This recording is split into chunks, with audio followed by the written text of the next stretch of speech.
Hi, Klaus. Let us start the first and the longest quest of today. Her children, one and all. We make for the lift at the center of this chamber. Come.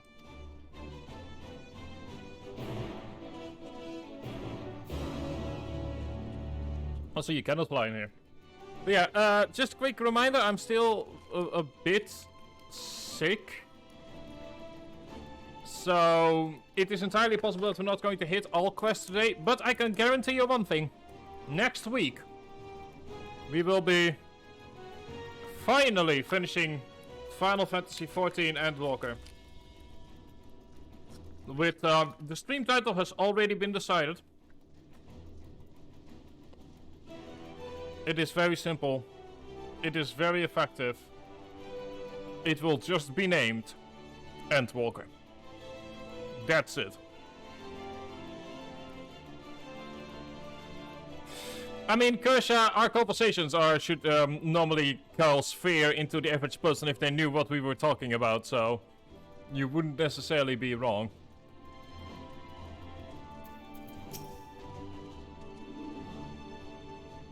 Also, hi Kersha, and hi Klaus.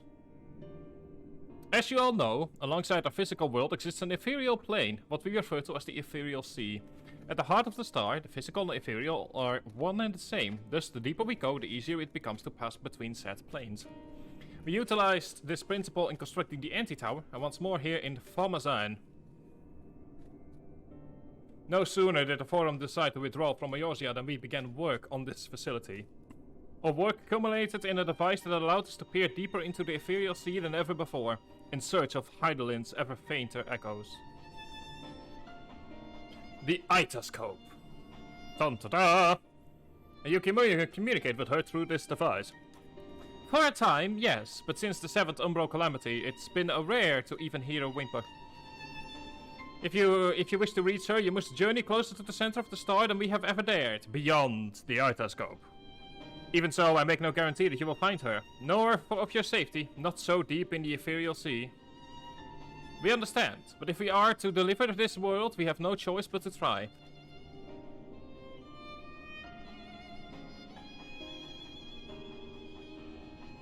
I know, I only wish we could do more than observe your progress from afar. The Itascope's ocular lens, by which we may peer into the ethereal sea without placing ourselves at hazard, lies above us. Though through it we can watch and guide you. In those swirling depths, there are pockets of ether so dense and turbulent that they can unravel one's soul. If we determine that you are at risk of coming into contact with one's pocket, we will recall you with teleportation magics. To that end, it would be best if one familiar with the composition of your souls remained here to assist in assessing said risk. Otherwise, there's an increased probability that we will extract you too early or too late. A plot point that would never be used. Please, allow me. I have thought upon this much, and in truth, I do not believe that I am fit to join you in the trials ahead. The events at the Tower of Babel drained me. Yes, but even before that, your capabilities far outstripped my own.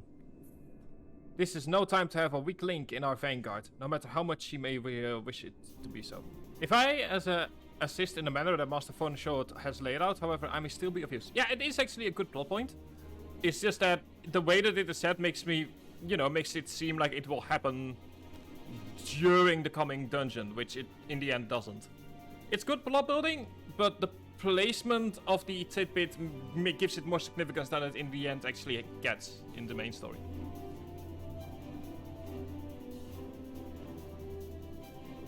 So, yeah. You flatter me, but rest assured that I will be keeping a close eye on all of you. I mean, you are right about the fact that it's good plot building, it's just, placement. But that's my personal opinion. Good plot building, but placement, not necessarily. Those in the ages past refer to... never mind. Yeah. In its embrace is memory washed away, leaving only the purity of one's soul, or so we believe. Yet what of those memories? Few to think, to ask what becomes of them, cast aside. Some theorize that they linger for some time, those associated with strong sentiment in particular. Oh, good. In those depths, memories of the departed may even coalesce around you, for hatred or for love. Thus, do I caution you to be wary, but also to have faith. Remember those who did gladly extend a hand upon you. Oh, good. Ah, yes. Souls that have a particular affinity, strong emotions. And they get the tastiest snack of them all.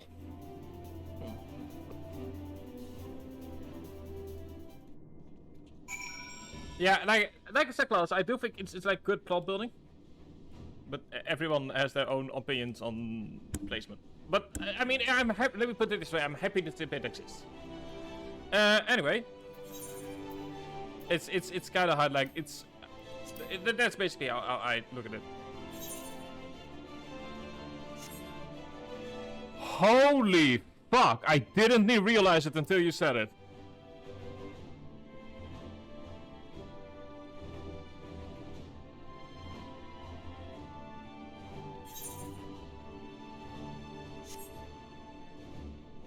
Holy fuck.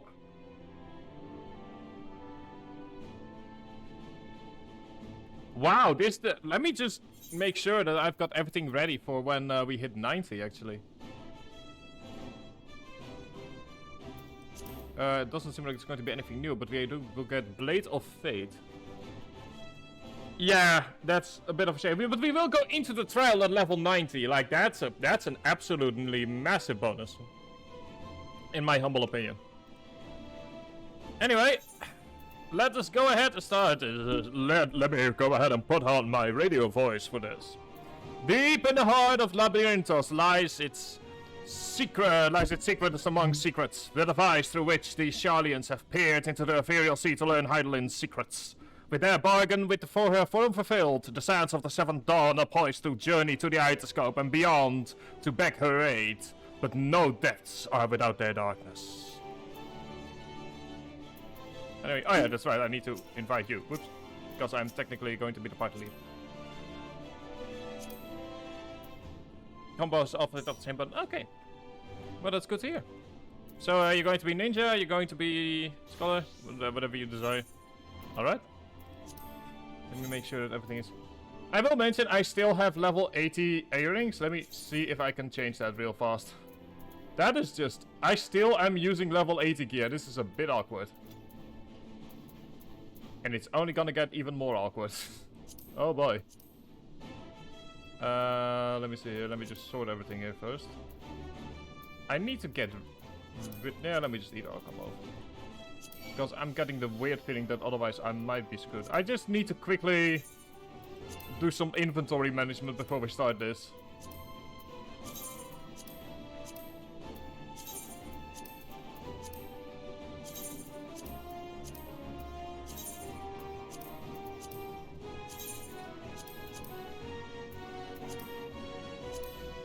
You know, I think I had probably at some point I should probably... You know what, we'll do that after Dungeon and Trial. Anyway, let's start this party, shall we?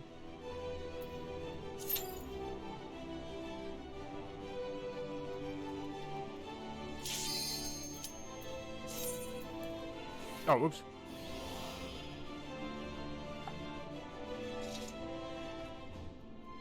But good to know that it like bounces off the same button. I do like the fact that they've been experimenting more with how combos are done. Because, especially the stream, I really hope at some point they streamline Dragoon's combos as well, because it is getting a tad bit insane.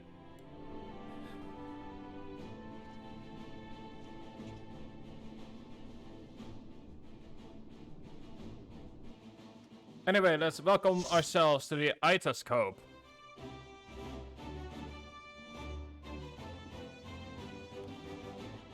Out of all the dungeons we've had so far, this might be the one that's the most closest to the Warrior of Light, even if he himself isn't quite aware of it as of yet.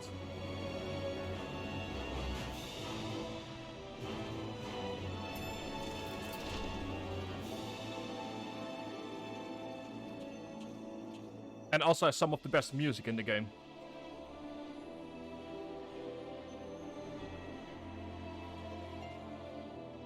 Like Subi, the Itoscope is one of the best dungeon soundtracks of Endwalker.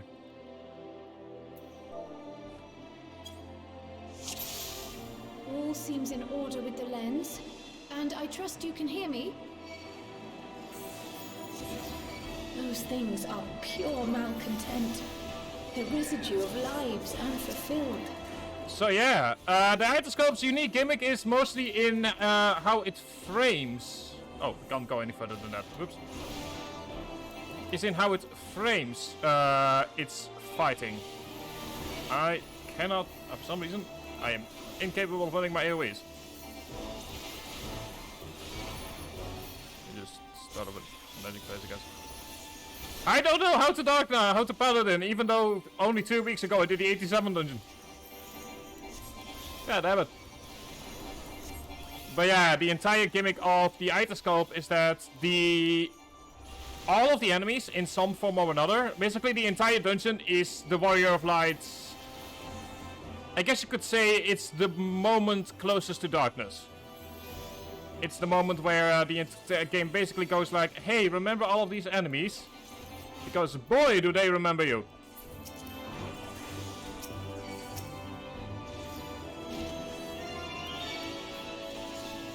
All of these enemies are meant to represent people we've killed over the course of the entire game, which... yeah...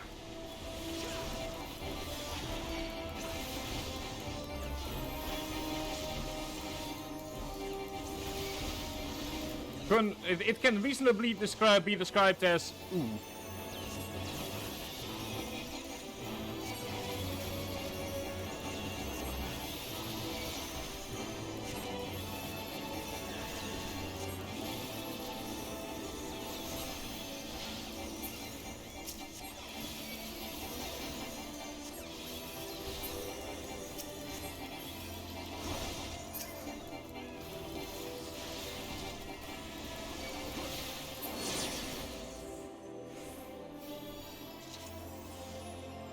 And the other gimmick in this dungeon is about to be seen here.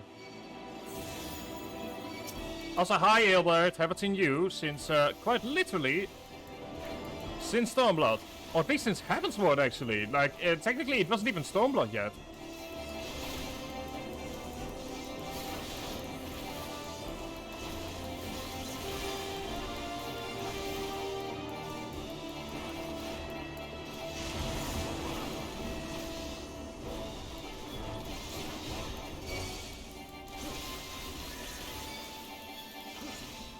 This is, I believe, like, no matter what happens. There we go. In a rush of familiar wisdom, the memory of a principled science takes form, yes. Basically, like I said, this is the Warrior of Light's equivalent of that moment in Snake Eater, where Snake has to walk through a forest of all of the enemies he killed. And we are going to see some old friends throughout this dungeon as well. Bittersweet memories. Also say hi to Livia. Who remembers Livia? We've not seen her since 2.0.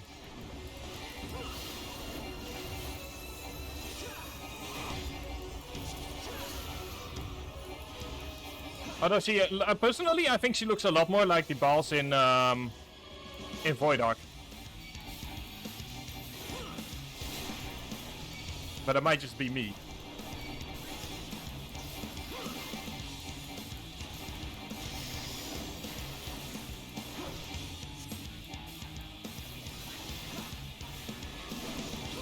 But yeah, so just a matter of looking around, making sure that you're not where the swords are.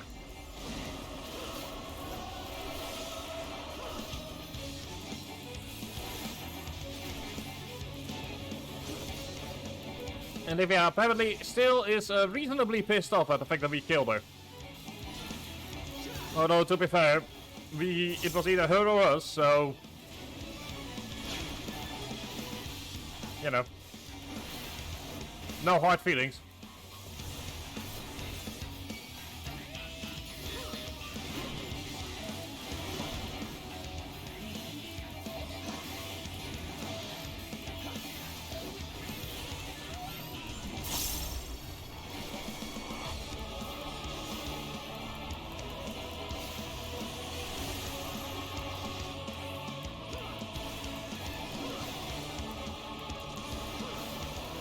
And yeah, from now on the eye level requirements are once again in. Something I will actually do after the trial, so once we hit the cutscene where we get our new gear, is that I'll probably do some quick inventory management, because, yeah. We're going to be getting a lot of gear in the coming few quests.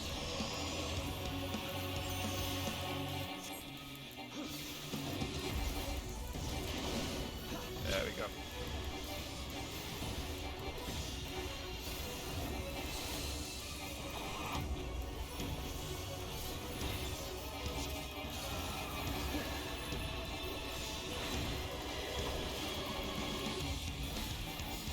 I also always forget for some reason the clemency exists. It's so bad, like I've got 90 levels of Paladin and yet somehow I still don't know how to play it.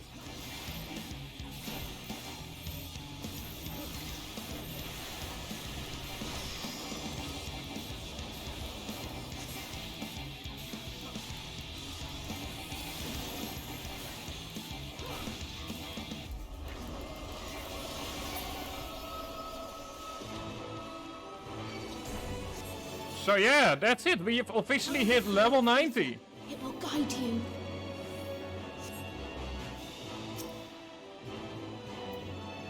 The ether is too dense. Ah, I'm losing you. So yay, we've hit level 90. Officially the furthest we can go in the game at the moment. Welcome to the Abyssal Plane, which has striking similarities to a current raid here.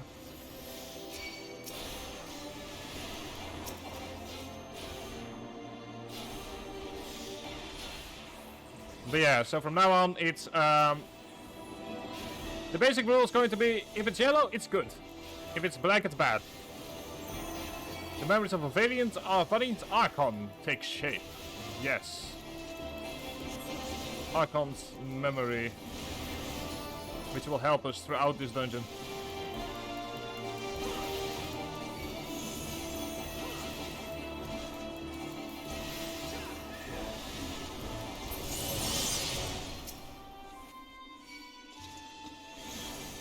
I would think it's a good idea to just kind of stand here for a bit. My boy! You were gone too soon! Okay, now that we've had the meme out of the way.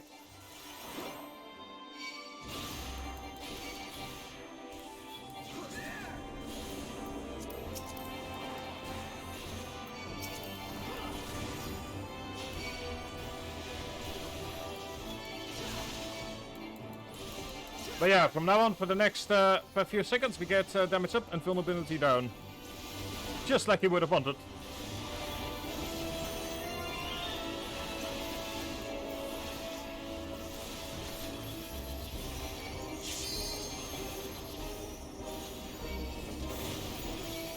Oh well. That sucks.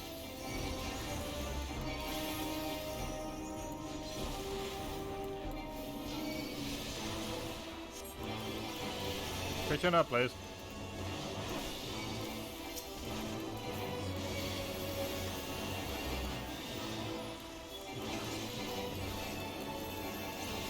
Giving Glaros some time to allow me to make sure that my mistake isn't going to cost us. I'm going to be looking at the level 90 stuff once I'm actually have some time to do so. Which unfortunately is not now. Anyway, say hi to the next enemy, which is Rifilian the Unshakable, aka the Meme.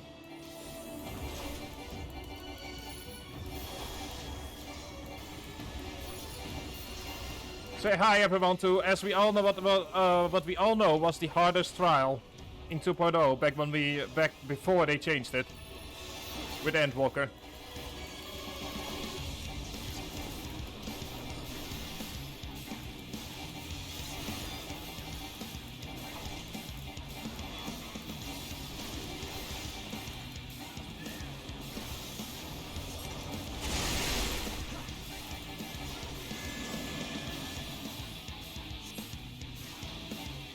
Oh, wait, hang on.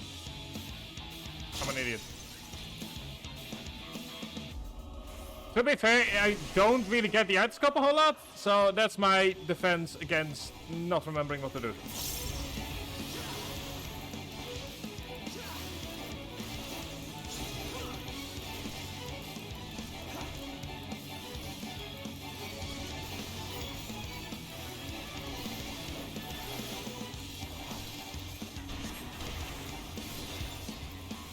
Oh, there you go.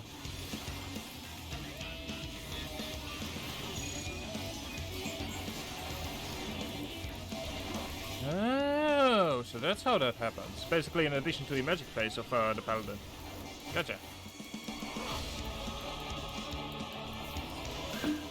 Got myself a little cup of coffee.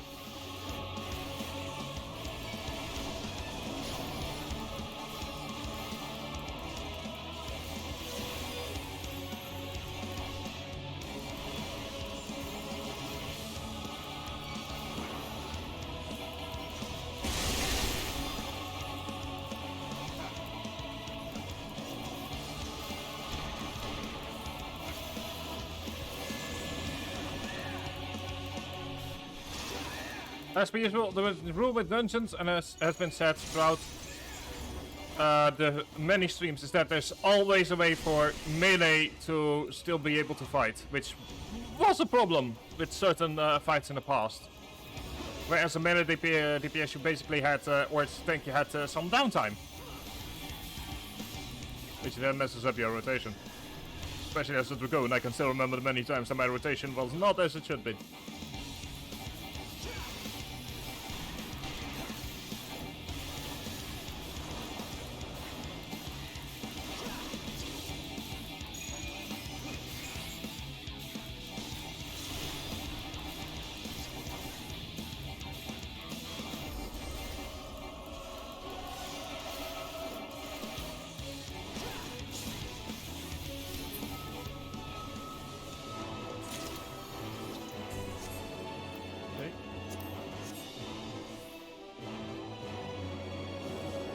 We move even deeper to there where no man has dared to go before.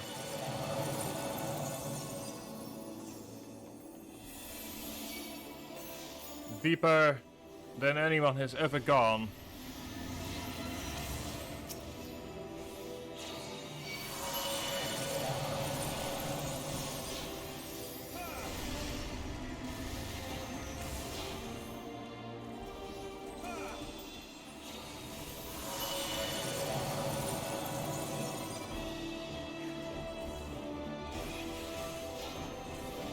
Wait, seriously? Can we just run the entire... Oh, no, we can't. Okay. Kind of about to say, like, hang on, seriously? Can we just run the entire gauntlet in one go? That sounds like an oversight.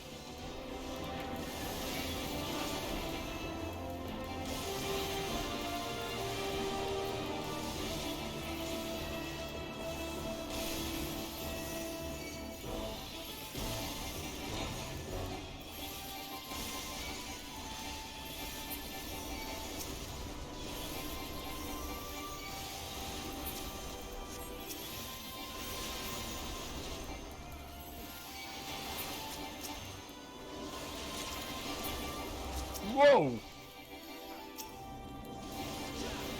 I had not seen that attack before. Holy.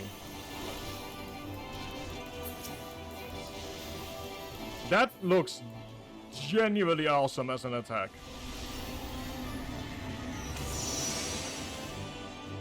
Anyway, that's Minfilia. Hi, Minfilia.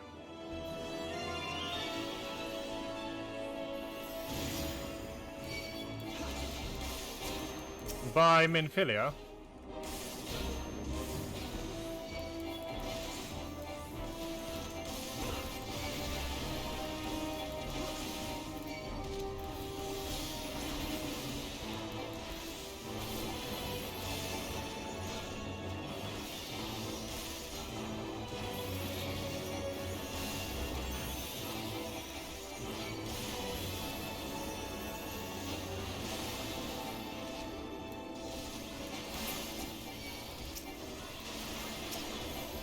But hang on, can you just now eternally stay in your... Oh, that would be interesting, if you can just eternally stay in your AoE phase. I mean, I guess technically you already could, but I'm more talking about like magic AoE. But maybe I'm just misunderstanding the level 90 stuff at the moment. Like I said, I'll have a look at that between dungeon and trial.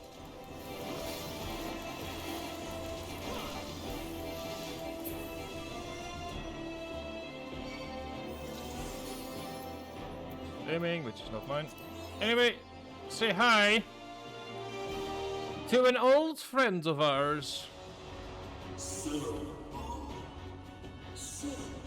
headstrong, stubborn to the last.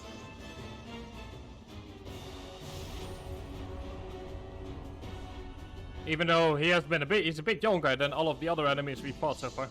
Is as far as you go. Oblivion beckons! We finally get to kill Amon as he once was, which is a nice reward indeed.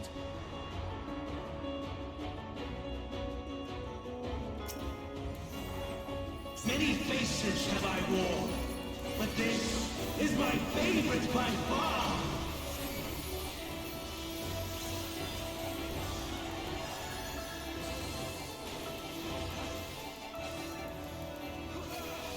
You will persist in this folly no longer!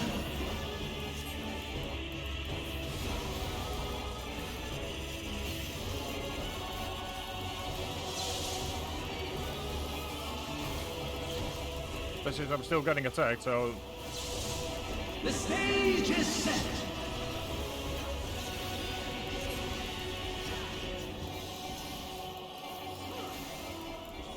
And I think we actually have fought him 3 times throughout the game.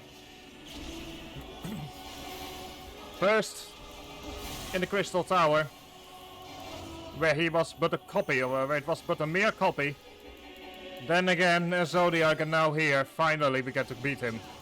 So when he said that he had worn many faces, one could argue it also refers to the 3 times we had to fight him over the course of the game.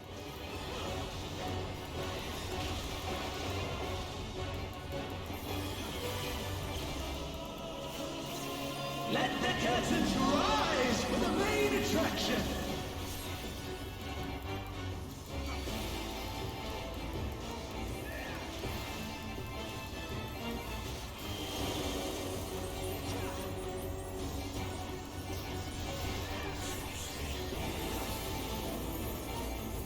And it's...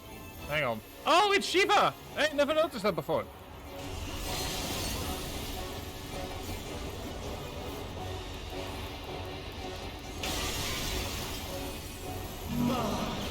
What a boorish audience you are!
Which one is it? Oh, there we go.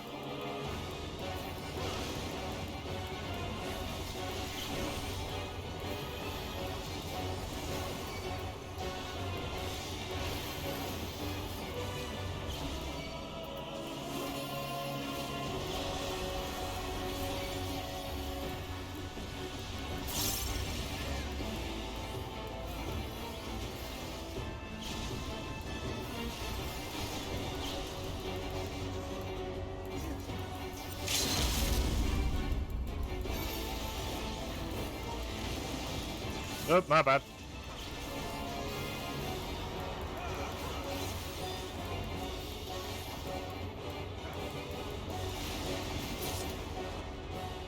And there we go. Skip the cutscene because it's just him dying.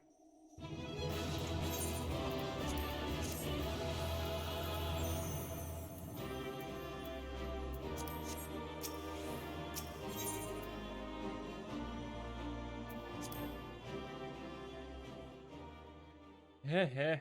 My apologies, Klaus. I hope it wasn't too much of a healing wasn't too bad. Me, at least, so bad for me. I hope it wasn't too bad.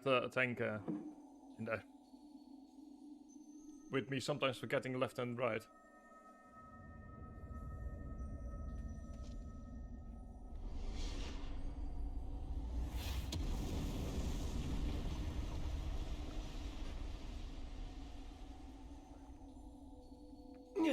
Oh, you're not the only one who had to remember the mechanic.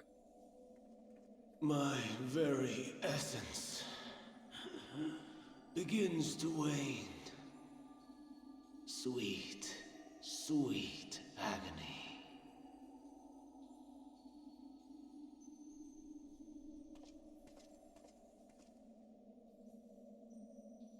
You can never overshield as a paladin. Leave this to him.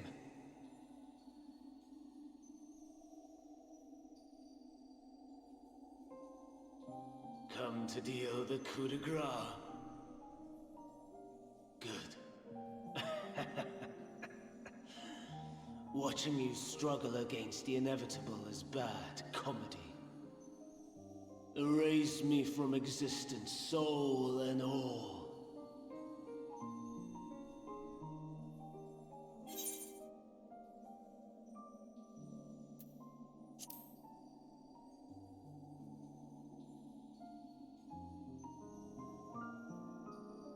How would you know that name?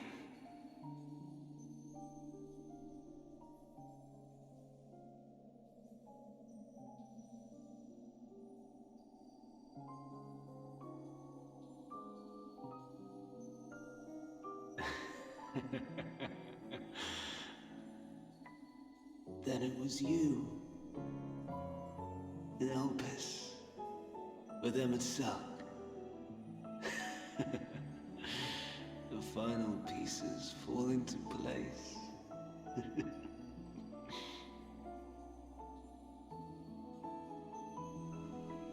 In my halcyon days, as the mortal Ammon, I was haunted by a dream. Night after night, the faceless multitude, the voiceless cries, shards of shattered memories. But slowly, the fog began to clear. This was Elpis. And I was Hermes. Recurring though it was, I paid this dream little heed. It was only when I was granted the seat and memories of Fandaniel that I knew these visions to be true. They were the memories of Hermes that he himself erased using the power of Kairos.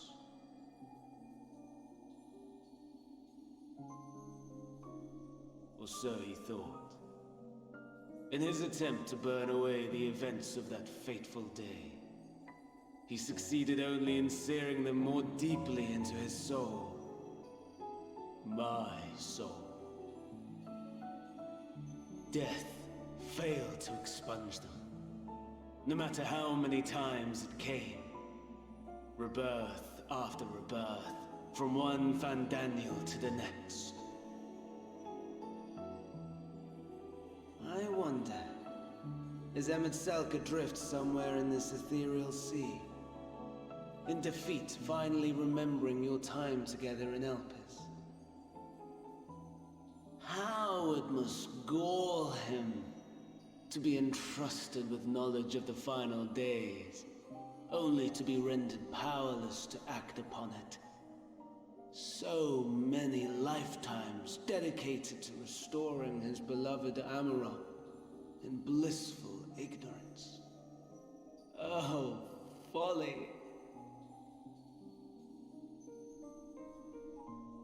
But make no mistake. My life as Hermes is not the reason I invited the world's end.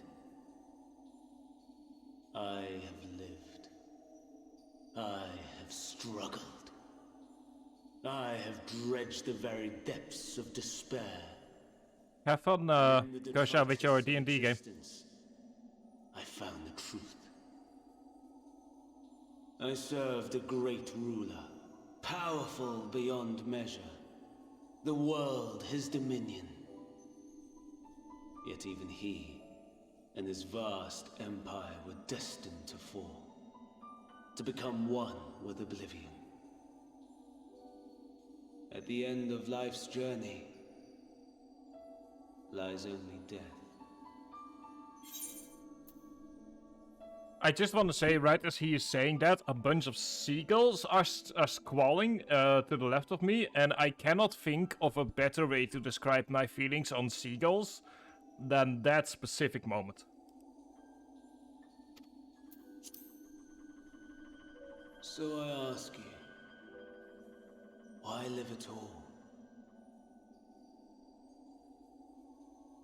We betray, we torment, we murder.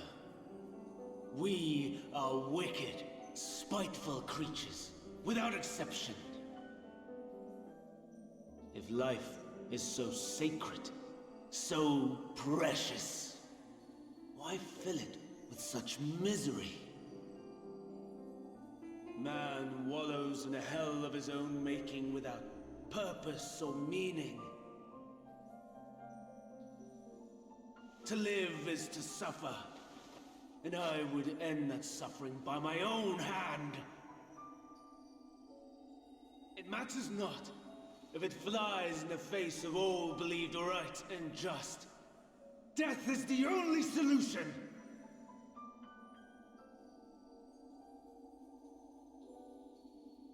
That is my truth, my answer to the question, and yet,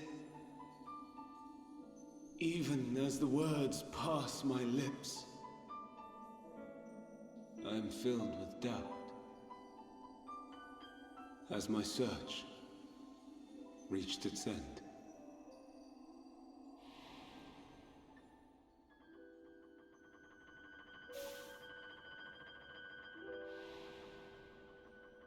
Was this the only way?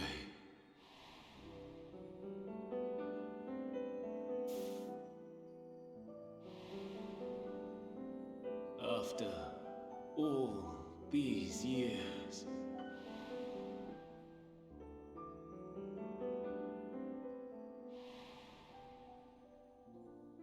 is this the answer I was hoping for?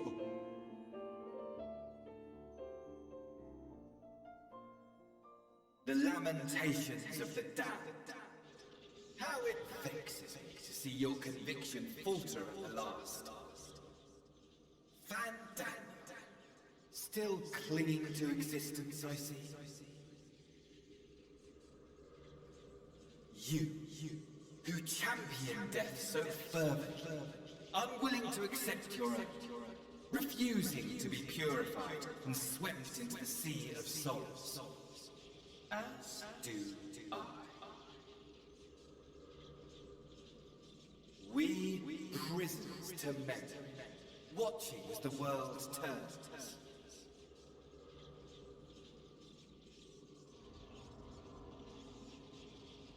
Though unlike me, you will be spared the ignominy of having your corpse made a puppet, dancing to another's tune.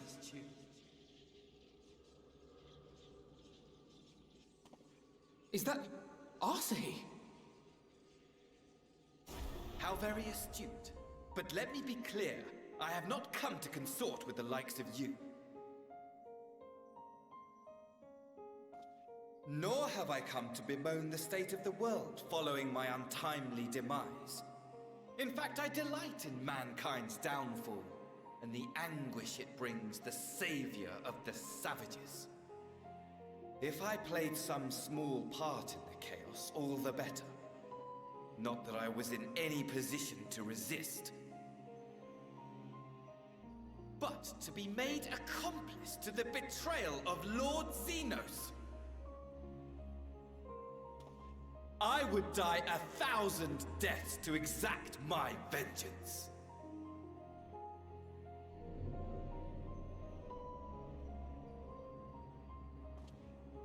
Now you are at my mercy.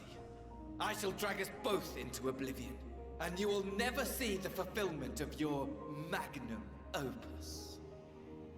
Even should you be reborn, your desperate search for answers must start again.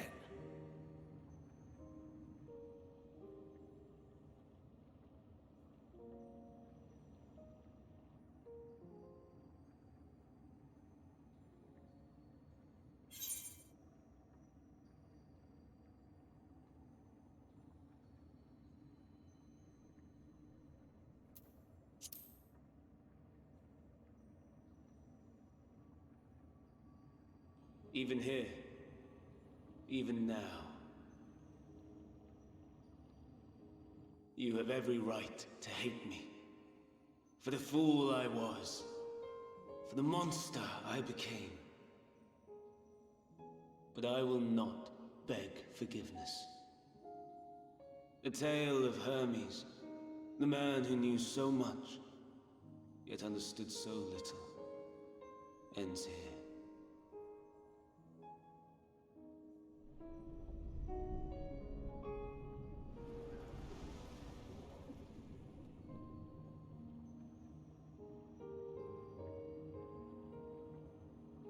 Don't try to follow me. I had more of you people than I could stomach in life. Never mind in death. Likewise, I pray we do not meet again. You had better hope not.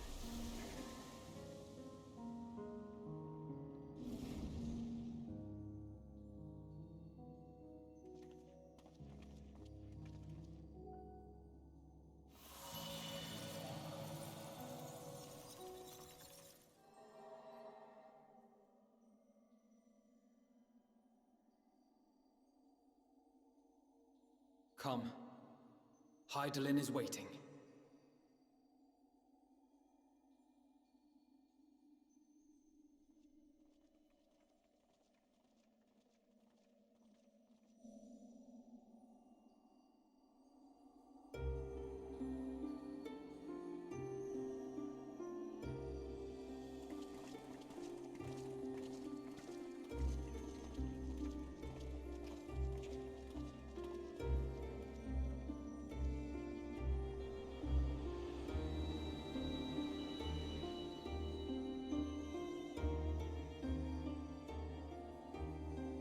Brave travelers, I welcome you.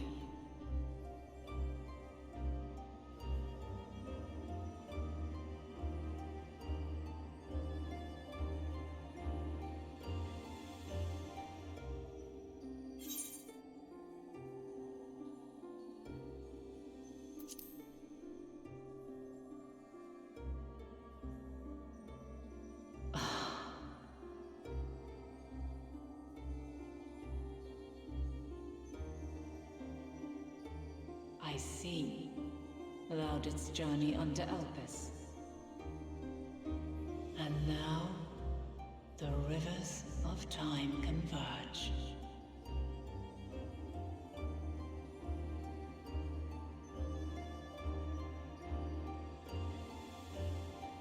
I know why you have come. Yet I would hear you speak your reasons all the same.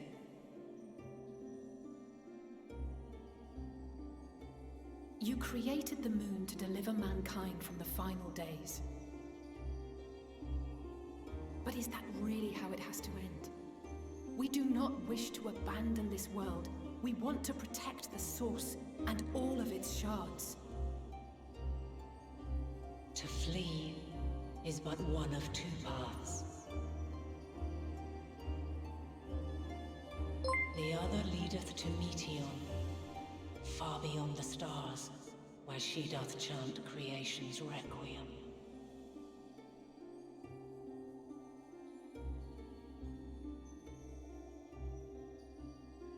Her domain is formed of dynamis, pure, absolute. Where emotion and memory govern all, ether will avail you naught. Meteor hath gathered the pain and despair of countless stars, and to go unprepared is to go unto your doom. We'll beat her. We'll win. I swear it. Is what I might have said once. After everything I've seen, all the times I've succumbed to my own anger and fear. I can no longer pretend that courage and faith will be enough. But are we truly so powerless? That our only choice is to flee? Far from it, my child.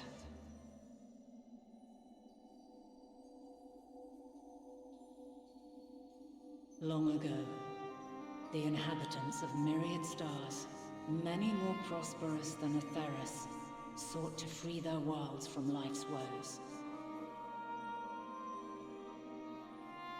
Sorrow and anger, conflict and hostility, despair, and even death itself. But as Meteon reported, every attempt ended in failure. Darkness abideth within every living being, and can never be cast out. Neither reason nor faith can challenge this immutable truth.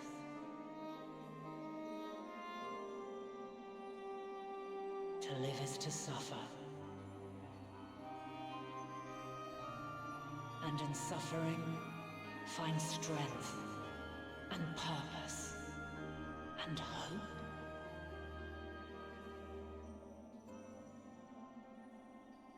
As you have done so many times before.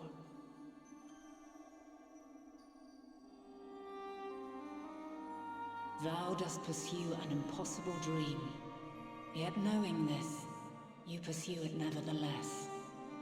And thou hast learned to depend on others as they do thee.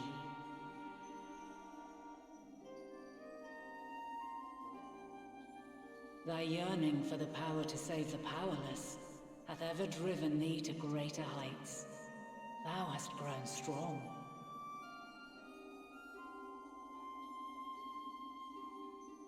Though those closest to thee no longer walketh by thy side, their love remaineth thy guiding light. For duty's sake, thou hast been bound by truths unutterable time and time again. Yet thy heart hath never wavered, as thy companions will attest. In thy pursuit of mysteries great, all thou believest is brought into question. Undaunted, thy thirst for knowledge remaineth unquenched.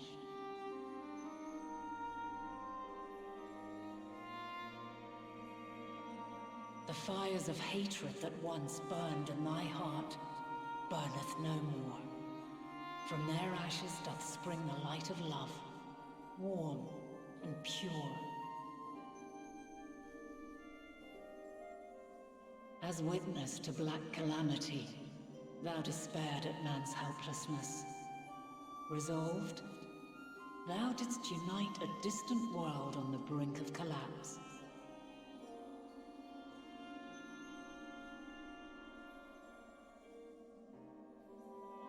And thou, my champion, when all did seem lost, thou never abandoned hope. Thank you for the reminder to stretch and hydrate, MB. Every trial and every foe that did bar thy way, thou hast proven equal to the challenge, drawing courage from the many bonds forged on thy journey. You have all known despair.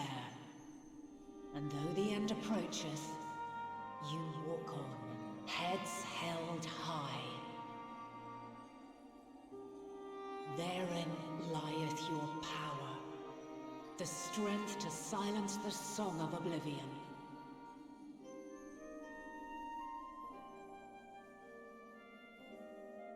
Then there is a means to confront her. Yes, if you should prove yourselves worthy.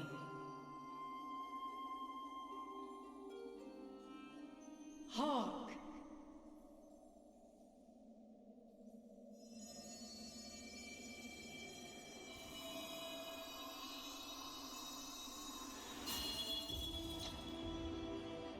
Nigh impossible is it to send mortals to the edge of the universe. Should you fail, there will be no second chance. As the will of the star, I ask of you this. Do you possess the fortitude to stand firm when all around you doth crumble? Do you possess the faith to vanquish despair itself? Should you lack the strength to best a supreme deity, I cannot allow you to make the journey. You must leave this star and never return.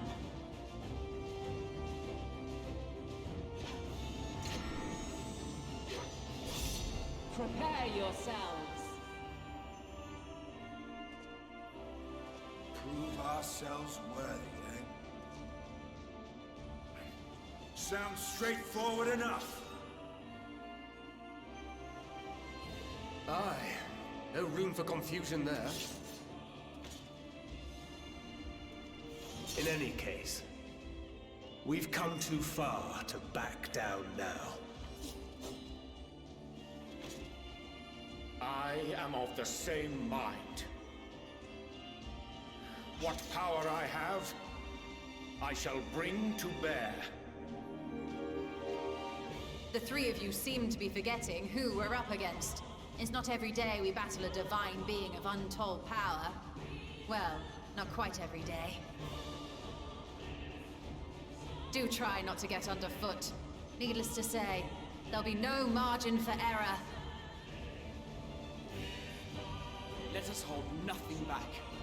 For the people of this world and those beyond the rift.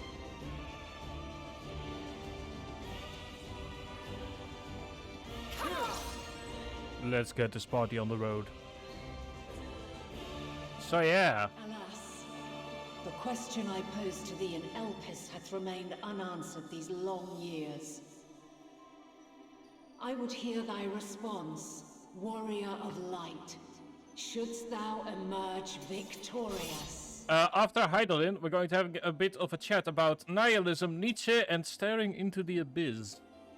Which is going to be fun. it's not. But yeah, the problem with this fight is going to be very simple. I have the extreme version completely memorized because of how many times I've done it, both on and off stream. So that's going to be fun because it's going to mess me up probably. During this quest, when using the duty system, you have yada yada yada. Additionally, you may not enter the items covered. The party of NPC avatars. To make use of this feature, open the Trust interface located on duty in the main menu. Yeah, also thank you for the hydrate and the stretch, MB, and yeah, I decided to gift snipe you, buddy. I decided to gift snipe Dow. Because as a long-standing member of the community. Also, hang on, before we do anything, what the hell do I actually have here? I asked if I was ready, but restores OMP, restores MP, can be executed when Fade Blade, Fade Ready, Grant of Unprotected. Oh, there we go, interesting. Oh boy. Goddess of Light, Will of the Star, Heidelin. From the far reaches of the ethereal sea has she ever called to you, and at last you meet face to face. Though the Scions would traverse the great expanse in search of Meteon to forestall the final days, you must first rise to meet her challenge, and prove yourself equal to the task. I could have just waited because we're going to. So we're going to be sitting here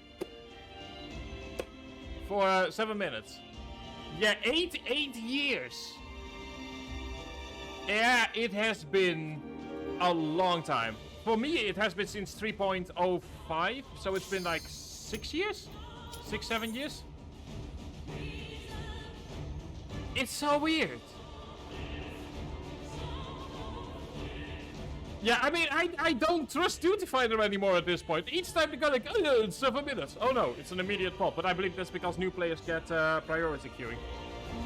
Which is a good change, I should mention.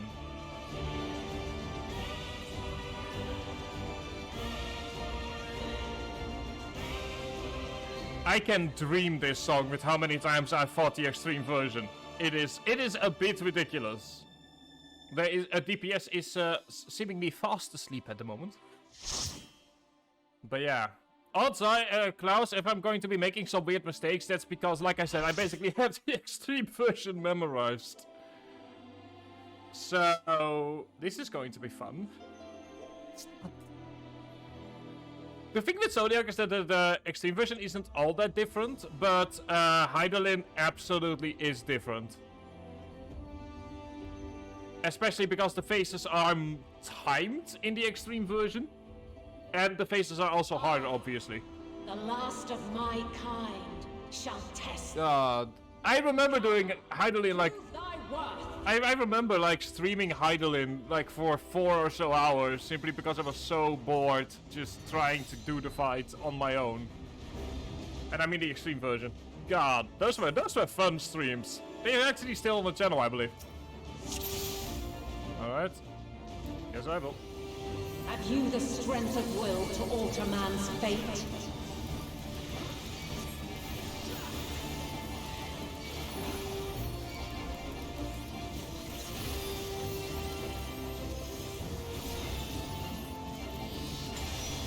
Okay, that's usual. A change of arms. May the test continue. Normally by now I would be actually start counting. Because I'm like, oh yeah, there's going to be one yellow, there's going to be one blue, there's going to be one green, there's going to be one red. But I don't have to do that. There we go. Never mind. It's still there. We're near or far. I believe blue is still cross, green is outside. This is Tank Buster. It's also normally, I believe, in the extreme version is a change of tanks. If I remember correctly.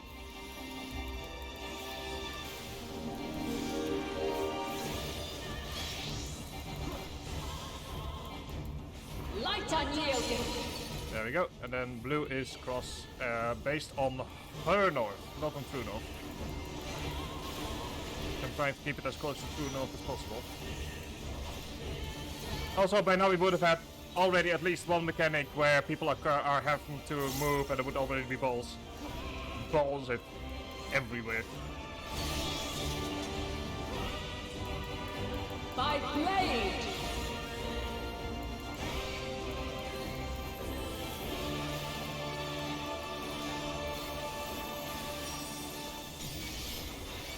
There we go.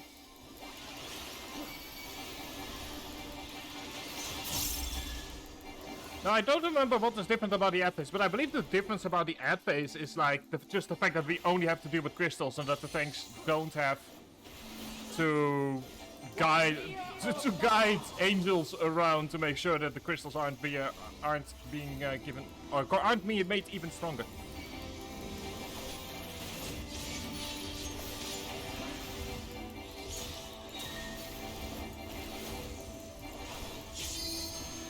Also, I will say this, if you're going like, oh, you're telling us how the Extreme Tower voice goes. Like, trust me, dude. You don't know how the Extreme... Even I could tell you how the Extreme version goes, you wouldn't... Until you've seen it, it wouldn't make sense. Crystals of light, to me. There you go.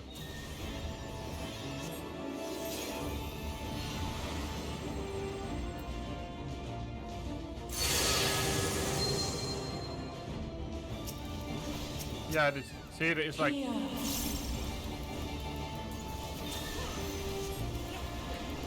The song of creation's end.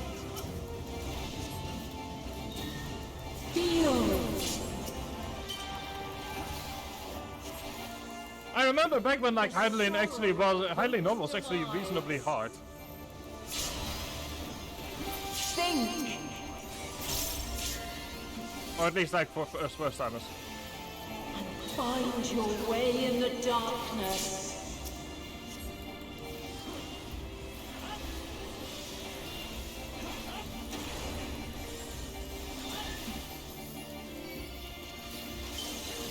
Oh god, this is truly a trip down memory lane.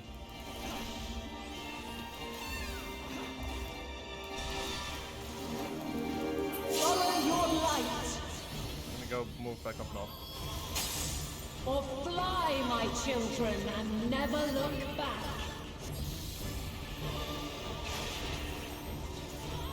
Hey, this is still a very cool phase transition though. Then again, every phase transition in Final Fantasy XIV seems to be Then you are really cool. But this test is far from over. I forgot, I have reprisal. Whoops. By crystal's light. Let's just pretend as if I...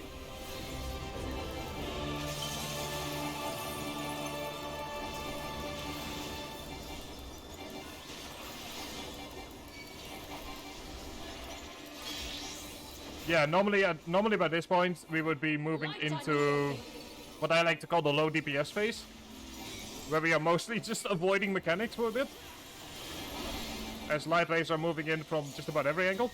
Refulgence eternal. There we go. That's the first time we see this mechanic.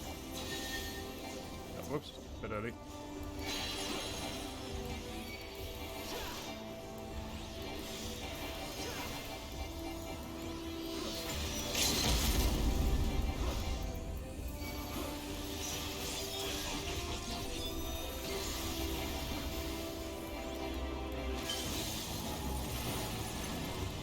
Okay, so that's Icy Boys.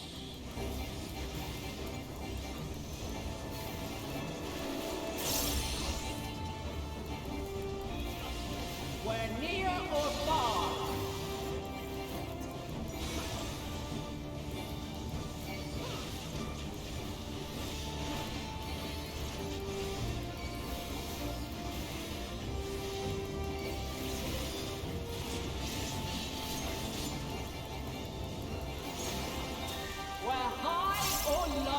Ah, yes, this mechanic. Oh boy. I was stuck on this mechanic for so long during prog. It is...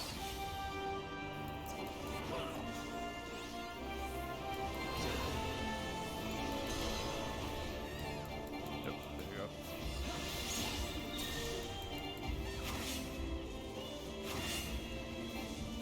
Okay, time for me to come back north.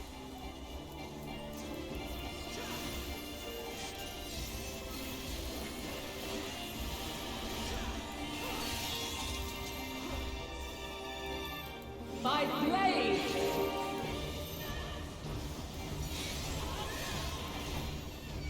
Sorry about...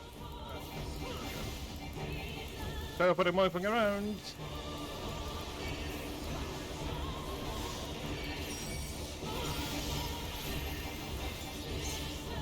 Succumb not to fear!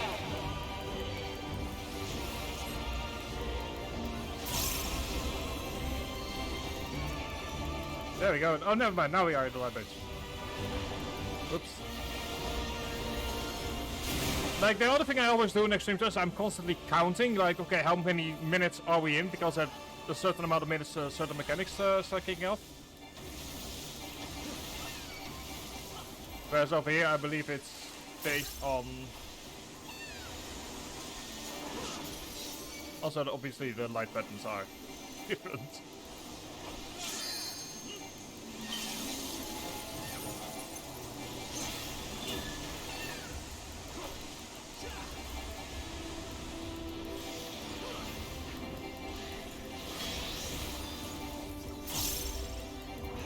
Light unyielding. There we go.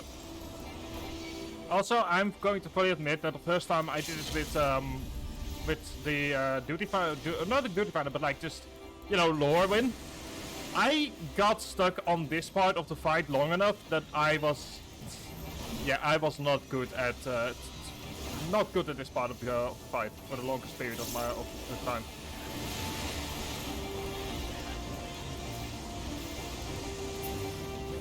There you go.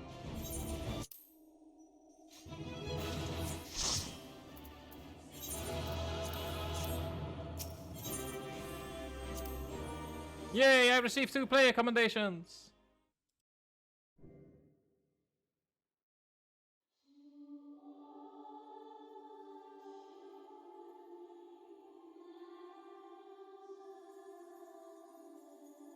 No! This can't be happening!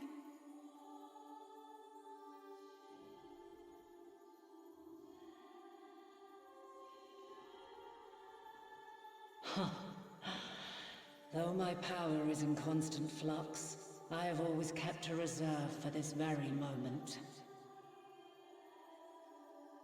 It was a true test of your prowess. You have done well.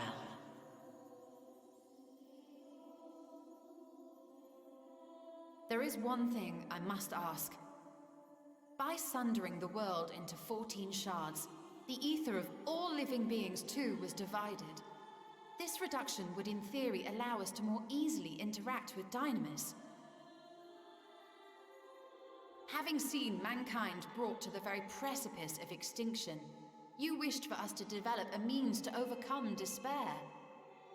You believed we had the potential, and sundered all creation to see it fulfilled, to deliver us to that swirling maelstrom of Dynamis in which our foe hides, and grant us the power to defeat her once and for all. Is this not true? It is as thou sayest. 'Twas the trial to which I subjected mankind, and it hath led to untold bloodshed and suffering. There was no kindness, nor justice in the tragedy I wrought. When confronted with the almighty Zodiac, my only recourse was rend him and the world asunder, that his power be diminished for a time.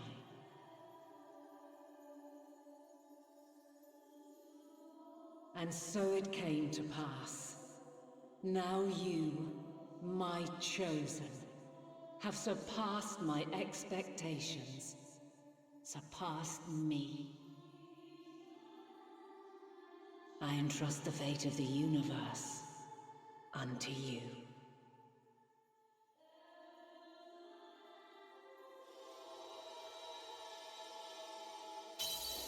This crystal contains the memory of Meteion's passage through the stars.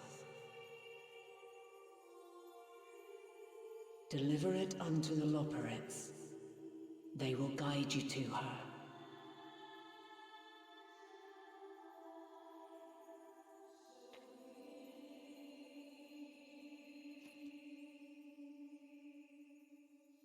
Though they may be capable of crossing great distances, there is a vast difference between traveling to the moon and the furthermost reaches of the great expanse. And unlike Meteion, we cannot simply soar on waves of Dynamis to our destination. Indeed. To make such a journey would require an astronomical amount of ether. But a solution lieth close at hand.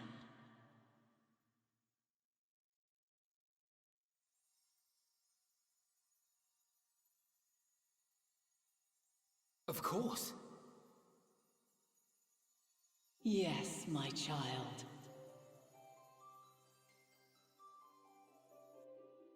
Ever since I became the will of the star, the ether drawn here had slowly crystallized.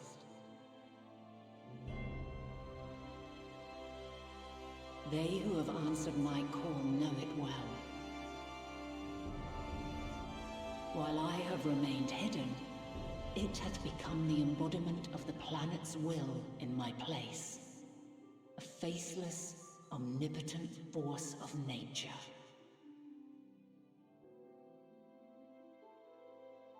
The Mother Crystal, our final hope.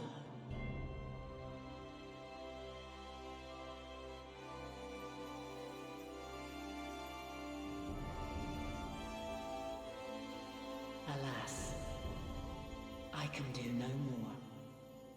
The fulfillment of this task doth fall to you, my chosen.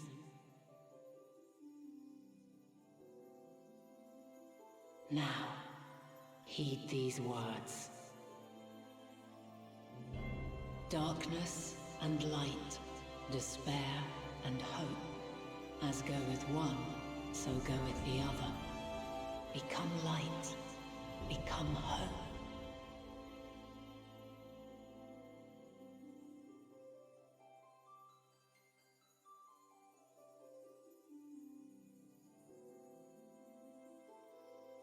I have a gift for thee. Come closer.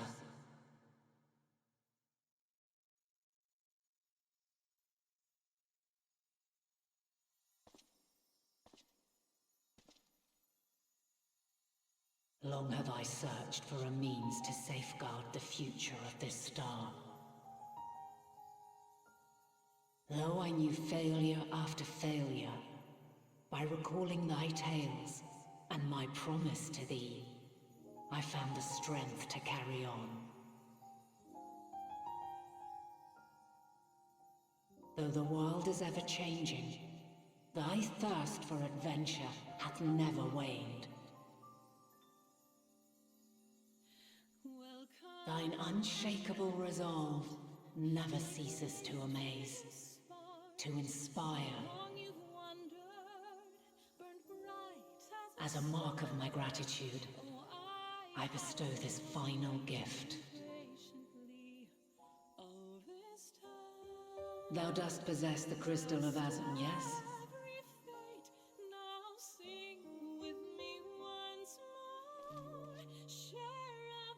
As Heidelin, I reside over the forces of stasis, tranquility, peace. The laws which impart stability to existence itself. I will weave this self-same power into the crystal, granting thee mastery over matter, to give form to the formless. Use it wisely, or it will not last indefinitely. As thou hast seen on thy journey through the ethereal sea, souls are drawn to thee. Mayhap this trait will prove to be a boon rather than a hindrance.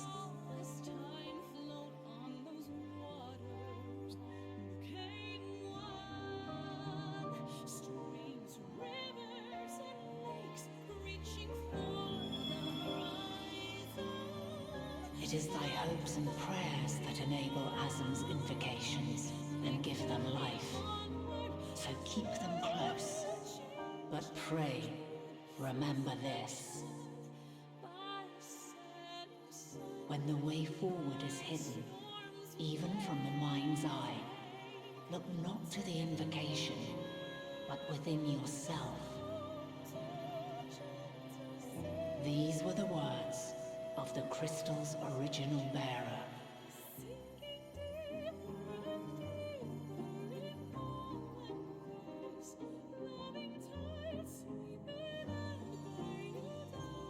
With that, my work is finished.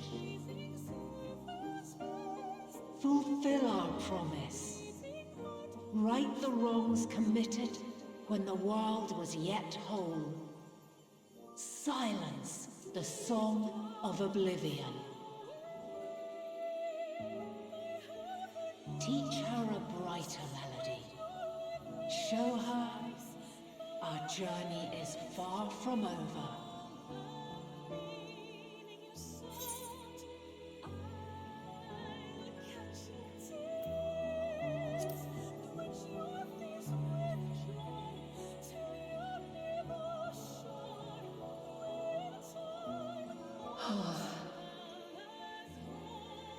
Of this, I have no doubt, for yours is a light brilliant beyond measure. Long after I have gone, though not even my soul remaineth, my love will be with you forever, my dearest children.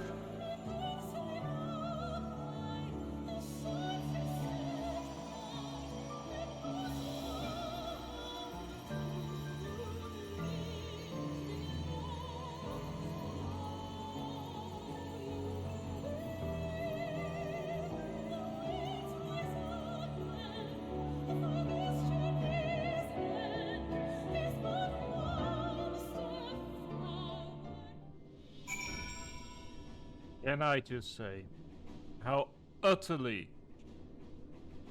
perfect this entire quest has been. I have not a single negative thing to say about what has just happened.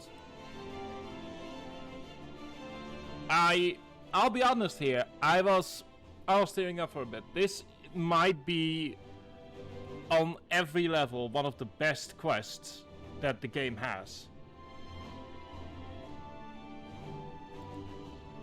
But it is also, I feel, the quest, if we can just sit here for a moment, just let it all sink in.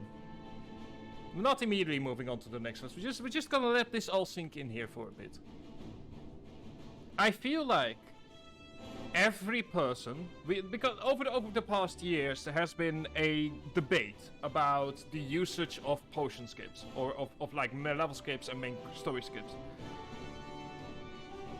If there is one quest that proves that the only reason to ever use a story skip is for an alt, it's this quest.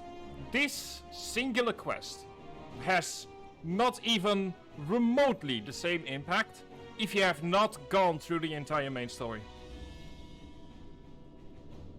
From the Itoscope, which is essentially just a Warrior of Light being confronted with the people he's killed, to Hydaelyn's trial, which has been... Which at that point, it has been about 8 years since we first heard of her. It's a quest that gives everything basically a new meaning.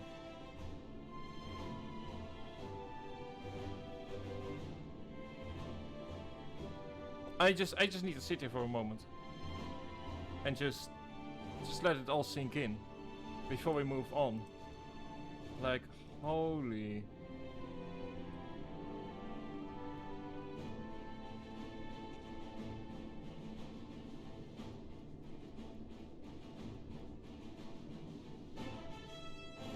Like, I just need a moment here. This is...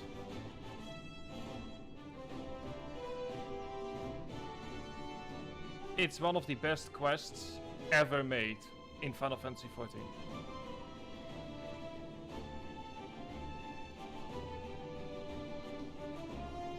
Stormblood characters. Yeah! I agree with that. I fully agree with that.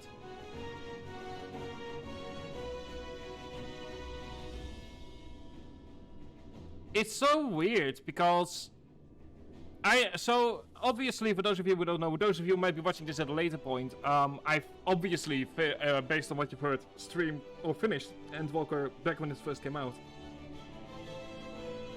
I distinctly remember, like, after Zodiac, we kind of knew that we were going to fight Hydaelyn, but the way that this quest is designed by dumping you into the Itoscope and then immediately throws you into the trial with Hydaelyn, just...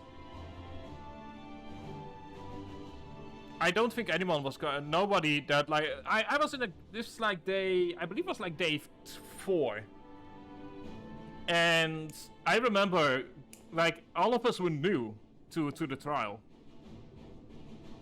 And none of us quite knew what to expect.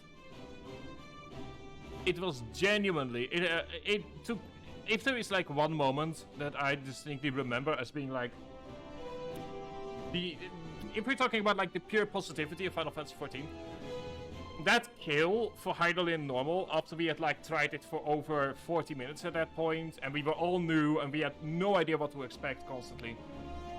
That's up there, combined together with my first time beating Vault 3 Extreme, beating Innocence Extreme, on, like, in, like, the first week of Shadowbringers, and my first ever Savage kill.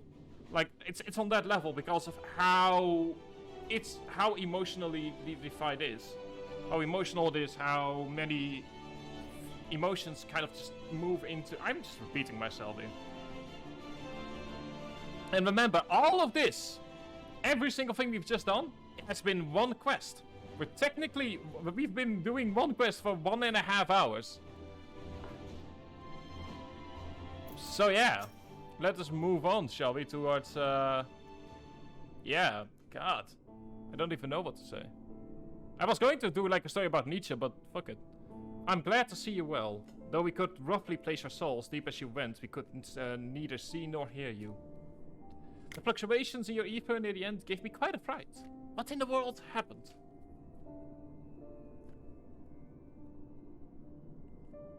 Yeah, so basically we killed God. Also, yeah, no worries, Klaus. We are not going to be having another dungeon today. But next week, though, is going to be quite the week for fights. And thank you very much for being there for me, dude. And thank you very much for being my healer. You mean to say Heidelin is...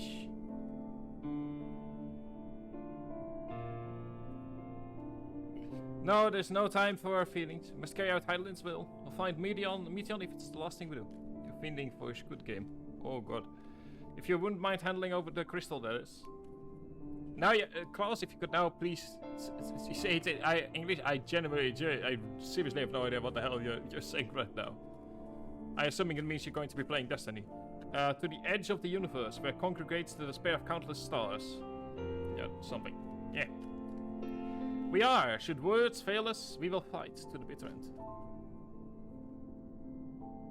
I know that it pains you to accept this. Would that I need to ask nothing more of you.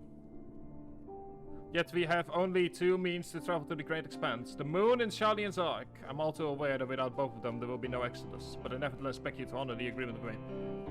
Why I know shoot? Well, I mean, I haven't actually been playing Fallout 4 last night, so that's a shooting game. The firm's decision will be honored. You have earned the right to use the ship as you see fit, and I could not rescind it even if I wanted to. So, I mean, I'm playing Fallout 4 in my free time. I've been modding into hell and back last night. As it happens, I do not, and I would do all to help you. With that settled, that's something. I'm just, you know what? I'm just letting this play out. Like, I'm not going to be able to talk like that. Also, the funny thing is like, you're going like baby game and shooting as like a joke, but my reaction to that is why you play baby shooting game when you can play, advanced strategy simulation game. What the hell is that? I will have a look at that later.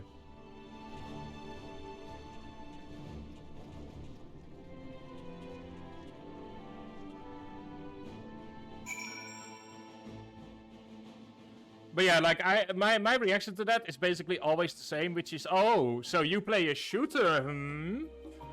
Well, I'm basically playing Advanced Civilization, where I'm capable of taking over the world as a tiny island called Ryoku in 400 years. Can't do that with a shooting game, can you? I'll be honest, I can't do that. I mean, my speedrun in EU4 has been fun with the new expansion or the new basically, it's like just a regional update for EU4 has been really fun. Like, they've basically completely redesigned the Northern Europe in regards to quests, or not quests, but like in regards to like missions, what you can do, and events, and it's been really fun.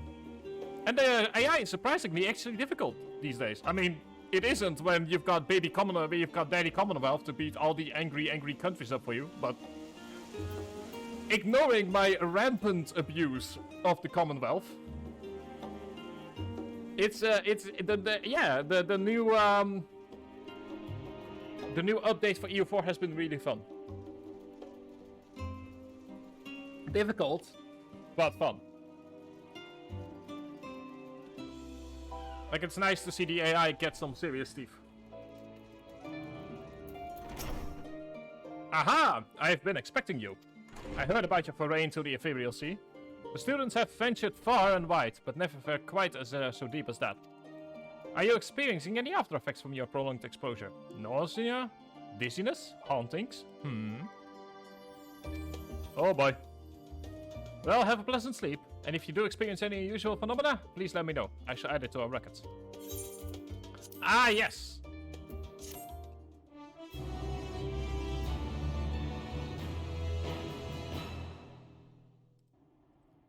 Thank you very much for being our test subject.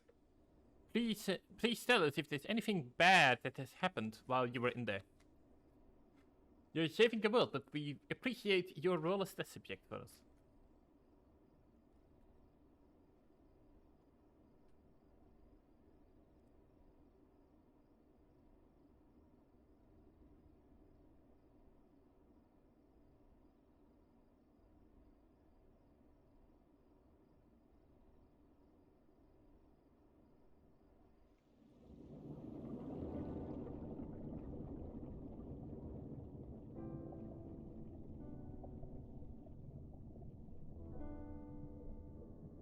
there you are.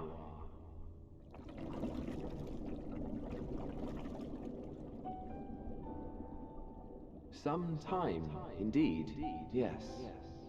For you, at least.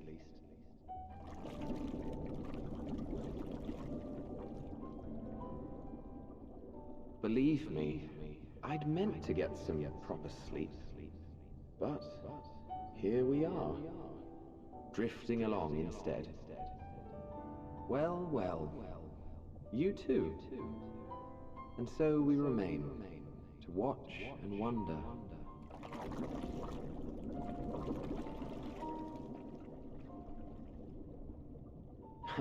Yes, indeed. To begin, we first must see the end.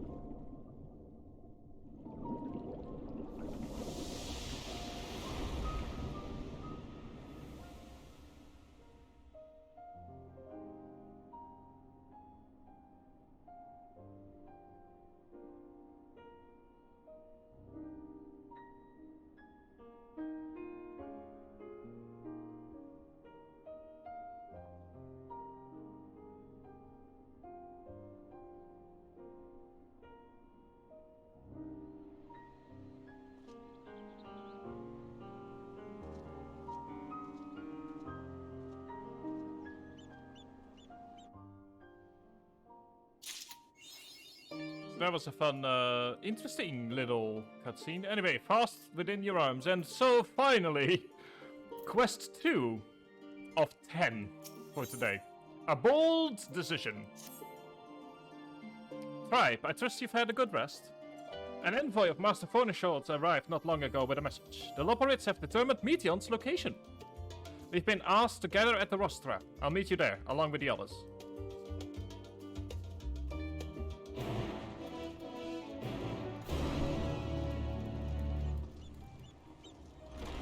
I love how the weather right now in Charlier is the same as over here, which is autumn.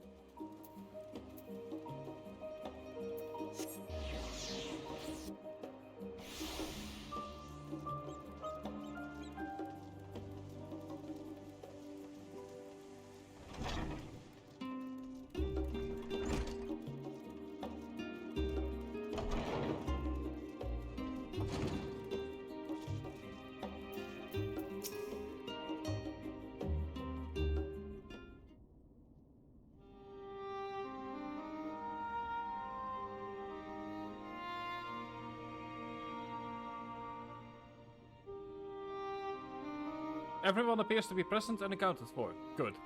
As you know, the Loporids have deduced the whereabouts of Meteon by means of a crystal bequeathed to us by Heidelin herself.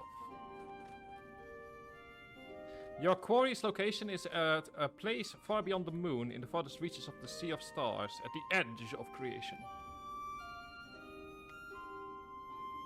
A veritable Ultima Thule.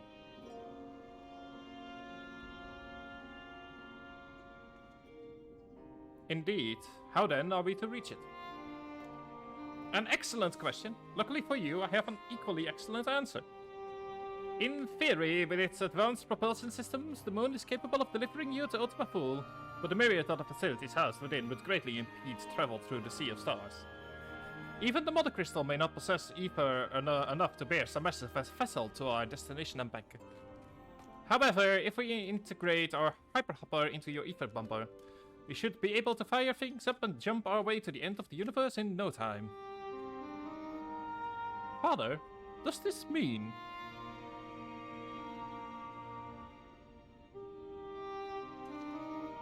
Bear in mind, this decision was not made solely at my discretion, but with the consent of the Forum.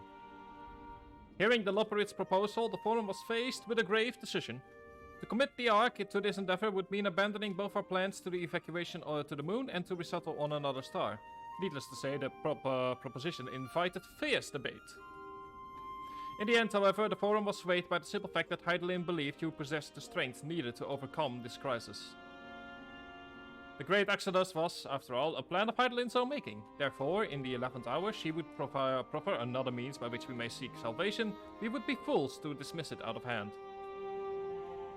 Indeed, she sacrificed everything, her very existence, to avert the destruction of this star. This is why we have chosen to place our faith in Hydaelyn, in you. The Ark will be made ready for your voyage to Ultima Thule. What of all people that have labored so tirelessly to prepare for the evacuation? They must be furious. I would not be so sure. They have not forgotten your deeds on the Magna Glacius. Nor did your instrumental role in orchestrating the delivery of adamantite go unnoticed. No, the people do not protest. They're quite the contrary. They have expressed unwavering support for you and your mission. Are the Loperites, too, willing to abandon the Exodus? Were you not listening when we said we were born of Hydaelyn's love for Aetherus and its people? If it means your survival, we will do anything to help. And you'll most certainly have need of our expertise where you're going. There's no guarantee Ultima Thule is a place that supports life. An otherwise vexing problem our know-how can remedy. Besides, Hydaelyn chose us to lead the way to Meteon. Why else would she give you a crystal only we can decipher? But more importantly, we were perfectly content to evacuate Aetherus until you brought us here, Oriange. And now we're enamored with the place, so what choice do we have but to save it? Oi. Of course, none of this is possible without you and the Scions. So I must ask, are you certain you wish to do this?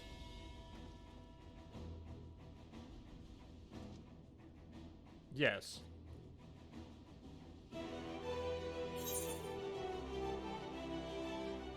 Yeah, well, we've come this far, so we might as well.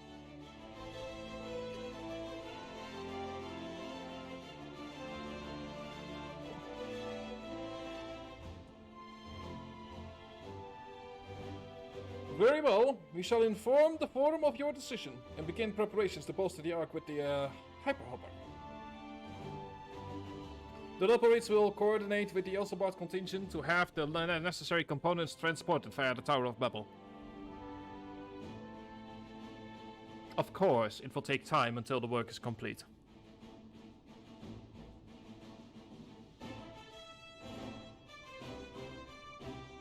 For now, pray take your ease. It would seem there's naught to do but to rest and prepare. Shall we? Indeed, we shall.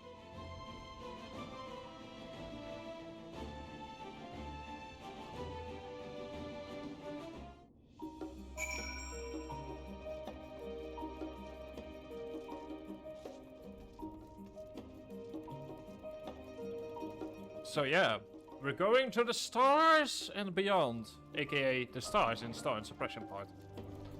The suppression being the suppression of Hydaelyn, basically. That's actually really nice. You can like see the horizon over here right now hit, thereby giving it a really nice 3D feel.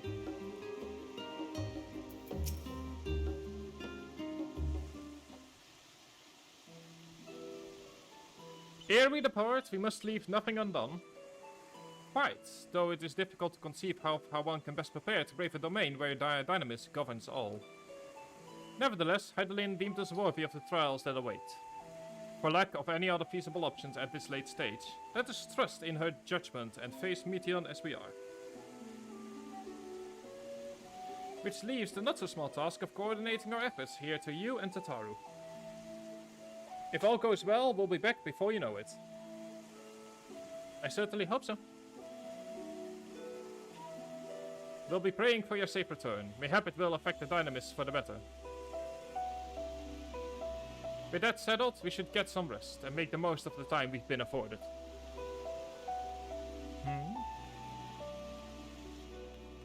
Oh my god, it's Tataru! The meeting's over, is it? Yes, you were in there for so long, I started to worry. What did they have to say?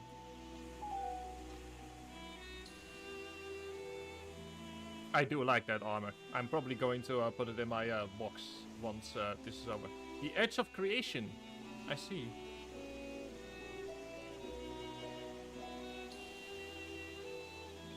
Rest assured, everything will remain in order until you return. And you will return. Actually, Tribe, could I borrow you for a moment? Oh no. Looks like your plans for the interim are decided. When the two of you have finished, meet us back at the Baldessian Annex, alright?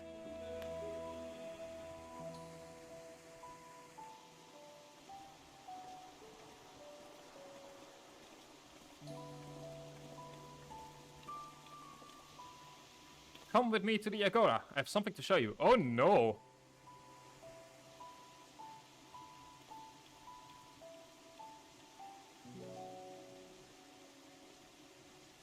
Oh no, she has something to show me. Cheating way, what are you doing?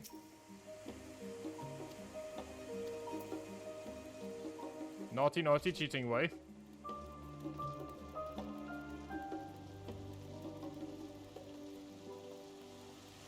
Anyway, now we're here, I might as well go and do some inventory management.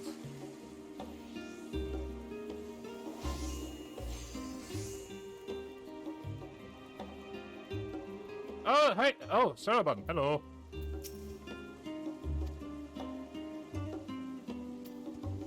Hello, Cerebon. Before we do anything.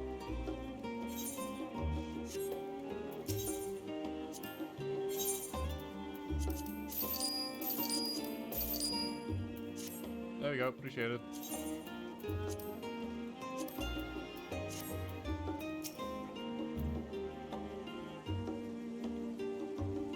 Welcome, tribe, to Tataru's boutique. I've always done my best to provide the Scions with fashionable attire. But in your case specifically, I made an extra effort to strive for the most functional yet stylish clothing one could ask for. Not that I'm playing favorites, but you are the warrior of light. Faced with this unprecedented crisis, I knew you would need an ensemble unlike anything I've created before, and that I wouldn't be able to do it alone. Ignore the eating. And so, after enlisting the aid of the world's finest artisans, I finally completed my career-defining masterpiece. But then inspiration struck, and I saw a golden opportunity just begging to be seized. With the help of some Tavnerian refugees, I decided to set up shop here in Charlian. Of course, I would never charge you for any of our works. Perish the thought.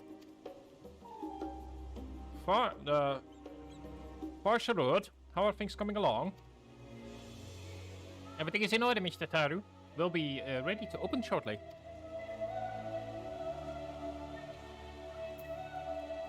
Which is why I brought you here, to be our very first patron. Would you mind waiting here for a moment longer? Sure. The following event cannot be skipped. You may wish to cancel any pending duty finder registrations.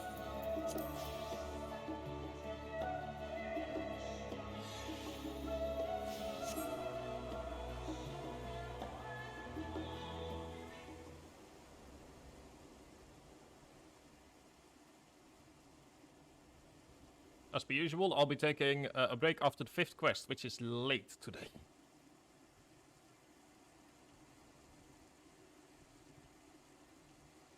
Aha! I did not expect to find you here. Also, what the hell is that tank doing up there? Oh, it's Daddy Dragon. Hello, Daddy Dragon. I imagine that Hana would also wish to offer her regards. Alas, after delivering our dragon scales to the engineers, she remained to assist with their work on the ether burner. The simulacrum too will stay in Charlian while I oversee matters in Russet Han. It is a rather convenient means to keep abreast of developments pertaining to the final days, or anything else. It also allows me, after a fashion, to watch over my people in this distant land. Twashan! I was hoping you'd stop by. I can't thank you enough for allowing your artisans to work with me here at the boutique. Please, it is I who should be thanking you. This establishment has restored a sense of normalcy to their lives. You have blessed them with newfound purpose and a means by which to support themselves in these troubled times. What's more, when they at last return home into Russet Han, the expertise and knowledge they have gained in your employ will no doubt prove a boon to their artistry and commerce of the land. In fact, I came here to see how our new employees are settling in, and to express my gratitude for granting them this opportunity. It's an opportunity for me as well. You see, believe you me, your artisans have taught me so much about Tavnerian craftsmanship. Their resourcefulness and ingenuity have been second to none. I can't wait to see what kind of wonders will be made. I pray your every success in your endeavors, Mr. Taru. Before coming here, I heard word of the firm's decision, of what will soon be attempted. It was only then that I finally understood why my father called this star the last bastion of hope. Indeed, it was the last bastion, for the flame of every other star he encountered had likely been extinguished. In the boundless dark, the light of brimming life must have been blinding in its splendor. Your journey into the heavens to protect that light. May the scales of my kin serve you well. I have faith you will prevail and restore peace and tranquility to this star. Yeah, would that all one were alive to see it. I will not see a sacrifice squandered, nor shall I rest until Rosat Han is returned to its former glory. Forgive me, but I must take my leave. Fare you well, and remember, the people of this star have not yet given up hope, and neither must you.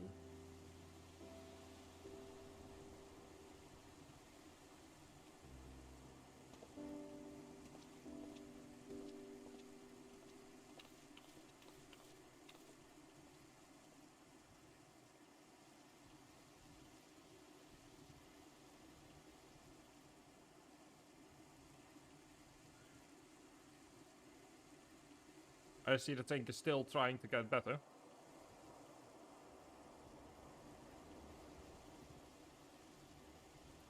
Where must I go to get a meal with some flavor in this wasteland of taste? Oh no. Oh no. Run while we still can. Thrive, my old boy, whatever are you doing here? A new boutique, you say? I had been meaning to expand my wardrobe. Yes, something with a little more flair, perhaps, befitting a man of my station. Though I have nowhere to flaunt said raiments as long as my confinement continues indefinitely. I, the young Lord Fortomb, insist that, so long as there is work to be done, no matter how trivial, I must abide here in Charlian. Thus do I toil, though every fibre of my being rails against it. Why, I've even suffered the company of that brute Sickhard to see supplies transported in a timely fashion. Yet he was the one who granted leave this morning to participate in some supposed covert operation. So I suffer instead for his otherwise welcome absence, now burdened with extra busy work. And without Honoret here, there's no one to prepare my meals. I came here in the hopes of finding a nice cafe, perhaps. Alas, the Charlian delicacies I've sampled were lacking in every respect. Am I going to absolutely annoy him? Yes. Have you tried the Archon loaf? You can't find it in all the shops.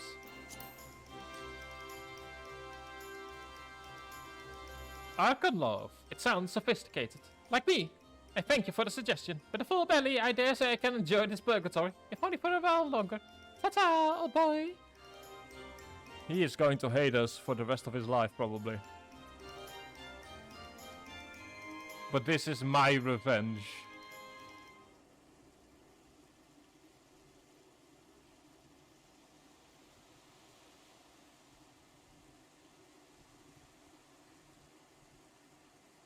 Well, is that a trap at the Taro, I spy? Who is it? Oh, hello.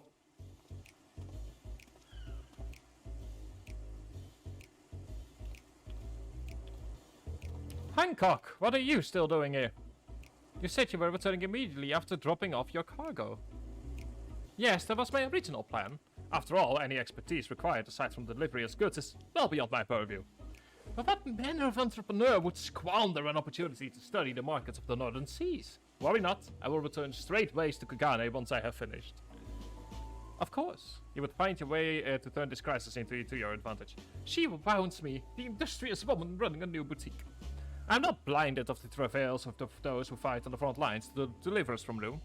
Indeed, I have every confidence they will succeed, and I would make myself, and my business, ready for their return. If you believe in them so devoutly, then why not put your money where your mouth is? Fair enough, Tataru, fair enough. There's not more I can do to help ready the Ark and their heroes for their maiden voyage. But on your return, I shall host a grand celebration in your honor at the Bokairo Inn. Accommodations are quite costly, given the reputation of said establishment, but the East Aldenar Trading Company would be honored to foot the bill. Will there be lemon cakes? Oh, a man of tart tastes, I see. Yes, there will be lemon cakes and much, much more. The finest delicacies the world and Lord Lodorito have to offer. I still want to kill him. But let us speak more of this upon your return, lest I draw even more of the tower's ire. Until we next meet. Hopefully never. I'm still salty about the fact that Lord Lodorito tried to kill us.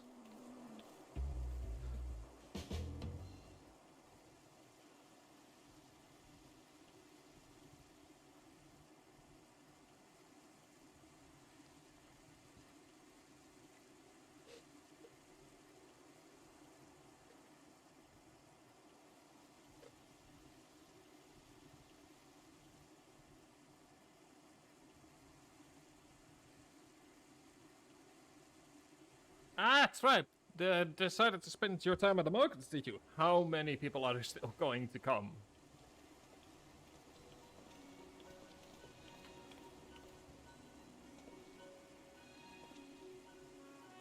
Tataru! Oh no! Also, if Wedge and Tataru don't end up together, I'm going to be annoyed. Biggs! Wedge! I take it work on the arc proceeds apace. Aye, it does indeed. Collaborating with the greatest minds of Charlian and Rosette Han has been a rewarding experience. But that's to say nothing of what we learned from the Loporits. The Ark is unlike anything we've ever had the pleasure of working with. Even Nero was rendered speechless on more than one occasion. Can't wait for you to see it. It's still hard to believe we have the means to send you off into the great expanse, though. To the farthest known reaches of, well, everything. I never thought I'd live to see such marvels. Yet here I am. More often than not, you and the Scions are the catalyst that sparks the need for these great innovations. To think how much I'd missed out on had I not been a member of the Ironworks. An awful lot of work, to be fair, and the privilege of being working like a car chocobo. You should be getting more salary for this. Ah, there's that too. As busy as we've been, I wish there was more we could do for you, Tribe. But no matter what happens, we have to keep believing for a brighter future. And one filled with even more adventure.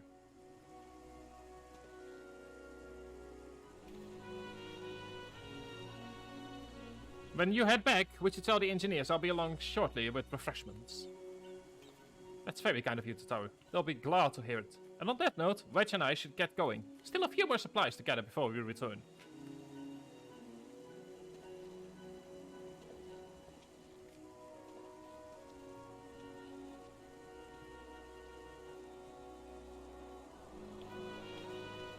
Like I said, if those two don't end up together, I'm going to be annoyed.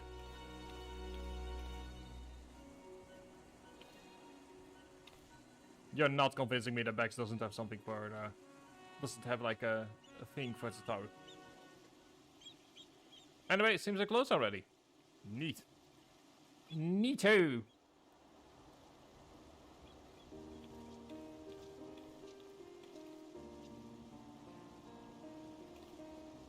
Right, I don't believe the two of you have been formally introduced. This is Farsharat from Apalika Stand.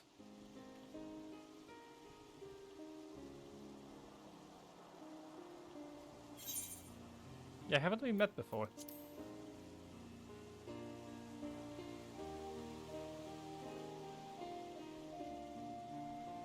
Ah yes, it was you who helped us at Purusha, and again when crossing the ice fields, was it not?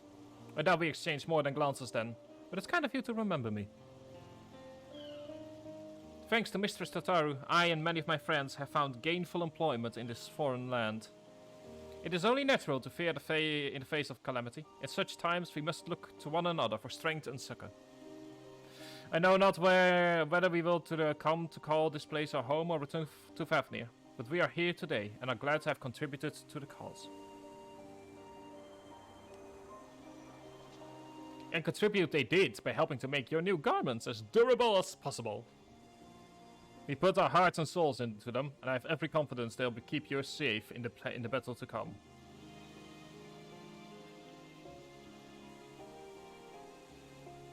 Gods, think how far we've come since our humble beginnings at the Waking Sands.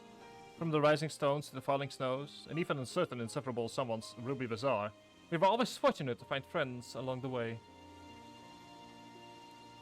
Even when you were swept away to the first, Grahatia was there to grant you sanctuary.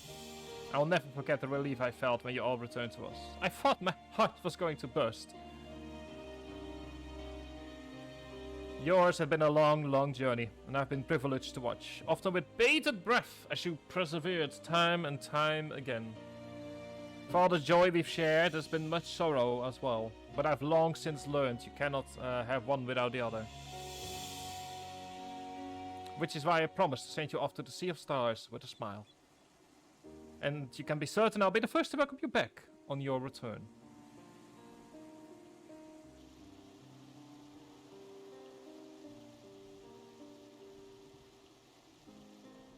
How kind. Anyway, there we go. In addition to your new ensemble, we have raiments and weaponry for every need, so please feel free to browse our stock.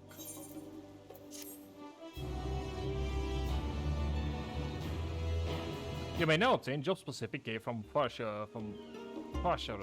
The weapons and gear obtained can be equipped at level 89, however all item stats will be subject to the item's level sync. Upon reaching level 90 with the corresponding job, these items will no longer be synced. Furthermore, the gear can be dyed upon completion of the role quest associated with said job.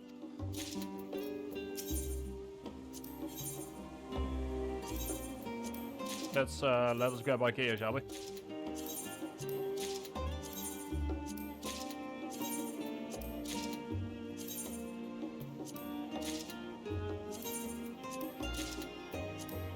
Let us have a look at how we look.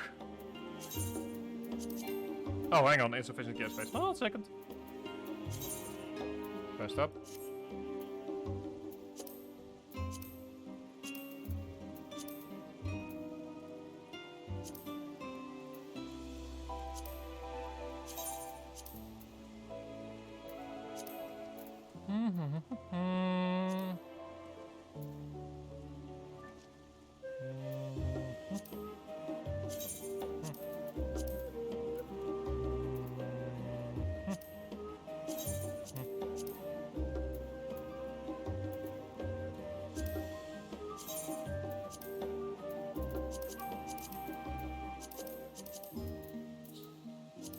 There we go. I will say this though, it is amazing to see our character look like the title character. Yes.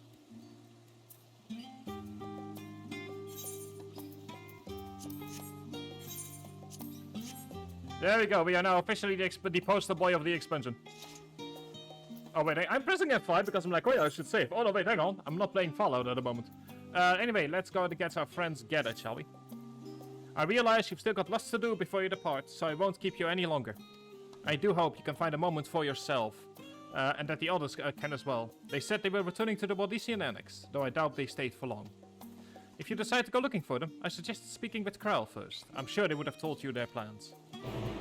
Or they would have told her their plans. Oh yeah, that's like the, I believe like the new stuff.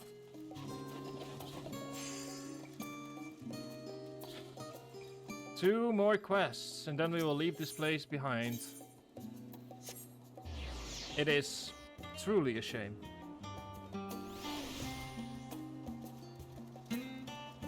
Charlian has been such a welcoming place.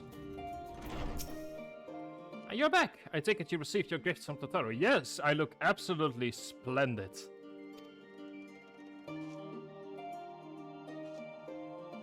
It was a surprise long in the making, with many, many long hours to fretting to get everything right. I'm glad to see it realized, and with great success.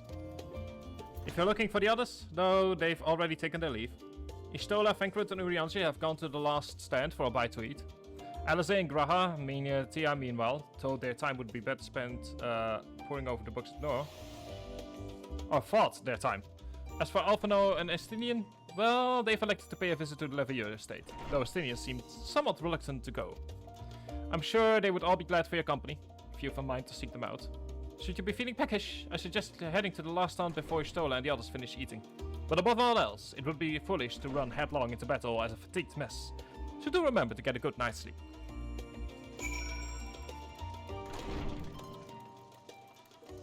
Let's first go to the last stand, shall we? This quest is basically sort of like, one could almost call it like a goodbye to the character dynamics that we've had so far throughout the entire game. Which is also why the quests of 89 are like suddenly so much longer compared to everything else. But that's okay. You know, I knew that going in today. Tribe, come to make a trio a quartet, have you? Please, have a seat, and we'll see about getting you a drink. Oh no, it's this cutscene.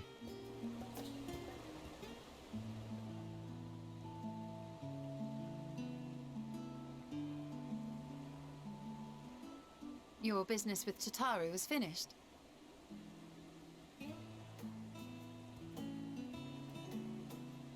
My, what a thoughtful surprise. Whatever would we do without her? Indeed. And she's right, you know. It hasn't been all doom and gloom.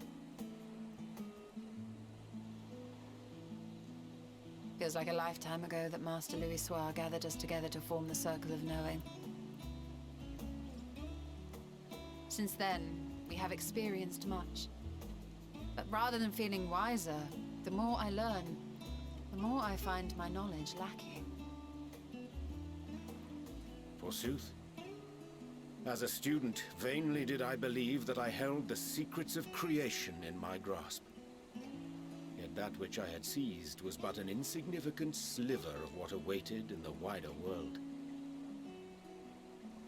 Every encounter, every experience hath served to open mine eyes, enlightening and humbling me in equal measure. Even from those whom I called enemies have I learned many a valuable lesson.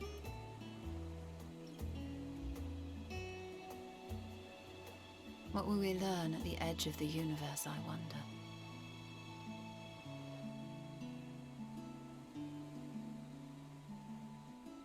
Ultima Thule, where the bringer of the end makes her nest. I, for one, can't possibly imagine.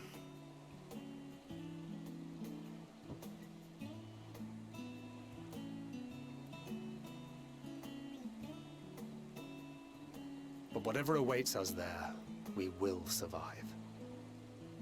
We must. For her.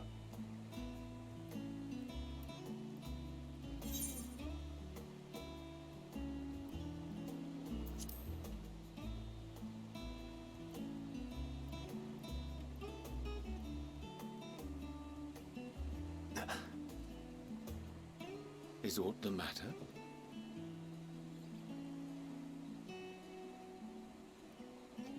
No, it's nothing. I just... Well, lately I find myself surprised at how much I've changed. How much we've all changed.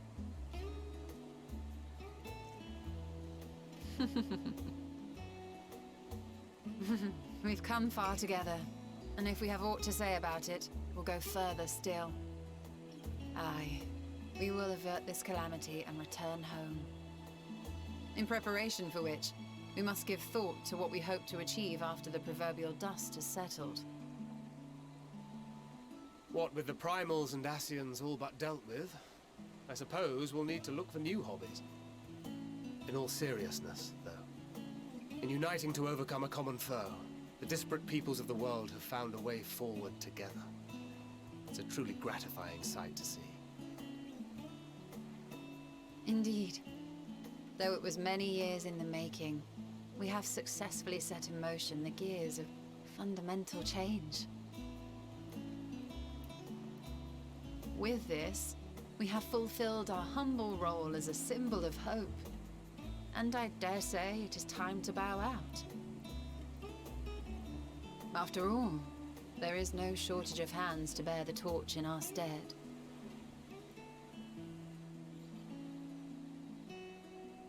You know, I never really considered I might live long enough to see an after.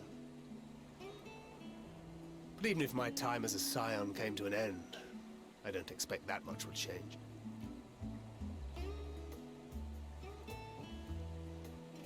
traveling the world, going wherever the wind blows, lending a hand to those in need.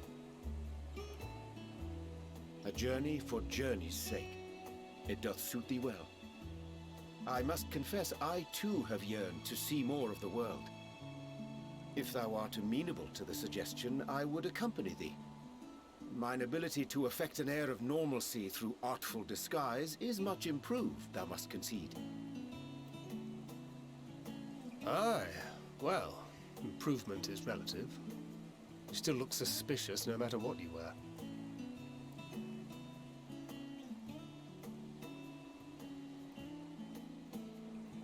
What of you, Ishtola? Any grand plans? Why, continue my quest for knowledge, naturally. To begin with, I wish to know the state of the reflections, to which end I must find a means to travel between worlds. 'Tis the least I must do if I am to keep my promise.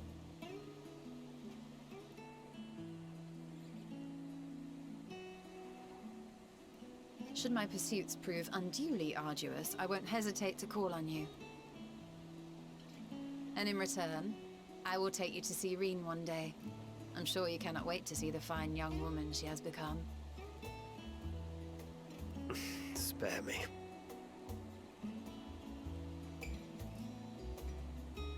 And what of thee? What wouldst thou pursue at duty's end?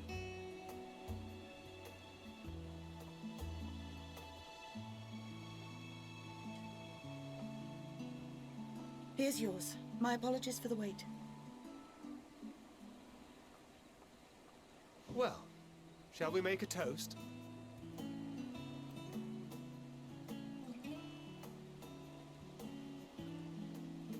To victory. To our comrades. To the future of the star.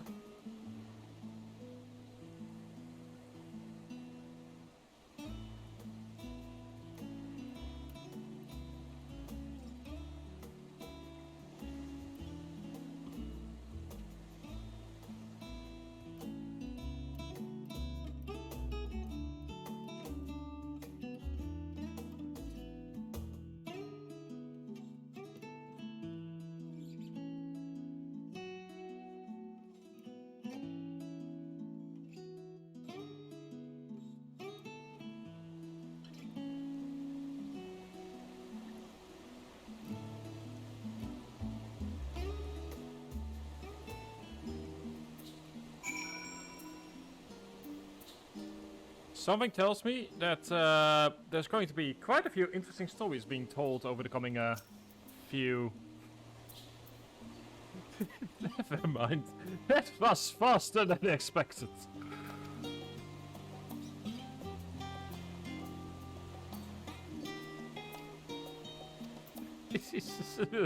I want to see more of drunken Rianjay, to be perfectly honest.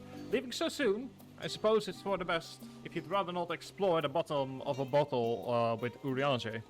I dare say the others would welcome your company as well, if you can find them, that is. In any case, as long as you make the most of your time, then that is all that matters. Oh hey, they're still eating the thing that I... Oh wow, how long have they been eating that? You know what, never mind, don't want to know.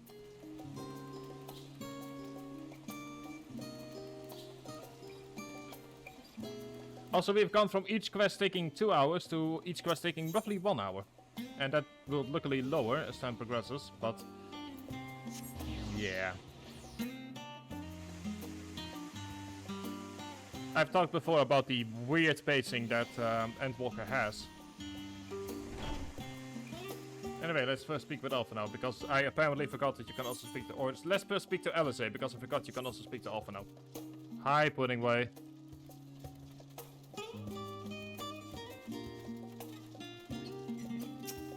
Oh, look!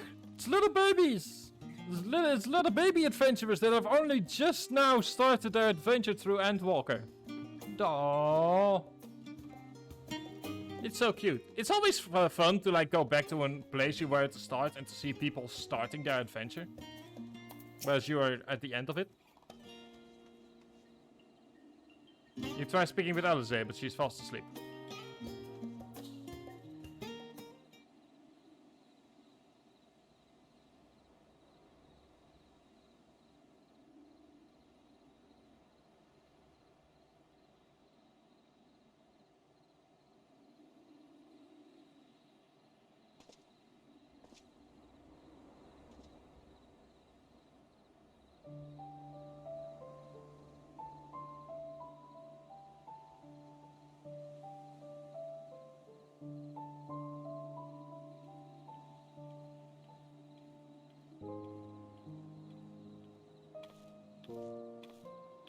Oh.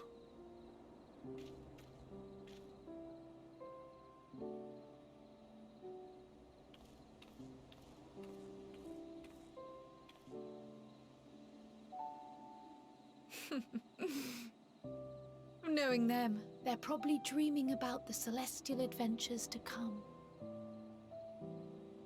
Just as well. They've been running themselves ragged of late.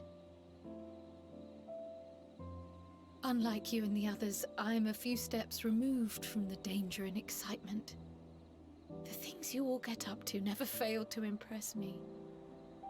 But by the same token, I can't help but worry. Not only for your safety, but for your happiness. After everything you've sacrificed, you earned it 1,000 times over.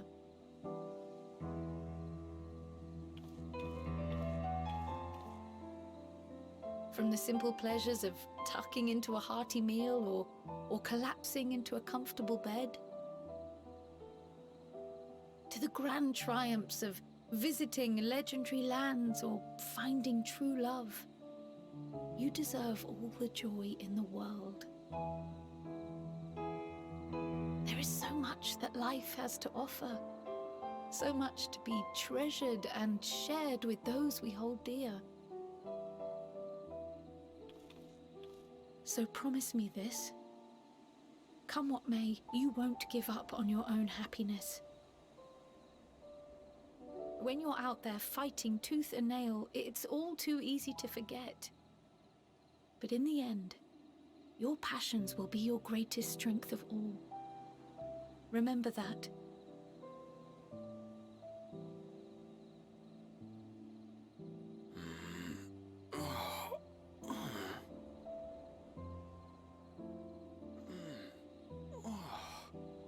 This feels familiar. Well, 'tis good to be...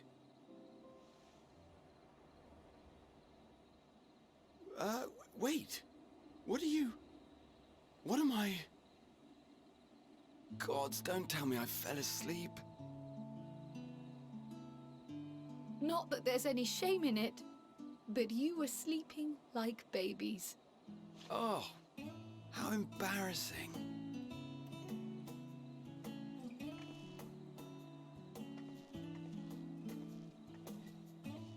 Not a word to anyone. Understood? Not one word. I'm told that sleeping in proper beds of your own choosing is a much more effective way to prepare for battle.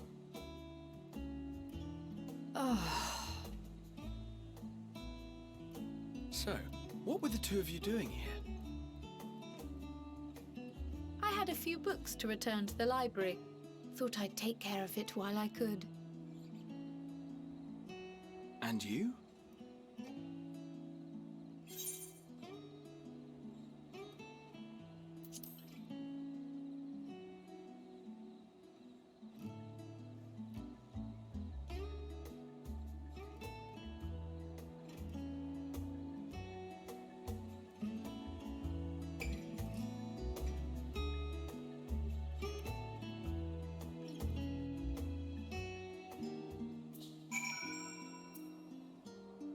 There we go. Nice little moment before it all... This is... if I have to compare what we're doing right now with earlier moments in the game, then my first immediate reaction is Basically, like the stuff we were doing on the moon at the 83 quests. 83 and 84. Where essentially it's sort of like the calm before whatever comes next.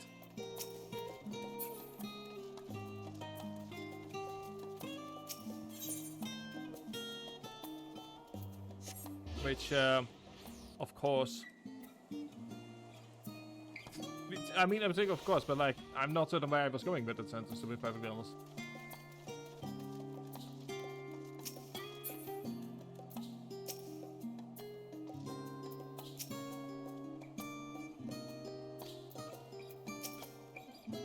There we go, let's have another little chat.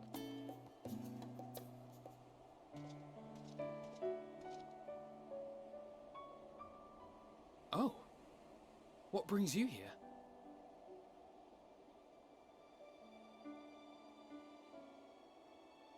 Ah, so you were worried that the Levier household might again be gripped by turmoil. All is well, I assure you. In my letters home, I had made mention of Estinian, you see. My mother wished to meet the legend in person, and so we arranged to have a spot of tea together. Where were you in my hour of need? Fell beasts I can face, but I'm not made for idle chit-chat with lords and ladies. That is a you problem, Estinian. Well, I for one thought you held your own. Mother was the picture of delight. I might have been delighted myself, were we in a tavern with more agreeable drink. The thought of fleeing crossed my mind, but what then? I'd never hear the end of it, least of all from Tataru. I'm sorry. 'Twas not my intent to cause you such distress. It's just... it was one of the things I didn't want to leave undone ere we set forth. That's not to say I think we won't be returning.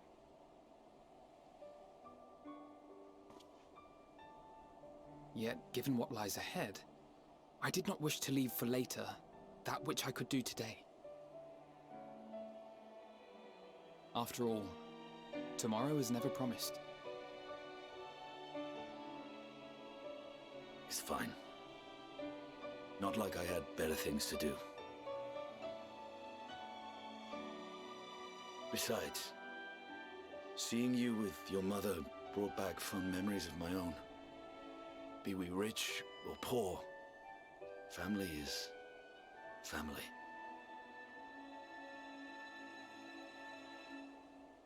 Well, it's past time we were on our way.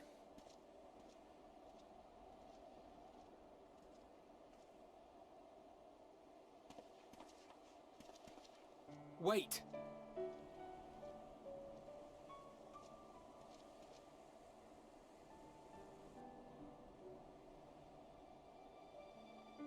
Since I left home, I've made a great many mistakes. Mistakes for which I can never make amends. But through it all, you didn't give up on me. To have returned here with you at my side, it means more to me than you know.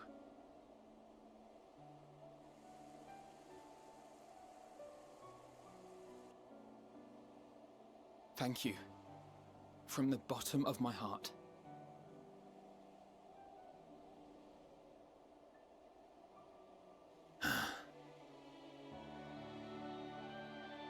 Forgive me, but it needed to be said. I'm the one who owes you thanks. Were it not for you, I would not be alive today, nor come to terms with Nidhogg's spirit. I am ever grateful.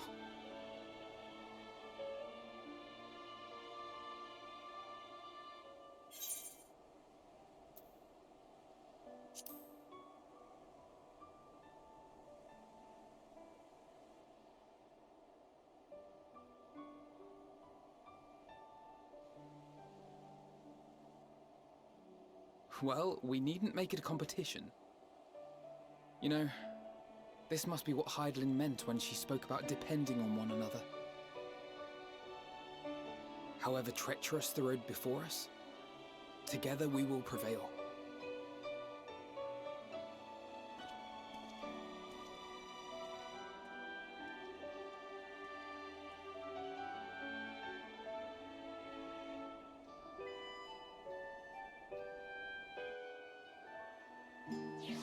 It's just a nice moment to go enjoy.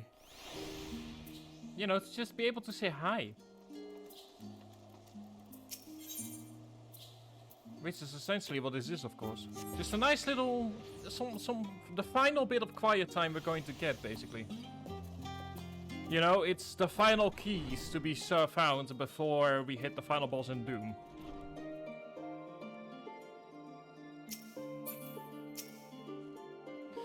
Welcome back, tribe. Return to catch find a few wings before embarking on your mission, I presume.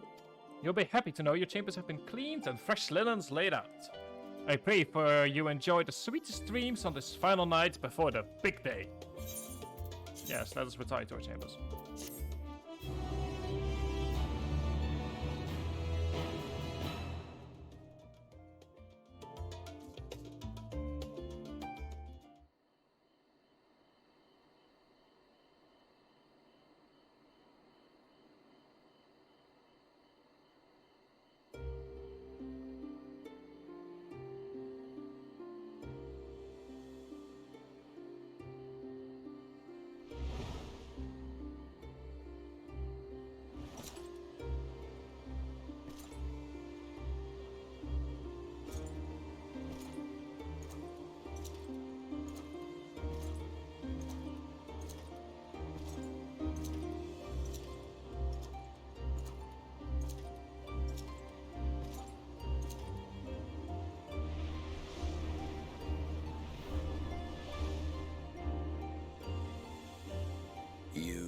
Never get what you want. Not even the battle you pine for so dearly.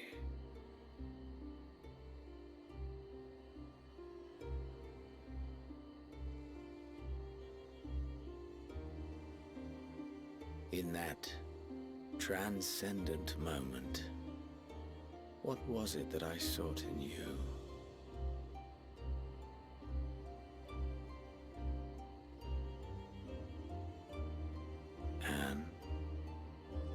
What was it that you sought in me?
How often have we thus assembled? To combine our knowledge and seek solutions to the problems before us. Back at the Waking Sands, it was all we could do to address the most minor of troubles. Who could have realized what we'd find when we began to look to the sources of the realm's woes? At the Rising Stones, we made great strides and shared many moments. From the joyous to the sorrowful.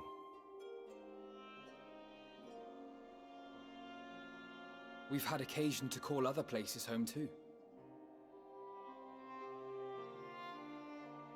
Be it Ishgard or Kugane, we were fortunate to find sanctuary wherein we might take stock and continue our fight.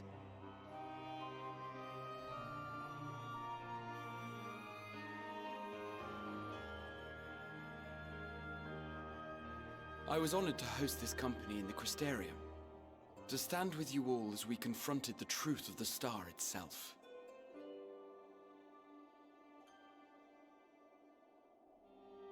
And now from this place, we go to fight the most important battle of all.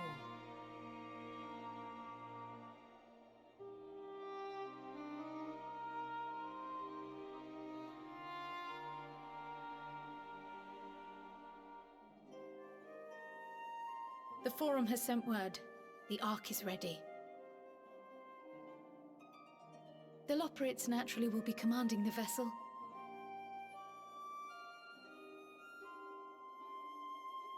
They will see the 8 of you to Ultima Thule.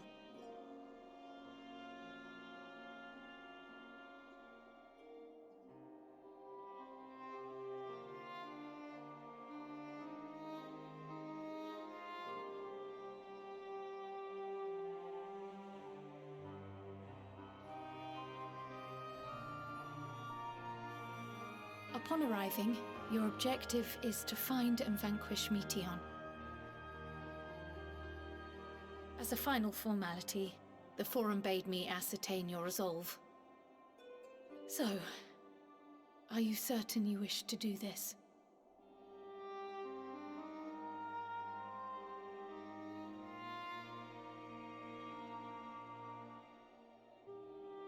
We are.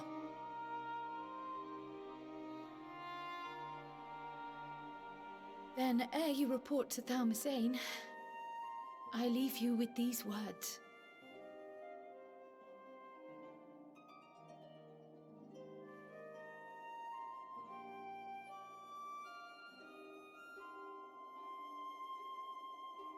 You must triumph.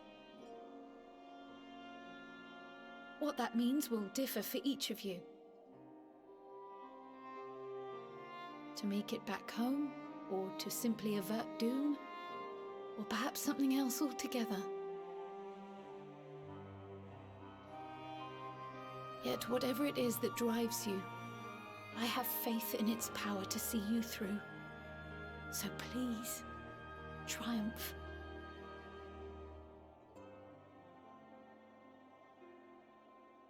Triumph, as we who remain behind believe you will.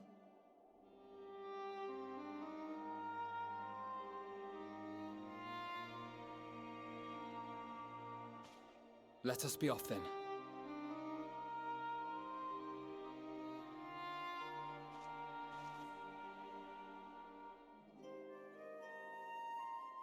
Wait!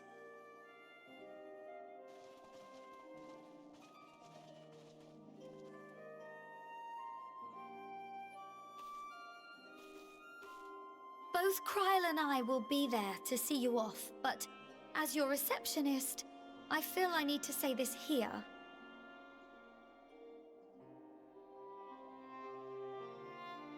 Safe journey, all of you, and be safe.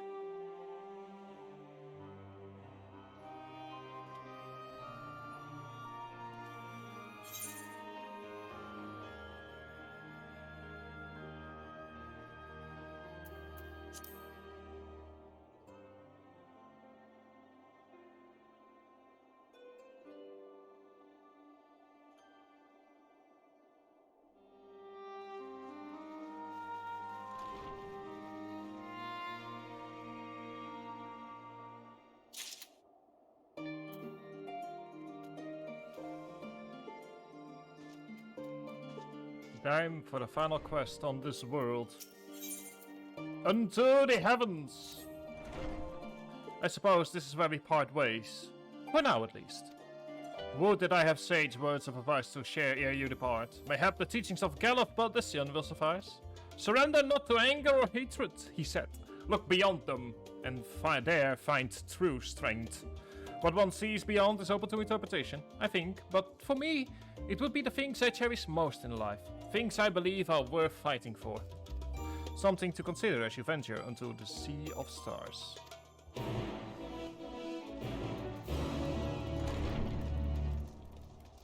Let us go to Thalmasane.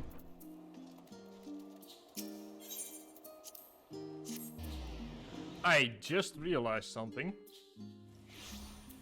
We have not done something yet here. Let's do it now, shall we? I could have gotten level 90 before I entered the dungeon if I had done this. I'm an idiot. I'm a massive idiot. Let's do it now, shall we?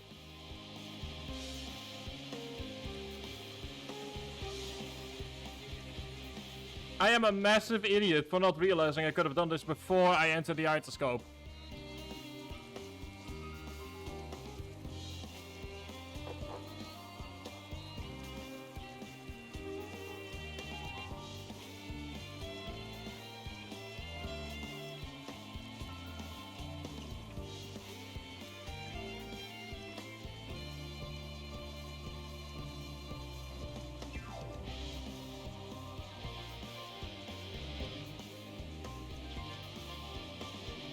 But yeah, let us enjoy Labyrinthos while we still can.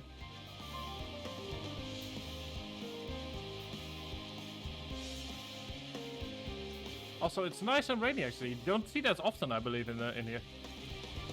God, I remember the first time I came through here and was just amazed. There you go. You have mapped the realm, Labyrinthos. Now there's but one place to go for us, but down.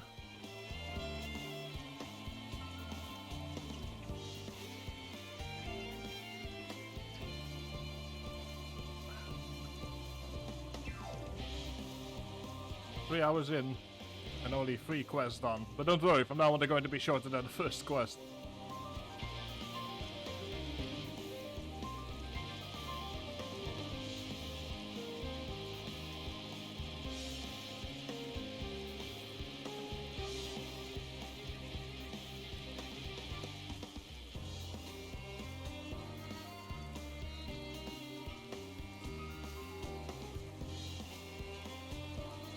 And this time around, the epic music actually is epic.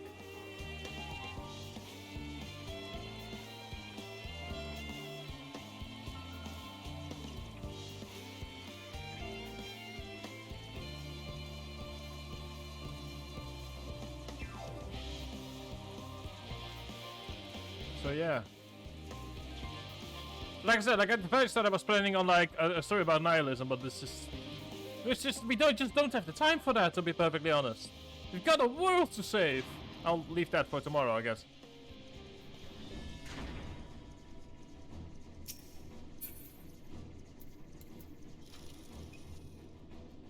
Oh, look at that!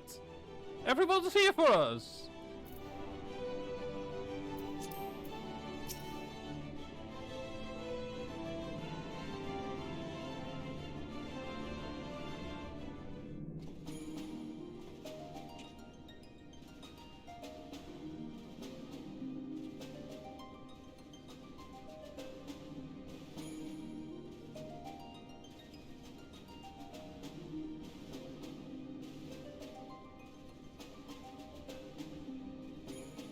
All present and accounted for?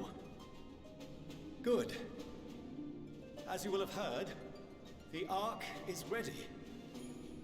All that remains is to board and be on your way. I've seen my fair share of tight schedules, but this was bloody murder. But we did it. We finished the ship. It's safe, fit for purpose, and looks good to boot. Aye, it's a garland through and through. I really don't know what we'd do without you. Thank you for everything. Well, the work was hard, but we've learned a lot from it. After all, it's not every day you get tasked with building a starfaring vessel. In case you're wondering about payment, the ongoing existence of the world ought to do. But feel free to throw in a colorful recounting of your journey on your return.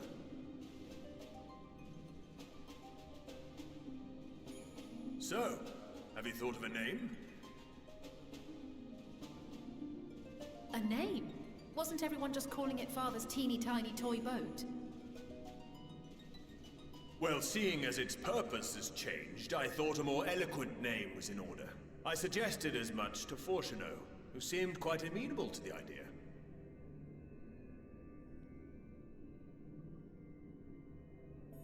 As you know, this vessel is the culmination of heretofore unprecedented collaboration. And though said collaboration is owed to the Scions, there is another whose noble deeds made our work possible.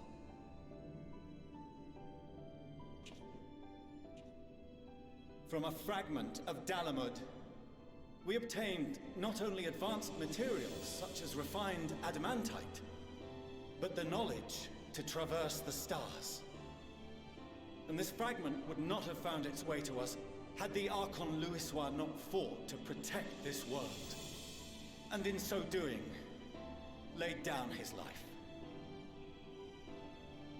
Now that the vessel stands complete, I cannot help but wonder if it was more than mere happenstance. If it was my father's intention to guide us here. In the hopes that his guidance will see you all safely home, I name the vessel after that self-same fragment of Dalamud he delivered unto us.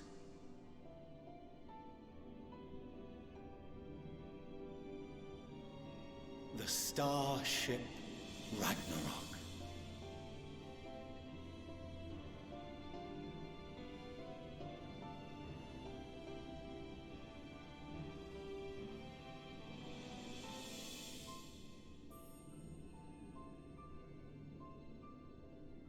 Sorry for the wait. I got everyone you asked for, and not a one less.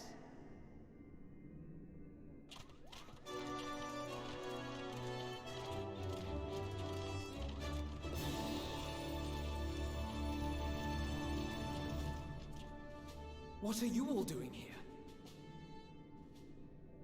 Oh, I invited them. The representatives of those tribes with religious inclinations. You've done a fine job of readying the Ragnarok, but for it to take flight, we'll of course need the power of the Mother Crystal.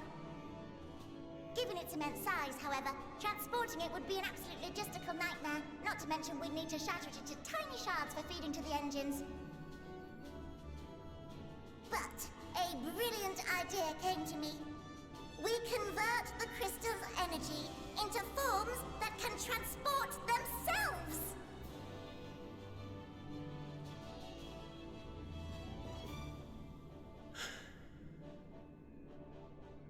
Thou wouldst employ summoning, or should I say its precursor, creation magics. Care to explain for our benefit?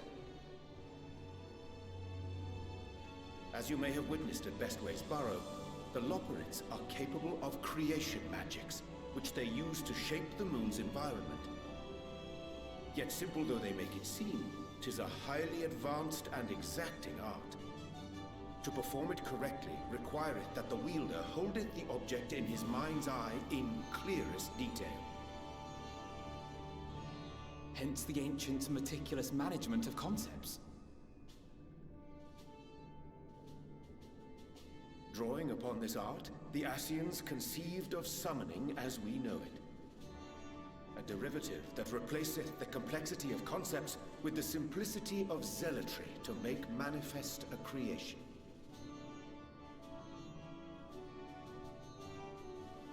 I see.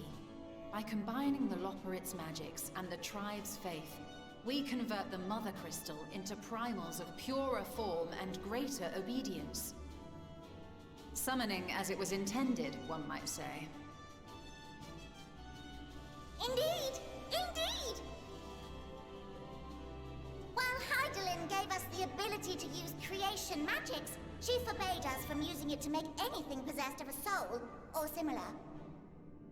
She didn't say anything about fulfilling the desires of others, though. So, borrowing our friend's faith, we'll create deities using the Mother Crystal's power and send them to the Ragnarok! Am I the only one here concerned about the risk of being turned into a tempered minion? Oh, right, I was getting to that. From what I've read in Charlian tomes, it appears the Ascians incorporated an additional nasty element refinement into their summoning method. The fervent desire to assimilate others into one's belief.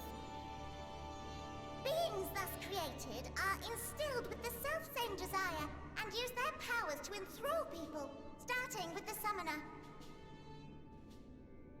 In contrast, our creation magics, the original and the best, except no substitutes, don't incorporate any of that rubbish, so there's no risk of tempering. I mean, if the being was on the scale of Zodiac, you might feel a little tug, but I think we'll be safe enough.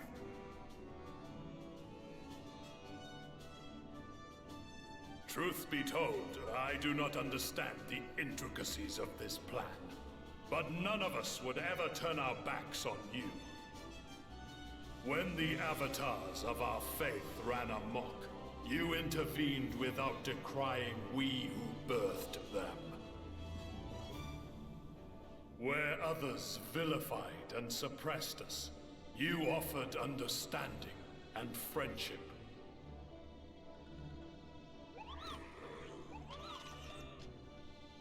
In gratitude, we will share with you the true expressions of our gods. Not malevolent deities, but benevolent saviors. Alright, you lot, we're heading to the ethereal sea. Stay in sight, else you're liable to get lost. Lead the way.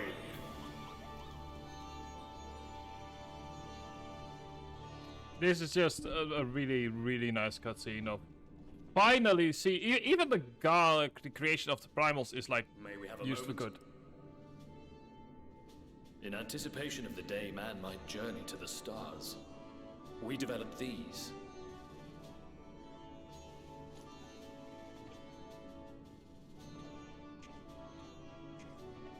Oh my, it's an early iPhone. Multiple teleportation devices, one for each of you, designed to work in tandem. Press the button on one, and in a matter of moments, all 8 will activate and send their owners back to the Ragnarok. There is no telling what hazards you may encounter. If you find yourself separated or lost, please do not hesitate to use them. Be safe, all of you, and come back.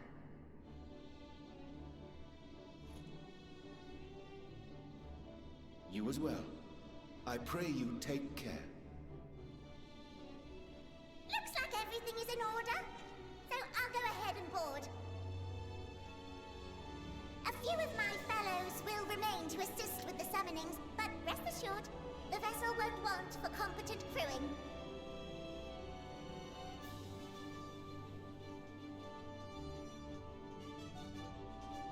If you are ready, then you should board as well. Go, and Godspeed.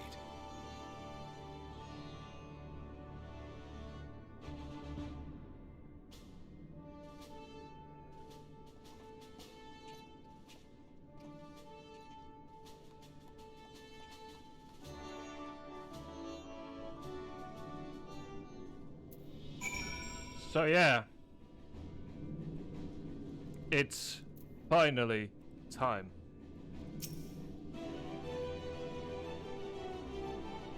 If you would come this way, I will direct you to the bridge. Upon boarding the Ragnarok, several cutscenes will play in sequence. It is recommended you set aside sufficient time to view these scenes in their entirety. Let us board and finally go to the stars and beyond. What is absolutely going to be the longest Final Fantasy stream that I'll probably ever do.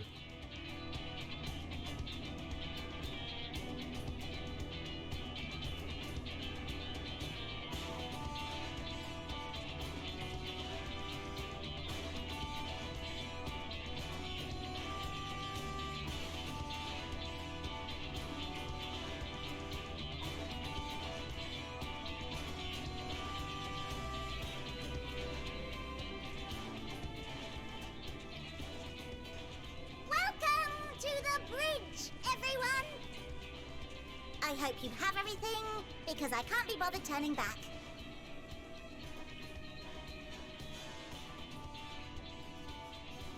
Right then, make yourselves comfortable. We're setting off in just a moment.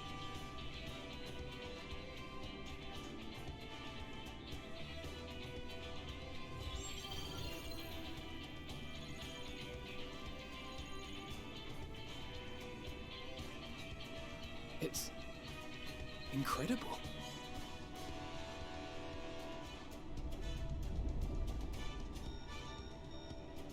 This is Fortuno. Can you hear me? The preparations for the summonings are complete. In accordance with the 14th phase of the plan, we have moved the Ragnarok to the launch site. The gates are open. You may depart when ready.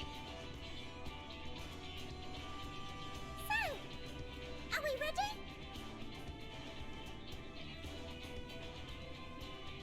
As ready as we'll ever be. Let's get going. Oh, come on. The burned-out star's got more fire in its belly. Try it again, with feeling.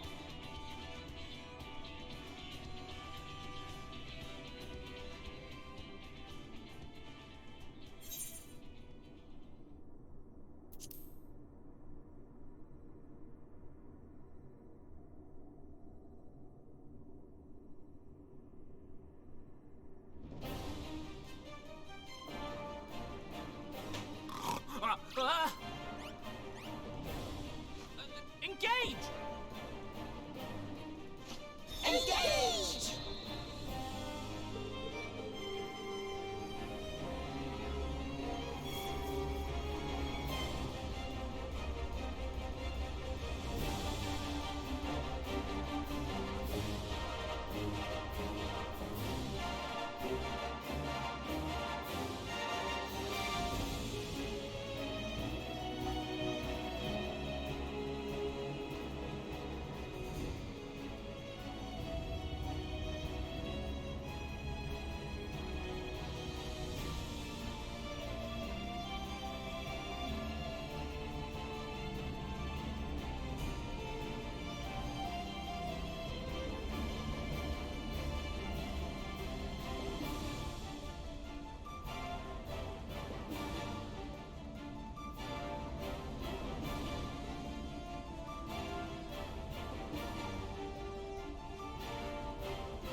Endwalkers into the sky. I cannot imagine a greater indignity. Do not sulk so, for thy mighty winds exist not only to buffet and batter. Nay, they may serve also to thrust forth with vigor. Such is thy glory, and thus it is an occasion to rejoice. So come, let us revel!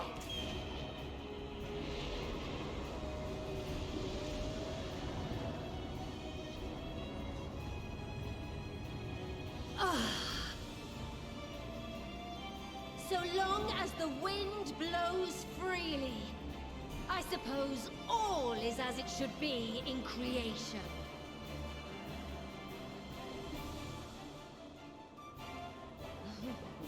I will render unto them a storm, that they may pierce the firmament and fly free!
Thanks to the power of those primals, the engines are roaring and we're ripping along. All values are also within projected ranges. Time to destination is 8 carats. Perhaps 7 at a pinch.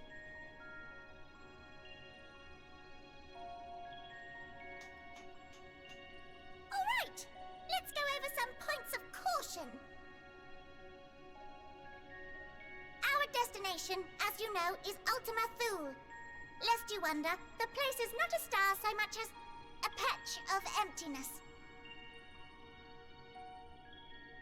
That's the extent of what our equipment could determine, anyway. From what we know of Meteon, she's likely used dynamis to obfuscate her location. So, in conclusion, we'll only know what's there when we get there. The crew and I will see to it the ship's ready to take off at a moment's notice. We'll support the search as best we can, but it'll be your paws on the ground, assuming there is any. But everything will be fine, I'm sure. Hydaelyn believes in you, so you ought to believe in yourselves. Just don't do anything I wouldn't, like waiting too long to use those portable teleporters of yours. Personally, at the slightest sign of trouble, I'd mash the button to bits, and you should as well. Understood. We promise to be careful. I suggest you brace yourselves. We're about to arrive and the vessel will shake a good bit.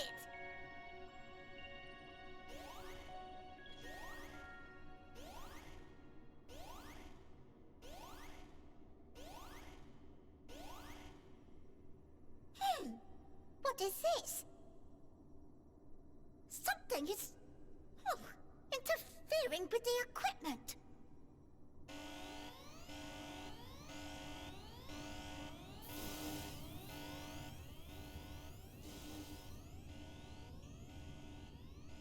Greetings.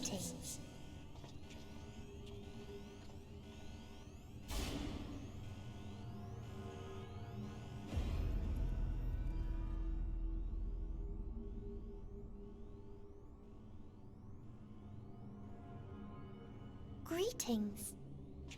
Can you hear me?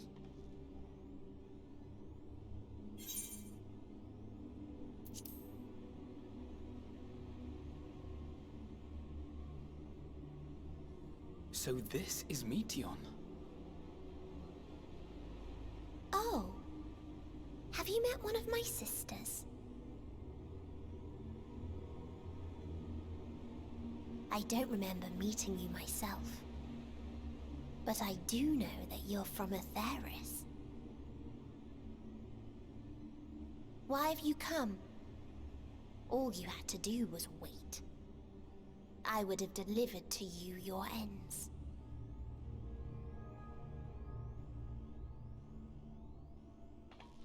We didn't ask for that. I don't understand. All life is destined to end. Why choose to prolong your suffering? Effort, ambition, love, they amount to naught. Happiness, should you find it, is inevitably lost, stolen away by events beyond your control. There is no logic nor meaning in it. You think there is. Convince yourselves. But it's all a cruel accident.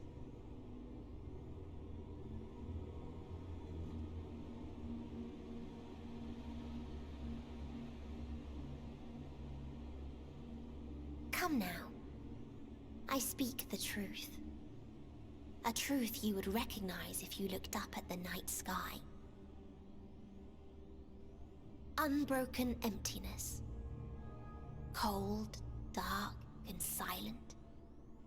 Your world, like every other, is but a blemish upon its perfect fabric. Life is an anomaly. It is unnatural and cannot continue. The sooner you accept this, the easier it will be. Just to be clear, we're not here to argue with you. We know that life is fleeting, and that in the short time we have it, we're not assured happiness.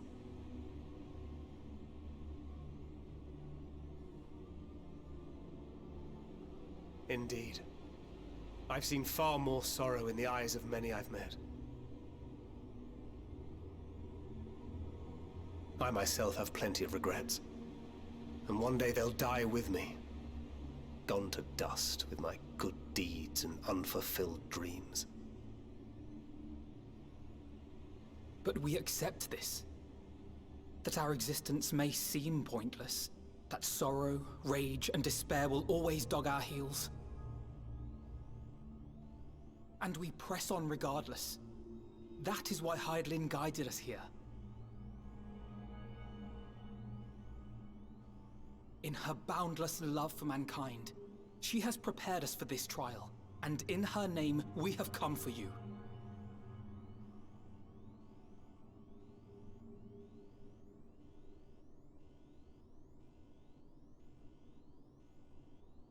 Yes, I sense it. A burning passion like unto fury. I know it well. For the same passion once burned in many a star before yours.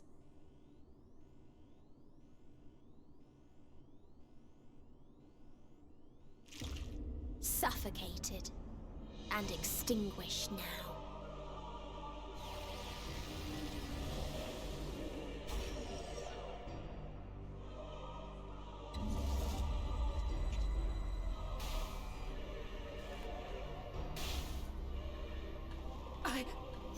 I can't breathe. You approach the bounds of my ultimatum, where emotions dictate reality, where resignation and acceptance unite to embrace the end, where those who yet valiantly cling to life cannot thrive.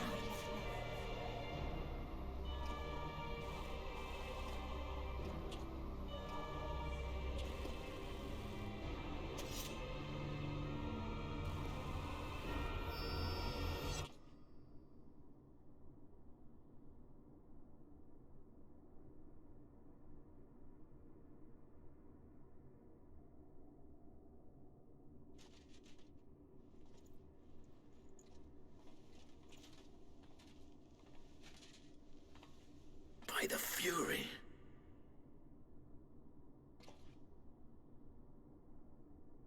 Thancred?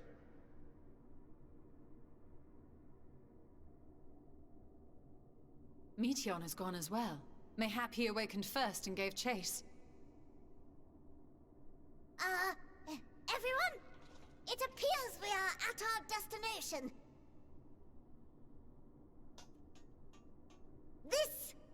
This is Ultima Thule.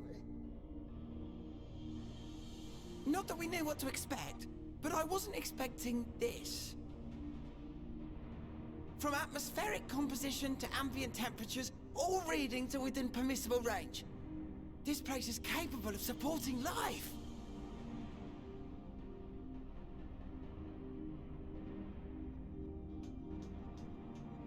If that's the case, then Thancred may well have gone on ahead. Let's go and have a look.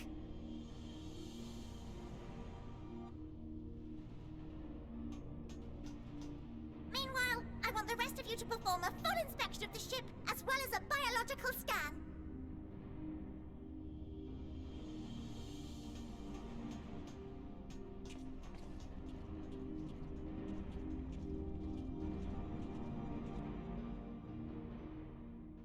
So it was that the brave wayfarers arrived at last at Dream's End.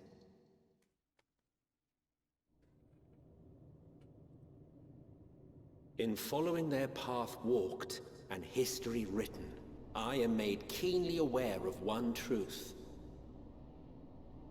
Though the curtains may fall again and again, so long as others take the stage, ever shall there be more tales to tell.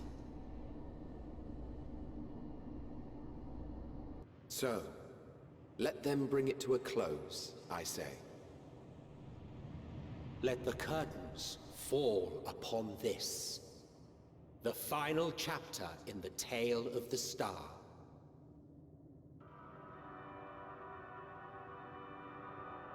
Welcome to Ultima Thule. Is this a dead star? I still get shivers when I listen to this. As I live and breathe, I live and breathe. Well, the environment itself shouldn't kill us. Well then, let us search for Thancred while exploring the area. The ship we leave in your care.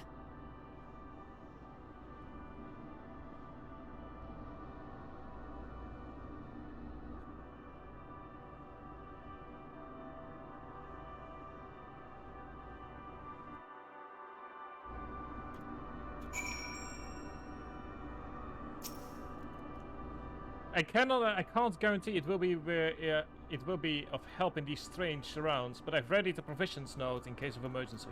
Of course, if you encounter any real danger here, I expect you to return to the Ragnarok at once. I'm going to be taking a short break. And when we return, we enter a strange new world. Enjoy the iCam, and I'll be back in 5 to 10 minutes.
And we're back. I needed that after 3 hours of streaming, to have like a small little moment to myself. But yeah, welcome to Ultima Thule, where civilizations go to die.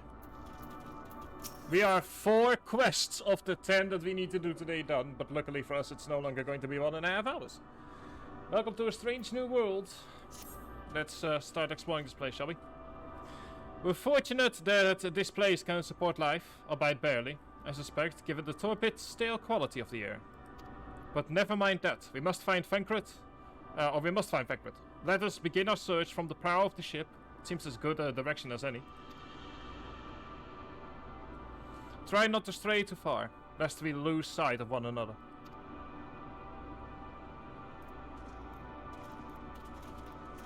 Assuming the usual 20 minutes, we still have 2 full hours to go, which would make it the second longest stream I've ever done.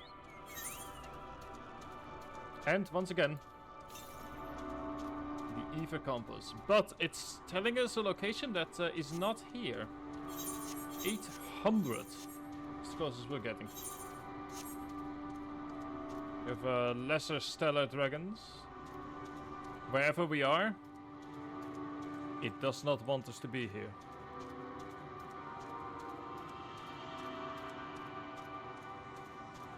I mean, I will say this, and I will forever say this, Ultima Thule might be my favorite or second favorite location in Final Fantasy XIV period. There is just so much here that's just... It's just steeped in in a certain mood that it never lets go of, I feel, no matter where you are in Ultima Thule. Ruins! But of what, I wonder? Perhaps we can find something to help us understand the nature of this place. A relic, an inscription, anything.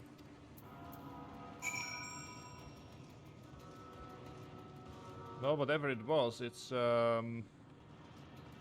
seemingly molten. Although I do recognize this shape, and it's making me surprisingly curious. The metallic pillar has been partially melted. Likely sometime in the distant past. The damage does not appear to have been inflicted deliberately. Rather, it calls to mind the indiscriminate destruction often wrought in the heat of battle.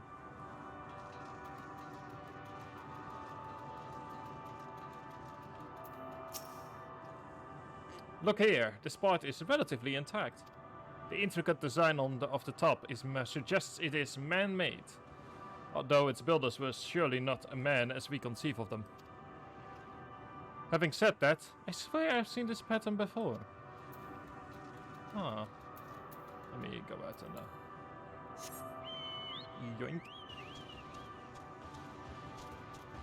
The normal rule for me, after all, is that every quest takes roughly 20 minutes, 40 minutes if it's a dungeon, but so far, the 89 quests have profoundly refused to keep to that, to my self-imposed schedule.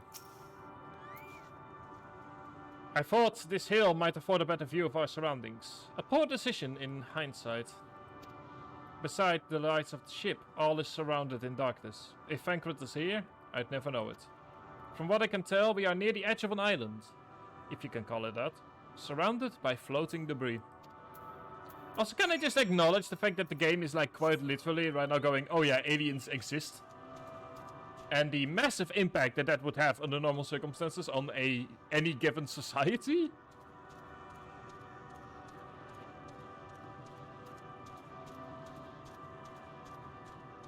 Like, imagine for a second if at some point people on Earth were going like, oh yeah, aliens exist. Like, just the sheer insanity that the planet, the sheer insane fervor the planet would go into. Were you able to find anything? No, unfortunately not. As I feared, and still no trace of Frankfurt.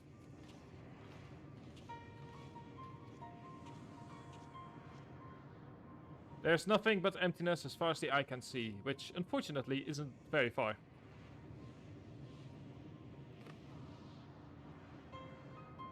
Though I can't help but suspect that someone or something is here. There are times when I sense it drawing close, and then a chill washes over me, leaving me exhausted. Leaving me with feelings of death and anguish.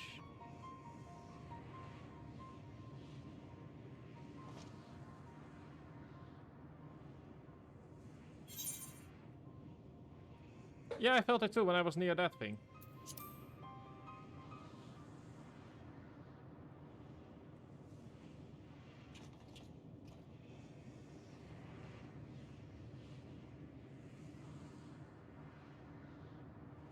Hi, dragon. What are you talking about? There's nothing there. Hang on, what do you mean? No! There's a dragon. I can see it. There's a dragon there, buddy. Before we jump to any conclusions, perhaps we should search elsewhere. Agreed. We found only more questions when we are in desperate need of answers. There's a fair stretch of terrain from the ship's port side we've yet to explore. Let us try searching there then.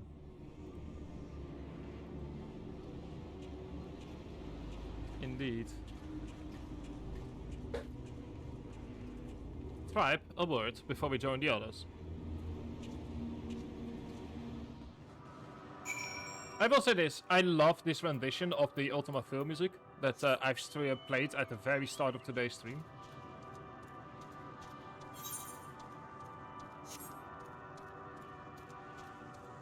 And it's just a shame that we don't hear it anymore after a certain point in today's stream. Because I feel like this more so... I mean, don't get me wrong, the version we played earlier is beautiful and haunting in its own way, but I feel like this version itself is maybe even more haunting. In that we can't even hear anything, it's just static somewhere in there. Like, it's there's something trying to get through without being able to. There is... Exactly, Klaus. Hi, Klaus. That was a very long be right back. Sorry. Sorry, I just had to say it. But yeah, it's... There is something... I don't know what you're talking about. Like, there is this... I find it hard to describe, but there is... It makes me feel certain emotions that are, like, bubbling right under the surface. That, like, want to come up. But don't quite get to the surface. And it's... I find it hard to explain, but it's this... Yeah, precisely, Klaus. It's like there is something bubbling. Like there are emotions. You've been distracted. Ah, my apologies. Oh god, I was there sitting for 2 hours going like, nobody wants to watch this. Oh. Anyway, enough pity about myself. Enough pity for the sake of pity. But yeah, I'm saying like there is this sort of like thing that's bubbling. That wants to move up to the surface, and yet it doesn't quite reach that surface. So there is this almost like this anxiety I feel. You know, like when there's like an emotion like anger where you can feel it come up, and then it never quite reaches the surface. So like a sneeze that's coming up, but never quite reaches the point where you actually sneeze before it returns or it retracts back. That's kind of how I feel. Precisely, a touch unnerving.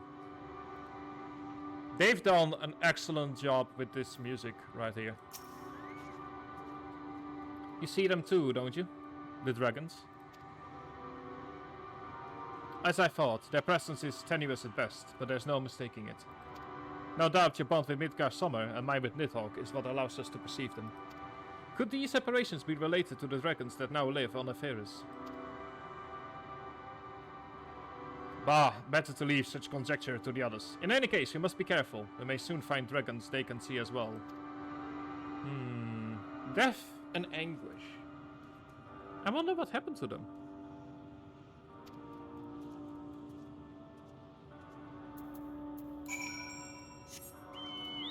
Can I also just say that the background, like, of all these dead stars is just as hauntingly beautiful? Oh, hang on. Yeah, wrong way. Like, you can see all of these different ways that stars have died in this place. And there is just something so hauntingly beautiful about it.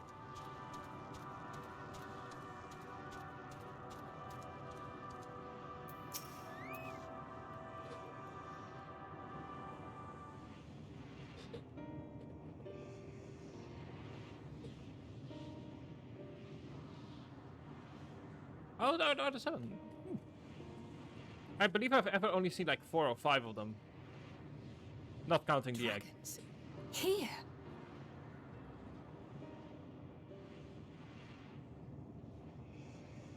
What you see is a memory of a world that once was. A world suffering a slow death, whose denizens cried out for the release of oblivion. What? Their world is dead? It is. Not a single life remains upon that husk floating in the vast emptiness. These creatures are shadow and shade, perpetuated only to suffuse dynamis with their unending lamentations.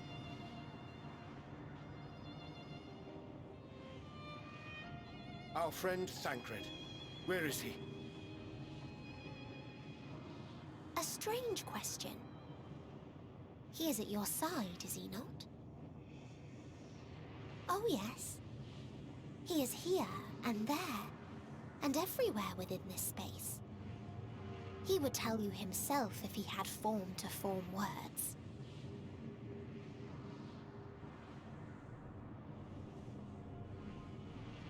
Huh. Such loathing and uncertainty. You don't know why you still exist.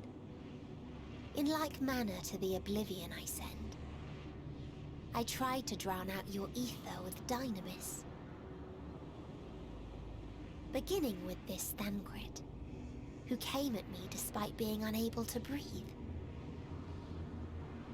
Such a simple thing, unmaking men.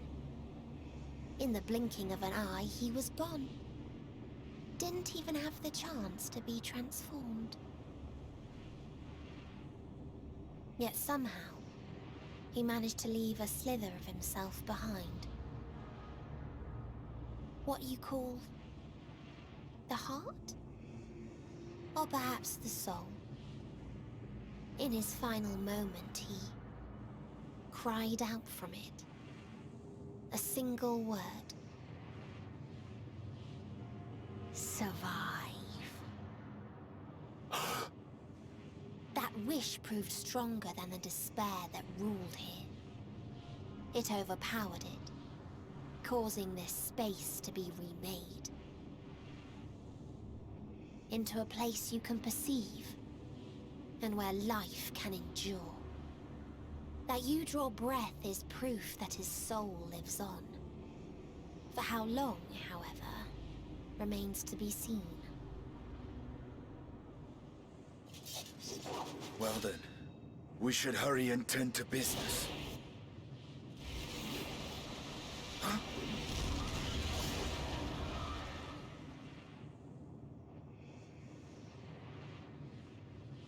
It's futile. You will never reach the true me. I told you, emotions dictate reality in this space. Such changes as you might work will not alter in its nature. You may see, but you cannot touch.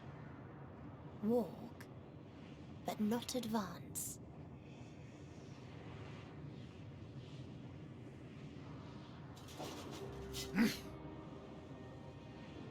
Meteon holds too much sway here. How do we contend with a foe who can unmake us on a whim?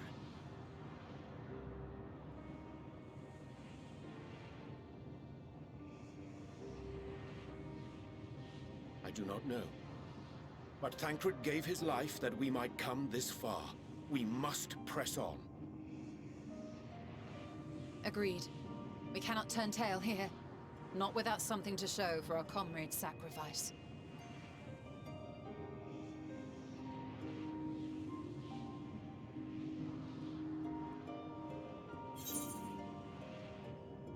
So yeah, we've been told the rules of this place.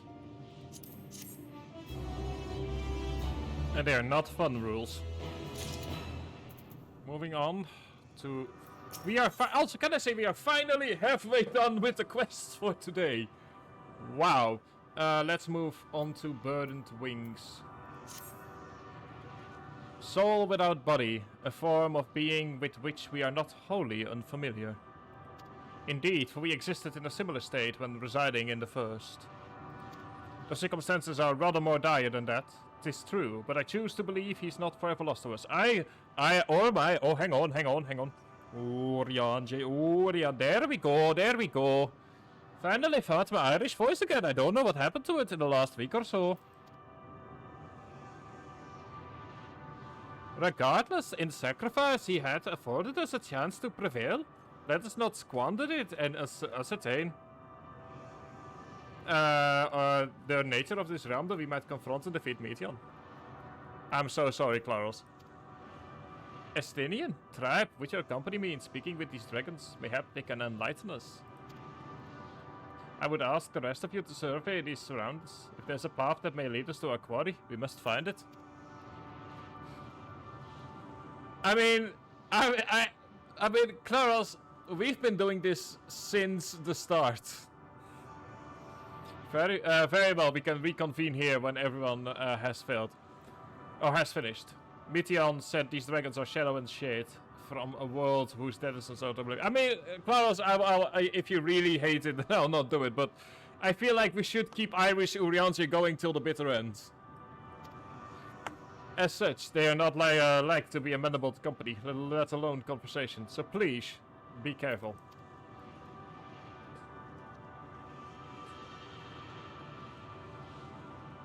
Let us split up and gather what knowledge we may. Fine, I'll keep Irish Urianger away today, if in return I'm allowed to do it during next week's stream.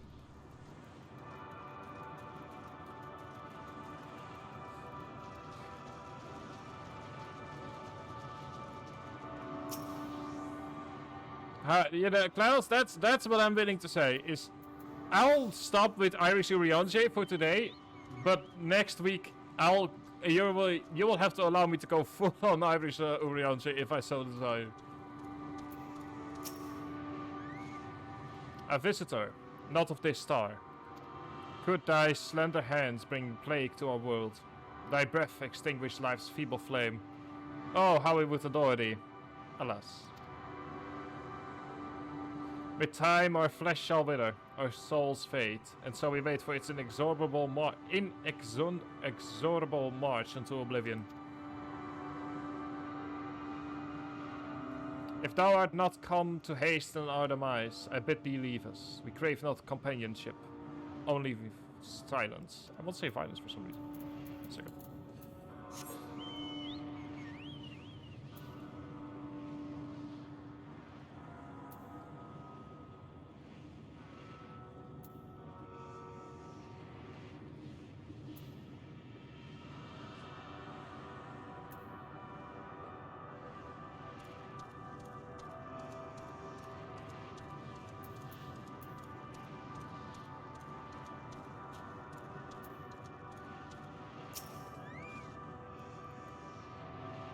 Beyond that distant veil, paradise lost, so glorious, so beautiful.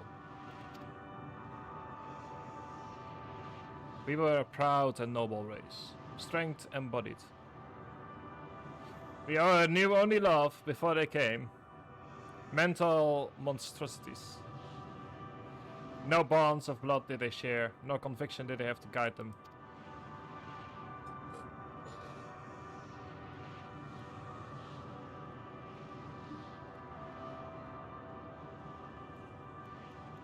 Crushing defeat, never had we known such shame. Stilled now are the winds, though none could feel the wings burdened by ignominy. Hang on, wait, what? What's ignominy meaning? Public shame or disgrace. Oh, there we go.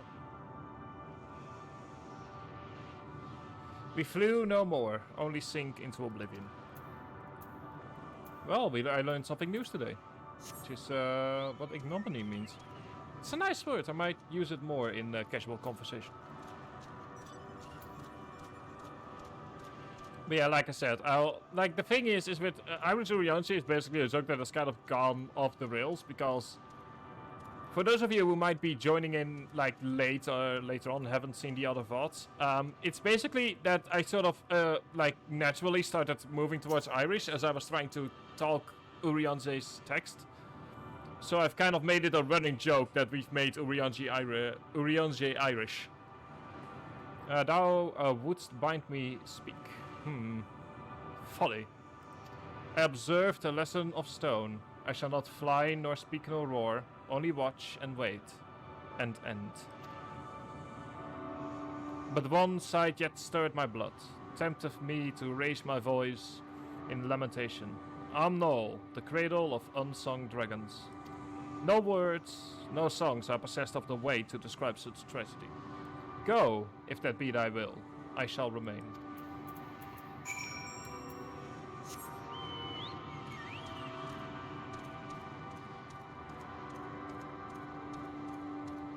But yeah, like the thing with these guys, but the thing with stuff like Irish Urianger is my general rule of thumb is it's fun until the moment that people start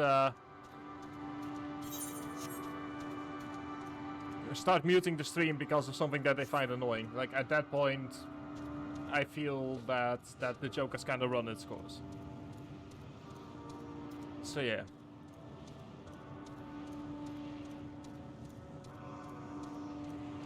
Man, like there is so much just environmental storytelling going on in this place. It's hauntingly beautiful. They let you here as well, did they? It was described to me as the source of their woes and proof of their end. I think I'm beginning to see why. It's a hatching ground. Or was.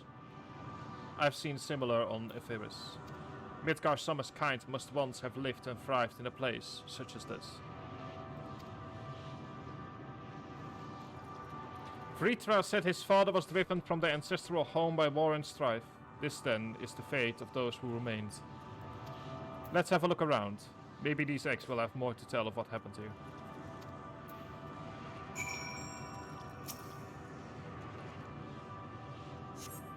Inside the shattered egg you find the remains of an unborn dragon. The body has already begun to decompose. The gelatinous half-dried membrane covering the corpse suggests it failed to emerge. Also, I obviously need to acknowledge the fact that the footsteps are changing as you move into different terrain. A murky liquid has pooled inside this eggshell. The noxious footer is indicative of containment.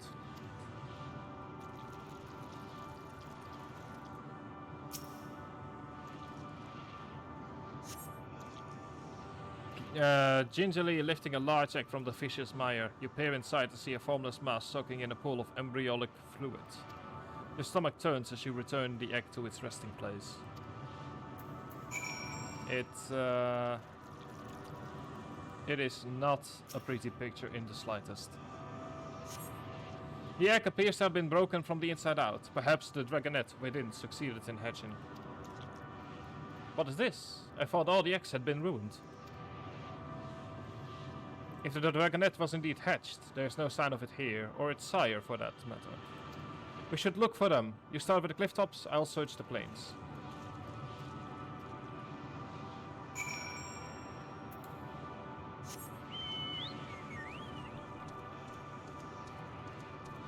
So yeah, we're learning about the woes of the dragons that we have throughout Heavensward and later on seen so many times. One can only wonder how an outside observer would see all of these events transpire. Like, imagine if you are just outside of Ultima Full, like, what would it look like?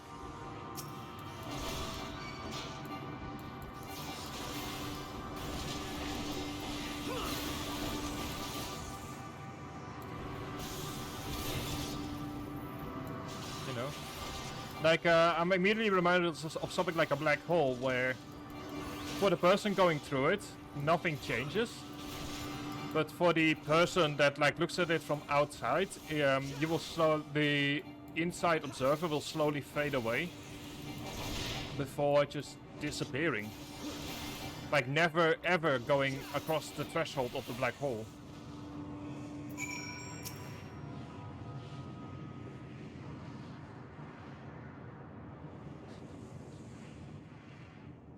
The boisterous howling had been quieted by thy hand, I presume. Everything alright? I thought I heard a dragon, or something resembling one.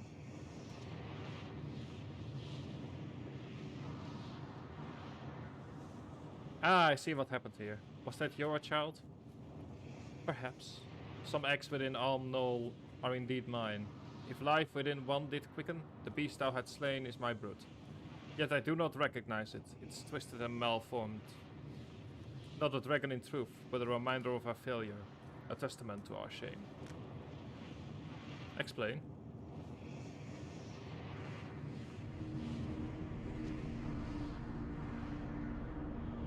They descended from the heavens, cold, heartless machines, and with them rode war and death. With fire and fury, rage and rancor, we gave answer. It was a long and bloody battle, but only the beginning. Untold chaos and destruction swept over the star. In the end, the invaders were victorious. Yet when they looked upon their prize, they deemed it unfit for requisition. We were abandoned to our ruin. The survivors sought to put away their shame, to rebuild, a futile effort. In purest soil, replete with ether, did we once cultivate our nesting grounds. But our lands went barren, and any eggs nurtured in such desolation were fated to rot. What few survived to hatch emerged as abominations. We shall have no new hatchlings. But there are dragons among you capable of journeying to other stars. That there are. Many would make the attempt, each bearing a clutch of eggs. The richest stars were home to the harshest rulers, and the arrival of dragons incited conquest for supremacy. When the fires faded, the wars lost and won, they too were reduced to ash. 'Tis the curse of those who seek life, to be drawn into conflict, to conquer or be conquered. A vicious cycle we now choose to break. We tire of conflict. Of everything. We now wait in sweet merciful silence, free from strife and suffering. Wait, you claim your kind is doomed, but there is another star.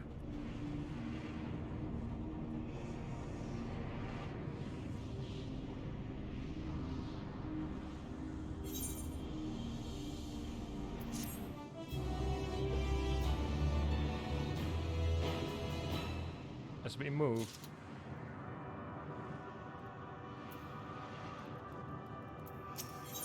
Into a test of will. They want only to brood in silence. To be left alone with their grief until time itself comes to an end. Their sole reward for senseless bloodshed. A pain I understand, and that I wish that I did not. What fools we were. But now isn't the time for such thoughts. The others will want to hear what we've learned. Come. So yeah, the 83-9 quests are basically broken up in 3 parts. We have had the first part, which is basically everything up until Ultima Full. And now the second part, which is this section of Ultima Full.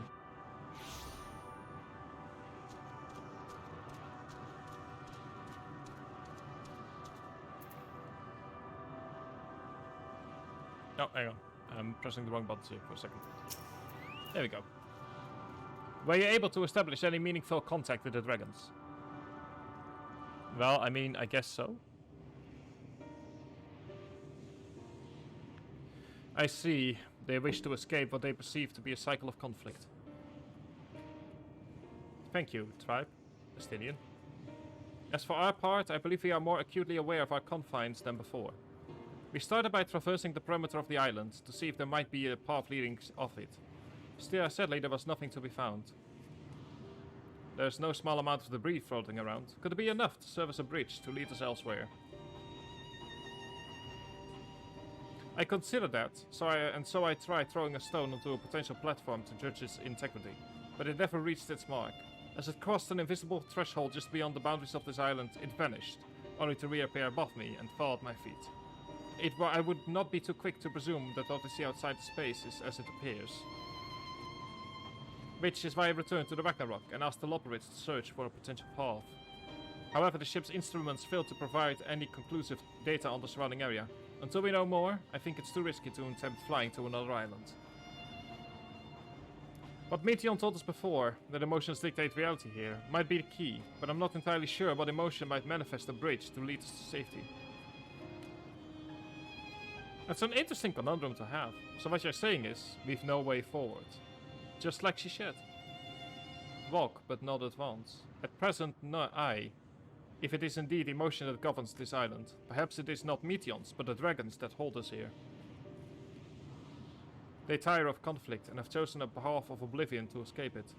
Or rather, they have chosen no path at all, meaning there's no way for the dragons, or anyone here on the island, to advance. A sound theory, disheartening though it may be. If that is the case, what recourse do we have? They are not like to be persuaded to help us. Their reasoning is built on a history of turmoil and strife. Without irrefutable proof, the future is not as bleak as they believe it to be. Mayhap persuasion is not the answer.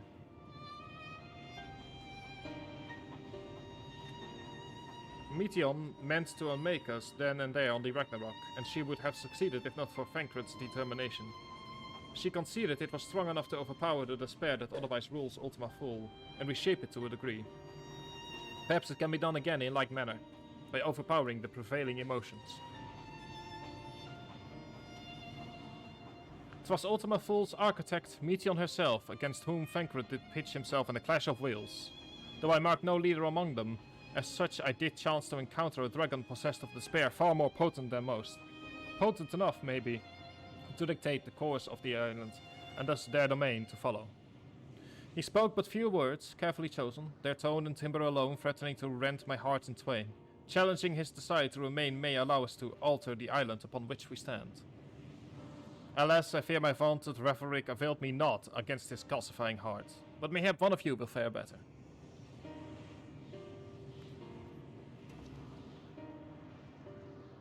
Then I shall guide thee. I'll end, they call him, in the dragon tongue. Thou wilt find him nearby, eyes fixed upon the water. Well, what do we have to lose? Let's get going.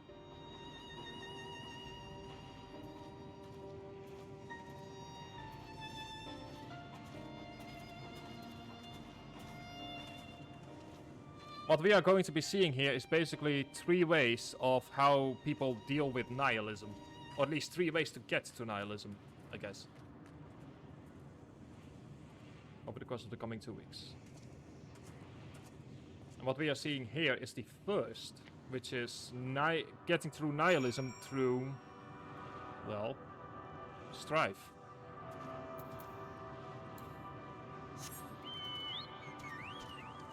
And this is basically when Nietzsche also gets involved, is in the question of how do you deal with... Basically, we're going to be meeting civilizations that all in some way have accepted full-on nihilism. Or the acknowledgement that there's basically nothing to life. Which, as a concept, is only roughly 2 centuries old. Maybe even less, 150 years. Despite the surprising simplicity of the concept, which is basically the idea that nothing matters. But as a full-on theory, philosophical theory, it took a long time to develop, because how do you even, like, live in a world devoid of meaning? Which is where Nietzsche kind of comes into play. But we'll talk about that once we're done talking to Arlend.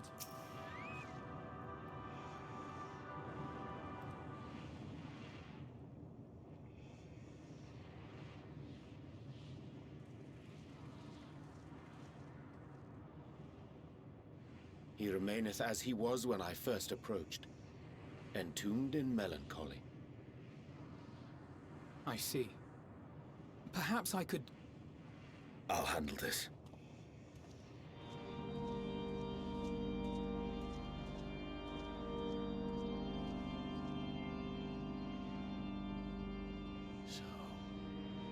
waiting to die like all the others, are you?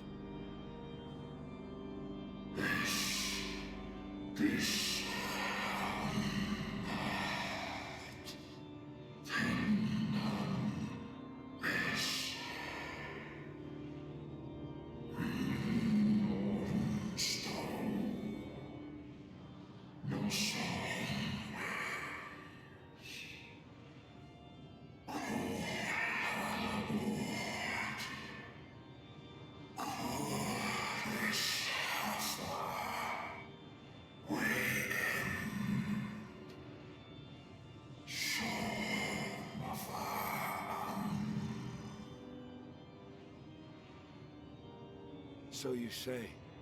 Yet your kind has found a new beginning on our star. One of you braved the Expanse, bearing with him a clutch of eggs. They and their children now rule our skies, their song heard by all.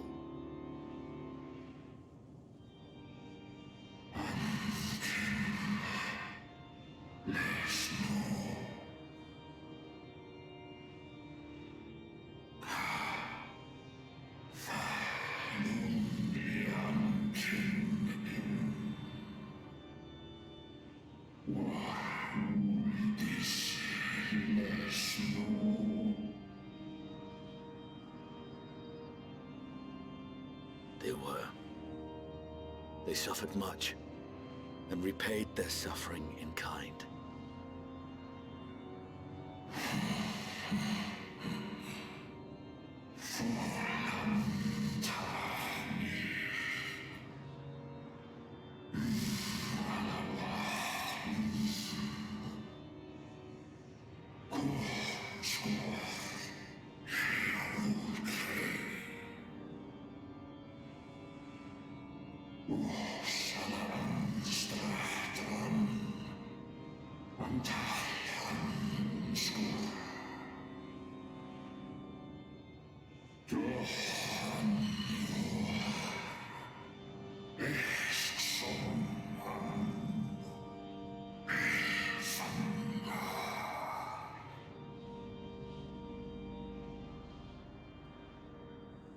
Had your brethren made the selfsame choice, my family might still be alive.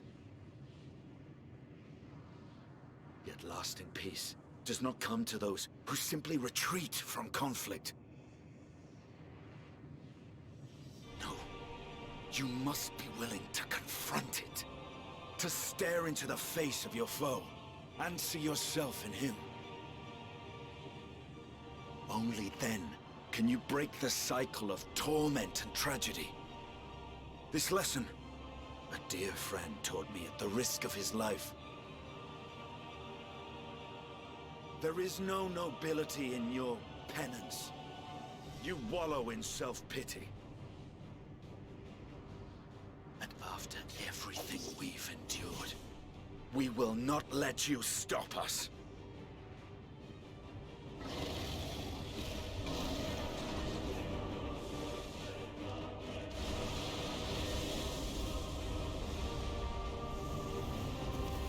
Estinian! Stay back!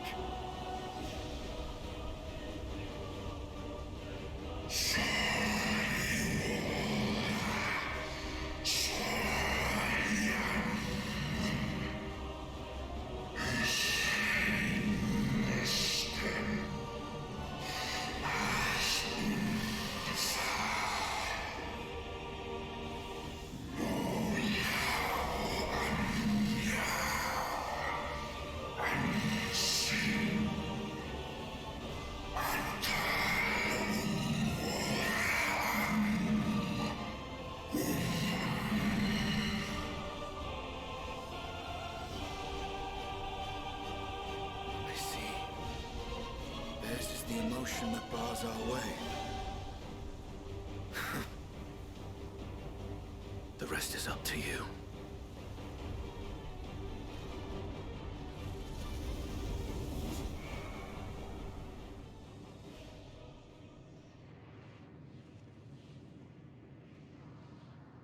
No! Not Estinian too!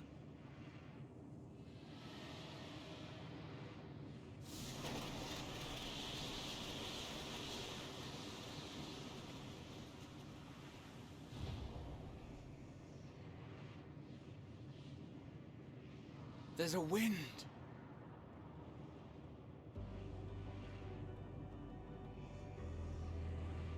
He's opened the way for us. Sacrificed himself to remake this place, like Thancred did.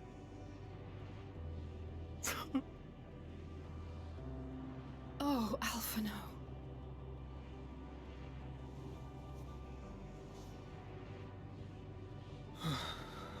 Come. Let us follow the wind. It will not lead us astray. He would not.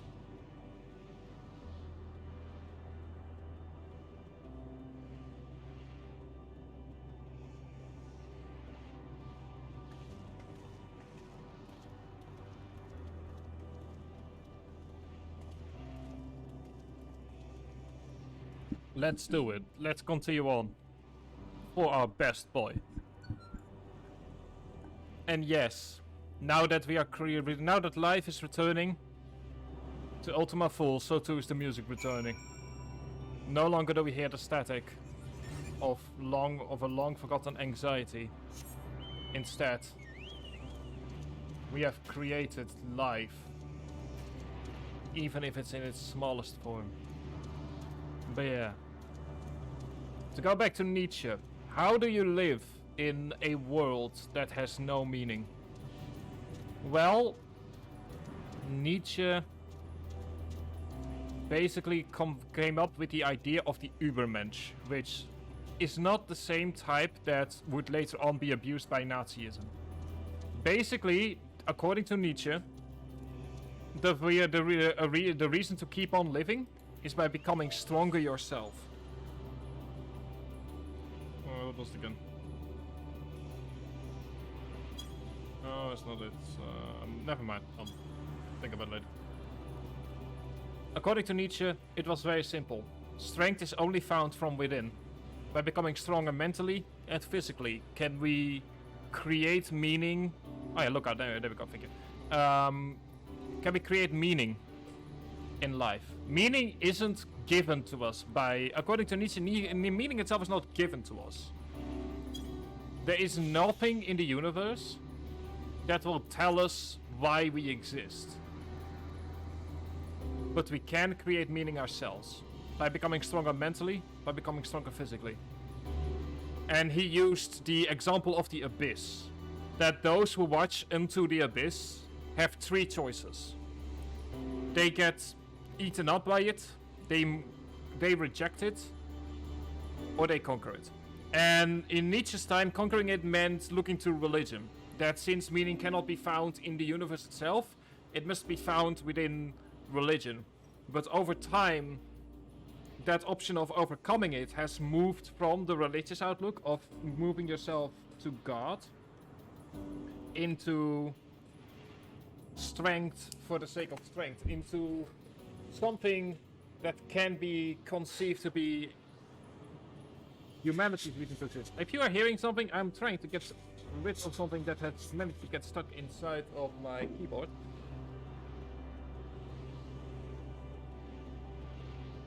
So, my apologies for that. There we go.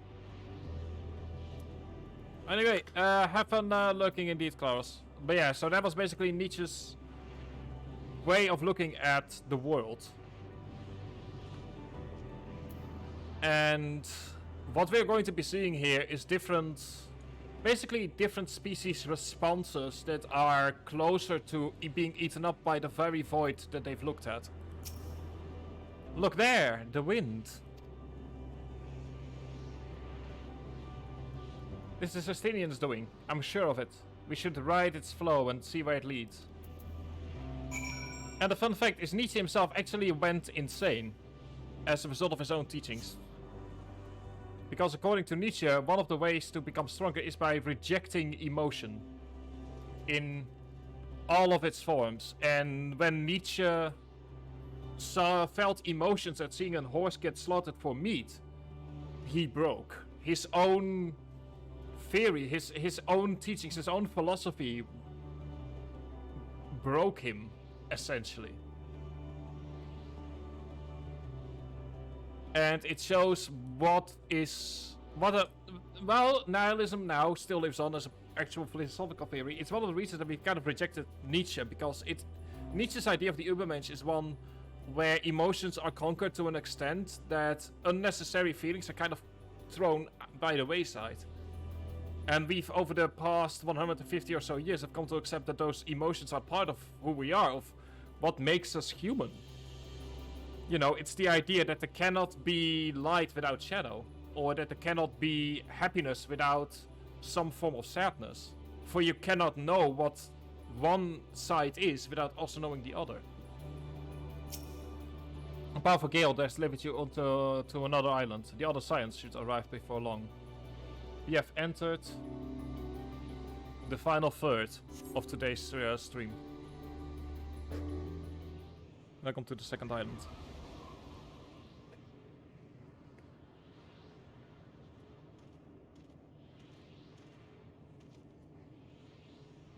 He did it.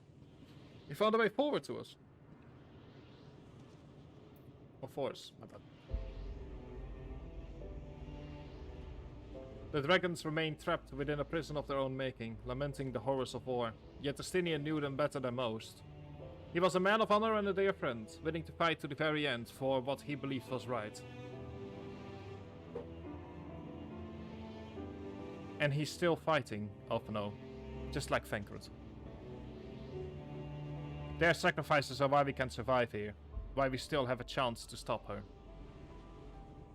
Even in spirit, they're unwilling to give in to despair, and we mustn't either. I should also mention what I said about Nietzsche is like a very high-level overview. There's obviously a lot more nuance to the philosophical understanding, as it is with every philosophy. I feel like that is definitely the thing I need to attach to. It's like it's a very high-level overview of the thing.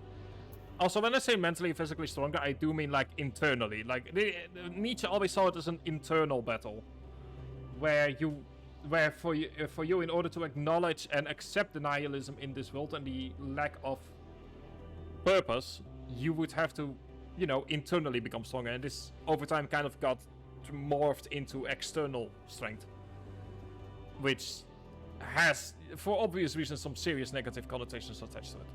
Anyway, moving into roads paved and sacrifice. As Ishtola and Elise said, we must continue.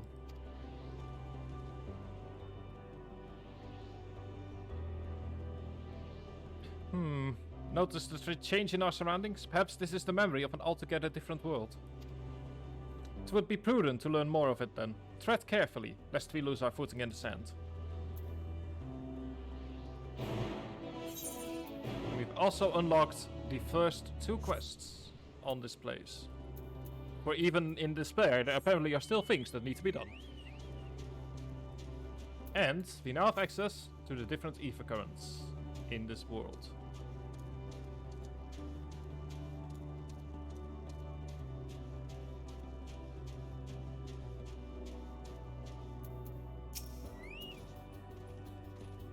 Were it not for the violent crystal embedded in its surface, it would appear as ordinary stone. A curious script has been etched upon them. Alas, it is not a language with which I am familiar. I cannot say I recognize it either. Nor I. The dragons, from which I recall, preserved their knowledge in song and eschew the written word entirely, so we may assume this is the work of another race, one we have yet to encounter. Meteon claimed the dragons of the world suffered a slow death, seeking the release of oblivion. What life we find here, like as not, doth wend its way towards a similar end. We have a drifting ear. What do you suppose that is over there? I'm not sure. It's hard to make out at this distance, but its surface seems to bear the same crystals as this monument.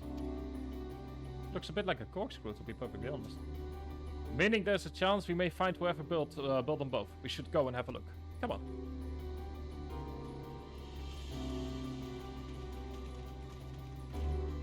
I also really should like make a little specific command for Klaus for whenever whenever you are on stream, and that I can kind of point people towards you.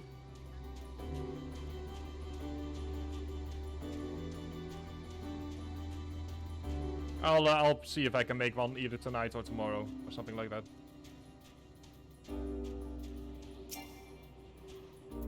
Alright, let's get the first ether current. As per usual, there are 10 to be found. And 5 quests, but that will all be next week. Like, if I can grab them right now, I will. But obviously next week will be when we grab the final ones. It's not like when you even grab all of them already today. Hollow of the Flesh. And the ghostly figure. Hello, ghostly figure. Oh my, different music. Hail, travelers! This is a most unexpected occurrence. Hello. Hello there. Is this your home? Indeed it is. Ah, forgive me, I had forgotten. An exchange of introductions is expected when first meeting those with whom one is unacquainted. Oh god! Don't do that again!